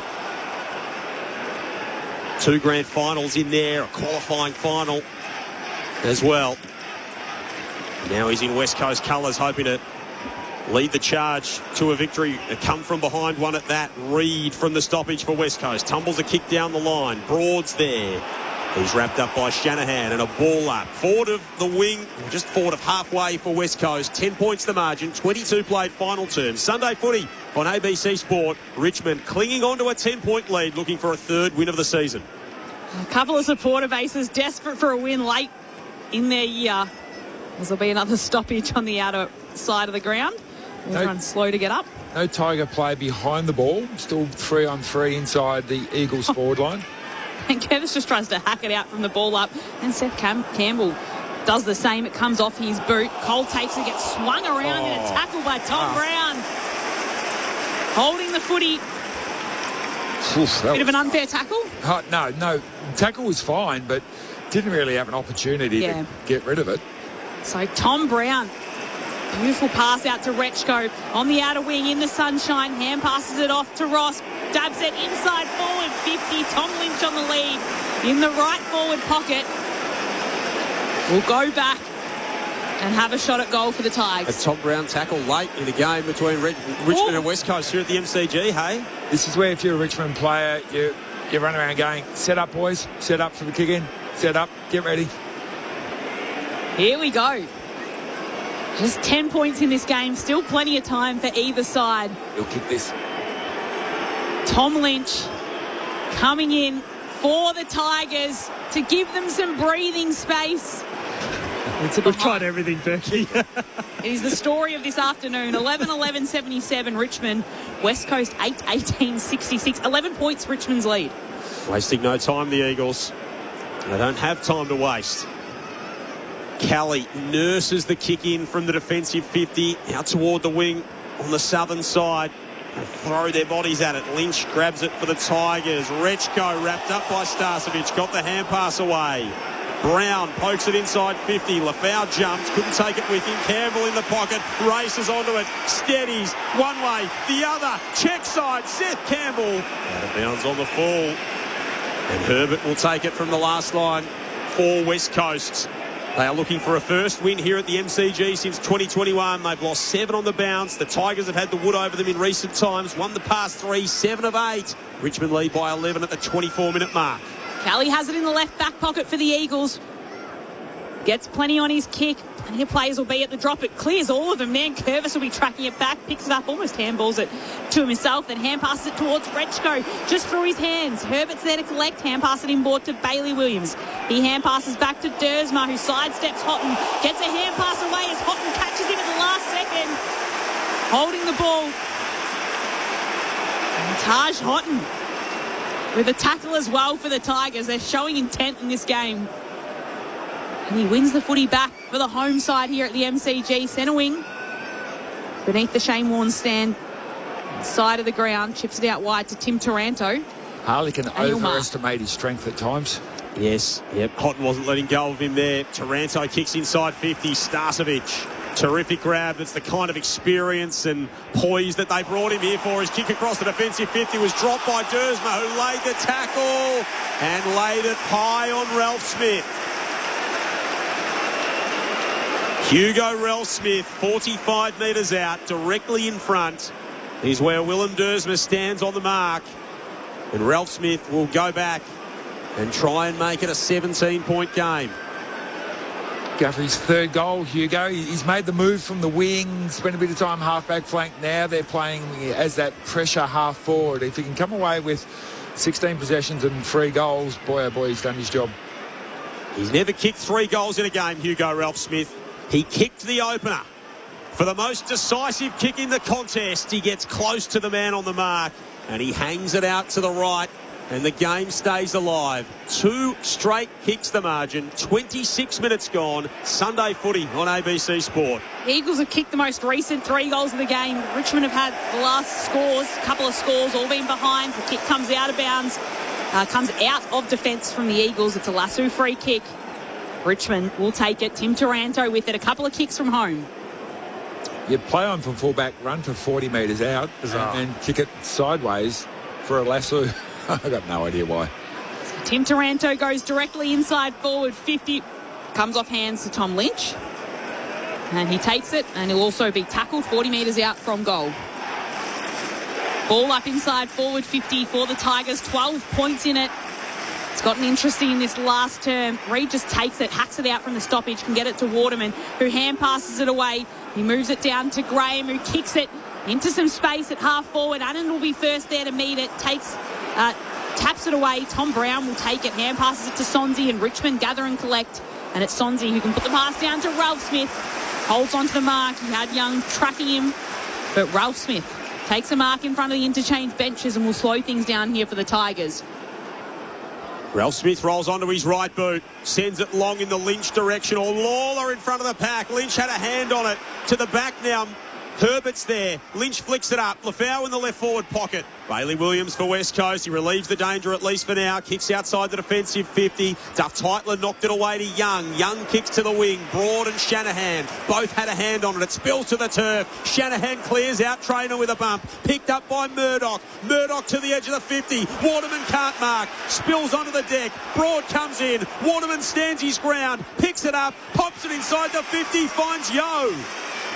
Elliot Yo with the mark. 40 out, directly in front. And he can make it a 1-kick game with a minute and a half to play. A couple of really big one-on-one wins there by Shanahan and Waterman. The bench screaming at them to keep this game moving. They know they don't have much time. And Elliot Yo, so long a leader of this team, comes in, 40-metre set shots, on the way, misses. It misses. 8-19 for West Coast. There's your story on the scoreboard in the behinds column. Richmond 11-12, 78. 28 and a half gone in the last.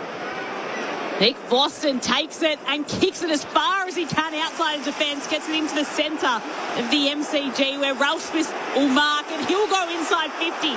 Just 2 kicks to get it to Lawler, running into an open goal. Starcevic takes him, holds onto his jumper. Lawler shrugs the tackle, gets the goal and seals the game for the Tigers. Sam Lawler with 3 this afternoon for Richmond. And the Tigers are heading for their first win since round 11.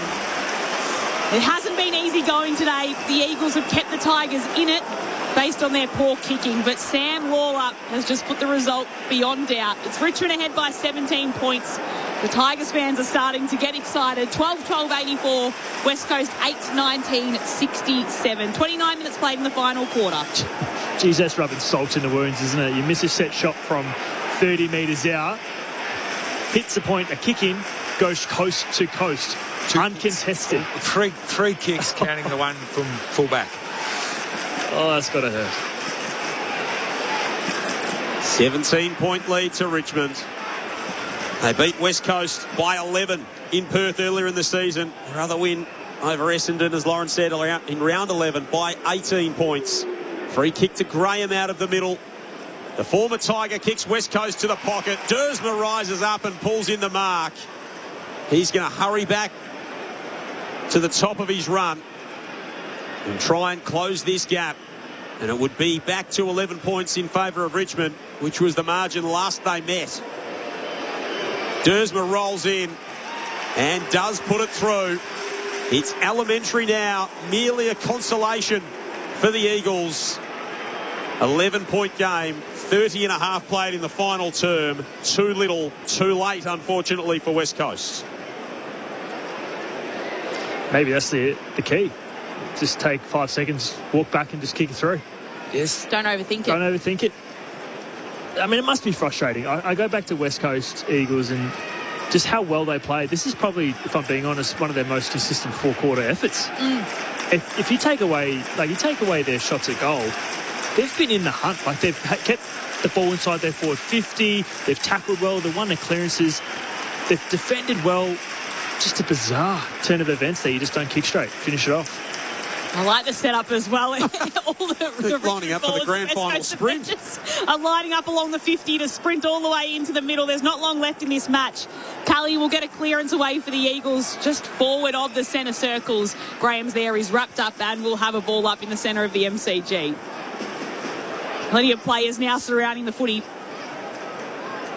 As the umpire tosses the ball up, Ralph Smith goes in after it. Lawler takes it. He's taken down to the turf. And fittingly, Sam Lawler has the footy in his hands as Richmond records its first win since May. They continue a dominance against the Eagles, but it was the West Coast Eagles that kept their opponents in it through poor kicking. It's Richmond winners 12-12-84 to West Coast 9-19-73.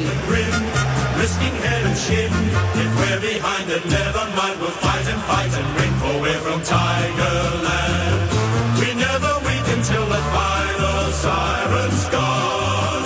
Like the tiger of old, we're strong and we're bold, for we're from Tiger. Yeah, we're from Tigerland. Richmond records just its third win of the season this afternoon against the West Coast Eagles.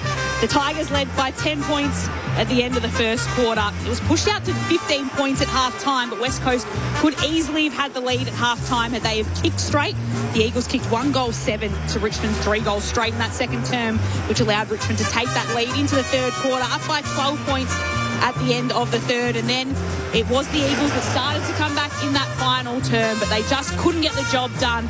2-6 was Jake Waterman's efforts from today, as it is Richmond that win by 11 points. Whether you will see us with a grin, risking head and shin. If we're behind it, never mind. We'll fight and win, for we're from Tigerland. We never weak until the final siren's gone. Like the tiger of old, we're strong and we're bold, for we're from Tiger.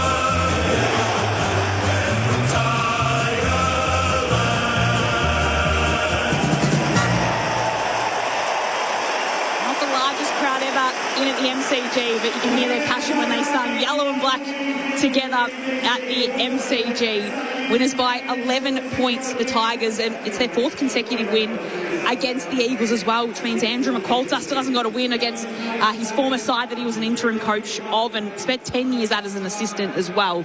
So the Tigers 12-12-84, the Eagles 9-19-73 in front of 33,737 fans here at the MCG today on a beautiful sunny winter's afternoon.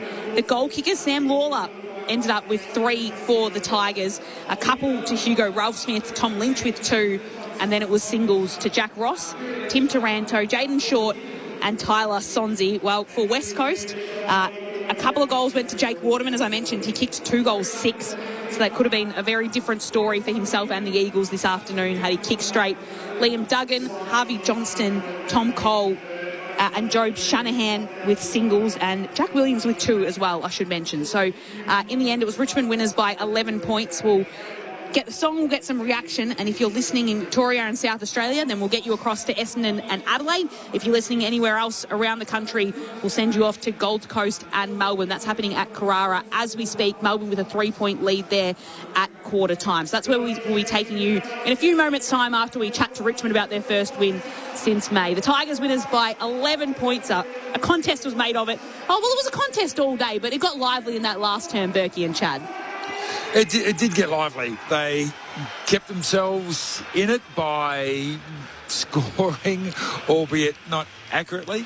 They had 28 shots for goal to 24. In the end, it was just a little bit of accuracy because you look at the way the game was played and it was fairly even. Inside 50s were 52-45 in favour of the West Coast Eagles, so they had more opportunities to score, but you've got to hand it to the Tigers. They didn't lapse for long periods, which is sometimes that's what you get with young sides. They hang in there for 3 quarters.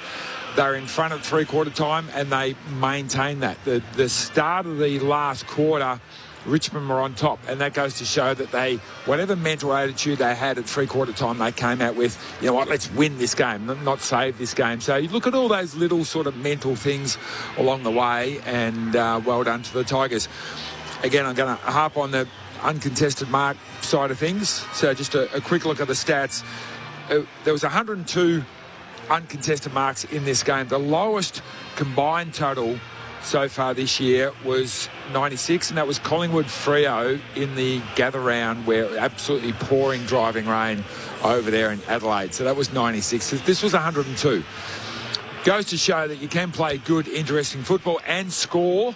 So 28 shots to 24 shots with that level of uncontested marks, which to me was it's why I, normally negative Nancy watching these two teams play, but I wasn't today because I actually liked the contest.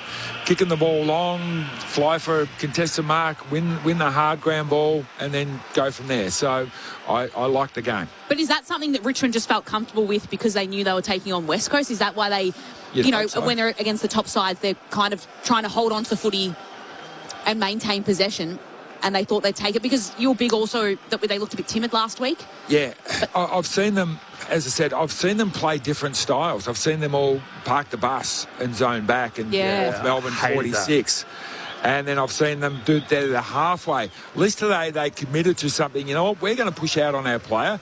And West Coast were doing the same. We're going to go one-on-one all around the ground as well and force you to try and use your skills to get through.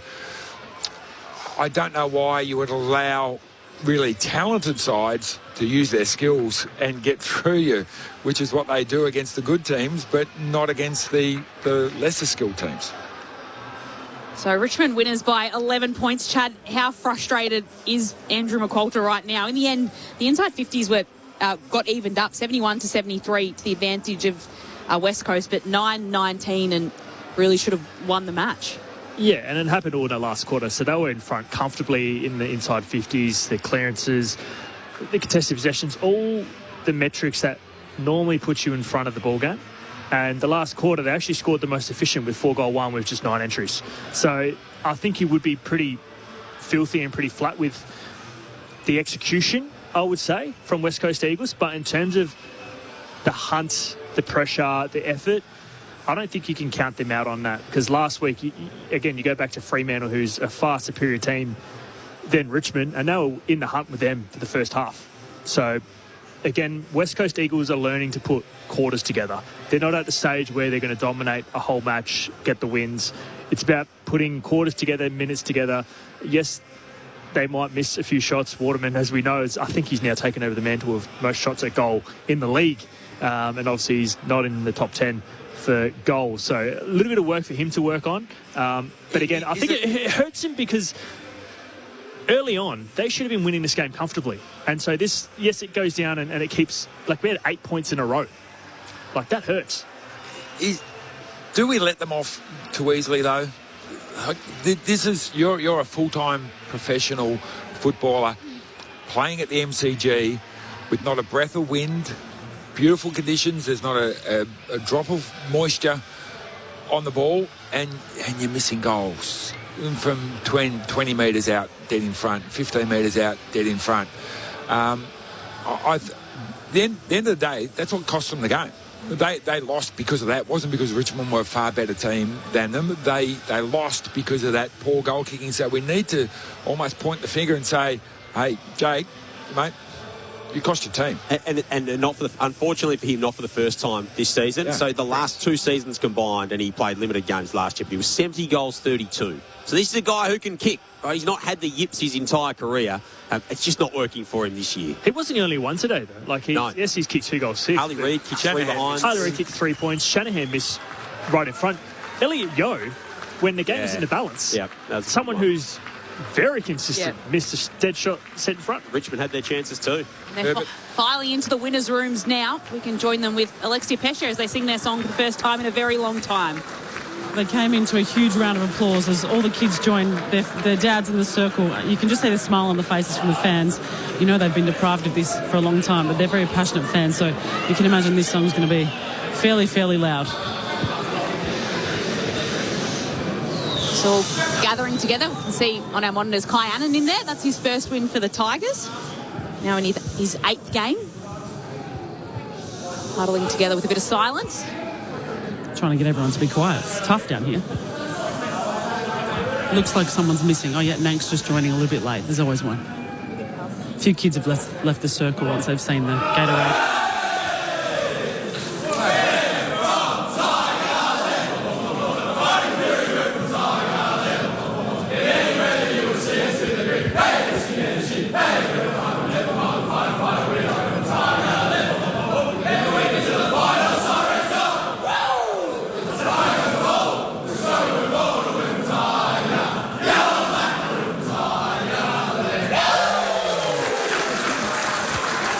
There we go. Richmond singing their song for just the 3rd time. Looks like Jaden Short's got his very, very small baby in there in the huddle with him. Berkey, I feel like I chopped you off just as we were getting down to the rooms. No, I was just going to say, I think Herbert was another one just before half-time, right on the siren from 15 metres out, dead in front. Might have been Murdoch, but... Yeah, Murdoch. So many opportunities to win this game, and bad kickings, bad football. So whilst we can look at all the good things that both teams did, you've got to correct that. You've got to correct that. It's not good enough for professional footballers to miss some of the shots that they missed. And we laughed. We laughed at it, but I guarantee you, Minnie McWalter and Adam Uze aren't laughing. So how do you handle it as a coach? Like how? Because it's sort of like missing free throws or something, right? Like you can shoot 100 free throws. It doesn't necessarily mean that you'll come out better next time. So it's it's going to be a curious thing for Andrew McWalter to have to deal with during the week. We've got to send some of our audience off, Joel. If you're listening in Western Australia, Northern Territory or Tasmania, you are heading to Gold Coast taking on Melbourne. That's happening at Carrara at the moment. Melbourne are ahead by 3 points, 5-4-34. The Gold Coast, Melbourne 6-2-38. That's where we'll be sending you in just a moment. Perhaps not right now. We might keep you with us for a little bit longer as we try and wrap up this Richmond match against the West Coast Eagles. It's been a big win for the Tigers. Their fans have enjoyed it, and we can go back into the rooms with Lex Pesce now. And alongside me is Nathan Broad. It was a pretty good win. In some ways, did it feel a bit lucky, though? Yeah, it was a bit of a scrappy game. We were just walking off with Nate then and was like, it just felt like a bit of a game, which was I don't know if it's both game plans are very similar, so it's hard when you play against each other like that. But we got the win in the end, which is awesome. And sometimes you need to win ugly, and I thought that's what we did. When you came down here, there was no shortage of smiling faces, especially your daughter, and I think I caught her singing the song with you guys. Where did she learn that? Yeah, well, exactly. Good question. I don't know where she learned it. No, she's been singing it at home, and probably about, 12 weeks ago, she goes, "Oh, did you win, Dad?" And no, we didn't win. And that went on for about 3 weeks, and I thought, you know what, stuff it. Yeah. Did you win, Dad? Yeah, bloody oath we did. Yeah, up the Tigs. So we've won about 10 in a row to her, so it's awesome. So, but no, it's good to have her here and have her be a part of it. That's a win in itself. Now, you've been very vocal about your plans for next year. Having Minnie on the other side, going back home to WA, is it something that you might do in join the West Coast Eagles? No, I don't think so. At the moment, I'm just playing for the Tigers, and I know it's a bit of a cliche thing, but that's reality. There's nothing in concrete. I'm just playing footy and feeling good and trying to play the best footy for the club and give my absolute all and get another win, which was nice. So I've got a couple more games left for the Richmond Footy Club, and then I'll be heading back to the West. But honestly, no concrete plans yet. And just before I send you upstairs, one on Sammy Lawler. He hasn't been around for very long, but some of the stuff he does, my goodness. I wish he was around for very long because, my God. He does some amazing things. He's a match winner too, so he's so smart when he gets the ball in his hands. The more games we can get into him. There's a few others too that haven't had a go, like Josh Schmill. He's just as classy, so things are only going up for us. Nathan Burke and Chad Wingard, is all yours. Nathan, congratulations, mate. Nathan Burke here. Must be a roller coaster of emotions down there in the back line. On one end, you're looking up your end and you're seeing your forwards miss goals, but then down your end, you see the opposition missing goals. You must be on a roller coaster of emotions watching that. Yeah, I know. We've had some good looks all year. We just can't put it through the big sticks. It's kind of been the story of our season. We just can't maximise on our opportunities, and then teams go down the other end and kick one. But lucky for us today, they went down and missed. But we are really trying really hard to, if they are going to take a mark, it's wide and it's long, make it the hardest shot on goal, because early on we're just giving up too many right in the corridor and it's a certain goal. So it's something we've been working on, keeping them, forcing them wide and making them have tough shots. And today I thought that we did that, and they kicked a lot of points in the back of it. And three-quarter time, you're in front. You've been that twice this year, and you've won both of those games. That's 3 out of 3 now. I thought the first 7 or 8 minutes after that three-quarter time break really showed that you came out with the intent to win the game rather than save it. Was that the key message? Yeah, we knew they'd throw a punch. We knew the first 5 minutes was probably if they were going to win or lose the game. So we were really, especially, and that after half-time too, same thing. We knew they were going to throw a big punch at us. We had to throw a big one back, or at least cop it and wear it for 5 minutes, and I thought the young group did that really well. And then we took some good moments on the back of it. Lawson's kick up the guts, I'm not sure about that, but it came off for a goal, so we'll take it. Yeah, I'm tipping that one wasn't drawn up when you're trying to save the game. Oh, I'd love to see the vision if it didn't come off in the coach's box. It might have been a broken phone, I reckon, but he had the knackers to do it, and got a goal on the back of it, so yeah, kudos to him. Nathan, Chad Wingard here, mate. Congrats on the win. And everyone's talking about this pointy end of the season. Teams at the lower end of the ladder looking forward to positive stuff for next year. The draft comes up, but how important, I suppose, in the four walls is about getting a win and going about it the right way. Because next year's going to come around. You can't just automatically start winning games. You've got to create that winning culture. 100%.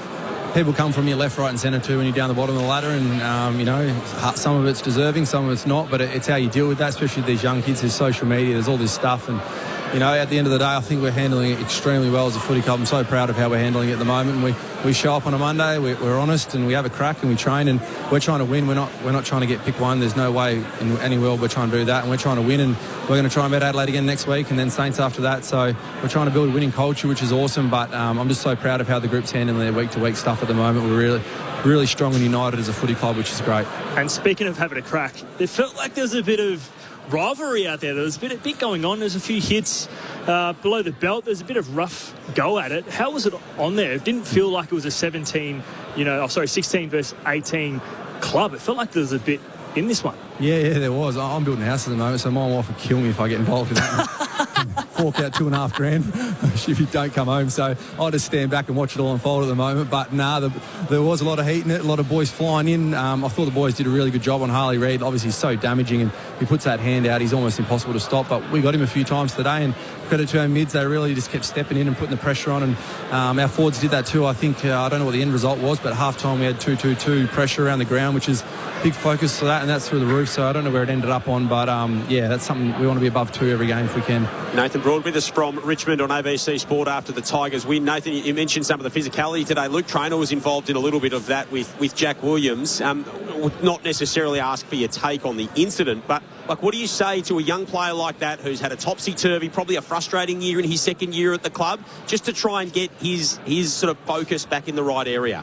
Yeah, I didn't see the incident. I just heard the all over the crowd, so I can't comment on that. But we like him playing, not to that extent if there was something in it, but we do like him playing on the edge a bit because that's where he's at his best. He's crashing packs, he's flying at the ball, and so it's a fine balance of trying to get him to do that, but also not crossing the line. So it's just a week-to-week thing with these young blokes and trying to work with them. But I love how he goes about it. And quick one before we let you go. What does a win do for the group this week? It's awesome. It's just reward for effort. Like I said before, the Monday to Friday stuff, the boys are working so hard. They're in there so early with their craft. Like, they have not thrown the towel in. And I'm just so proud to get them a win because winning's not everything, but it also, you need to learn how to win at stages, and I'm just so happy for them. So hopefully we can roll across to Adelaide now. We travel really well as a group, so hopefully head over there and get another win. Nathan, thanks for your time and joining us after a rare win, I guess, for the Tigers this week, but we loved hearing your fans celebrate with you on the MCG. Yeah, thank you. There's full rooms. I haven't seen like this for a long time. So They've all packed in. You can tell we won. You can definitely tell. We can see it on the monitors. We appreciate your time, Nathan. Good on you. See you later. Nathan Broad with us. He's always great to chat to. Pretty easygoing guy, it sounds like, from the sounds of things. We've got to get out of here in about 3 minutes' time. Votes, Footballer of the Year. Chad, flick past it over to me. We respect our elders. Yes. No one kicked straight today, so I'm hoping you can kick straight with the 3 votes. All right, I'm going with Taranto for 3, 32 possessions, 9 tackles, 9 scoring involvements, and a goal, 11 clearances. That's a pretty complete game, that one. Just because he kicked straight, I'm going to give Sam Lawler 2 votes for 3 goals, and a young fellow who I haven't really seen a lot of, I'm going to give young M. Herbert 1 vote for 34 possessions, and he had 5 score involvements himself. I thought he used the ball better, going at 76 kicking efficiency compared to Harley Reid, who went at 41. So he just created more than what Harley actually did. 70 touches in 2 weeks for Marcus Herbert, taking the mid-season draft out of the Geelong VFL program, so plying his trade out of South Warrnambool, and hasn't he made an impact in the last couple of weeks for the Eagles? One of those players that just everything went for a second attempt, third attempt. And a pink boots, headband. There's a bit about him. Bit of the Murphy Reeds about him as well, when I think of Freo. That's a big comparison. In terms of the headband and the stature. The aesthetic. Yes. And he's still got room to improve. Like, I watched him on the ground level. He's really good. Aerially, he's still got a little bit of work to do. So that's something that he will have to keep working on his game. And aerially, I mean, by judging the ball, going back with the flight, there's a couple of drop marks that he's not as strong aerially. So that's something that, again, he just keep adding to his game. But it's exciting for a player just to come in and have the impact that he's had. So just quickly, Richmond has Adelaide, St Kilda, Geelong. Any more wins coming for the Tigers this season? I can't imagine so. I think that game against St Kilda, all of them are really going to matter to the teams that are still contending.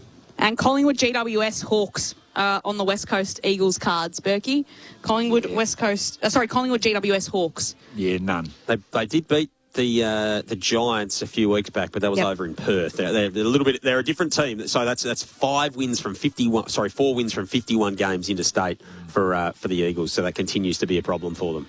So Richmond winners here at the MCG by 11 points. A big thank you to Joel calling alongside me, to Chad Wingard, Nathan Burke, Alexia Pesce down on the boundary, to Aaron Bryans in the studio, to Stu Baker pushing the buttons at the back of the box, and Damo Peck as well, doing all our social media. You can check it all out on ABC Sport across the social media pages. We're headed in a couple of different directions. If you're listening in Victoria and South Australia, you'll be heading across to Docklands, where Essendon is taking on Adelaide. Your call team there, Matt Clinch, Ben Cameron, Bob Murphy and Daniel Harford. Always a fun call when those 4 get together. And if you're listening in WA, Northern Territory, Tasmania, you'll be heading across to Gold Coast and Melbourne. So that's where you're heading in a few moments' time. At the moment, it's Melbourne ahead by 10 points. It's midway through the second quarter there. So Victoria and South Australia, Essendon and Adelaide. Everyone else, you're heading to Gold Coast and Melbourne. Thank you for your company today at the MCG. It's goodbye from here with the Tigers winners by 11 points.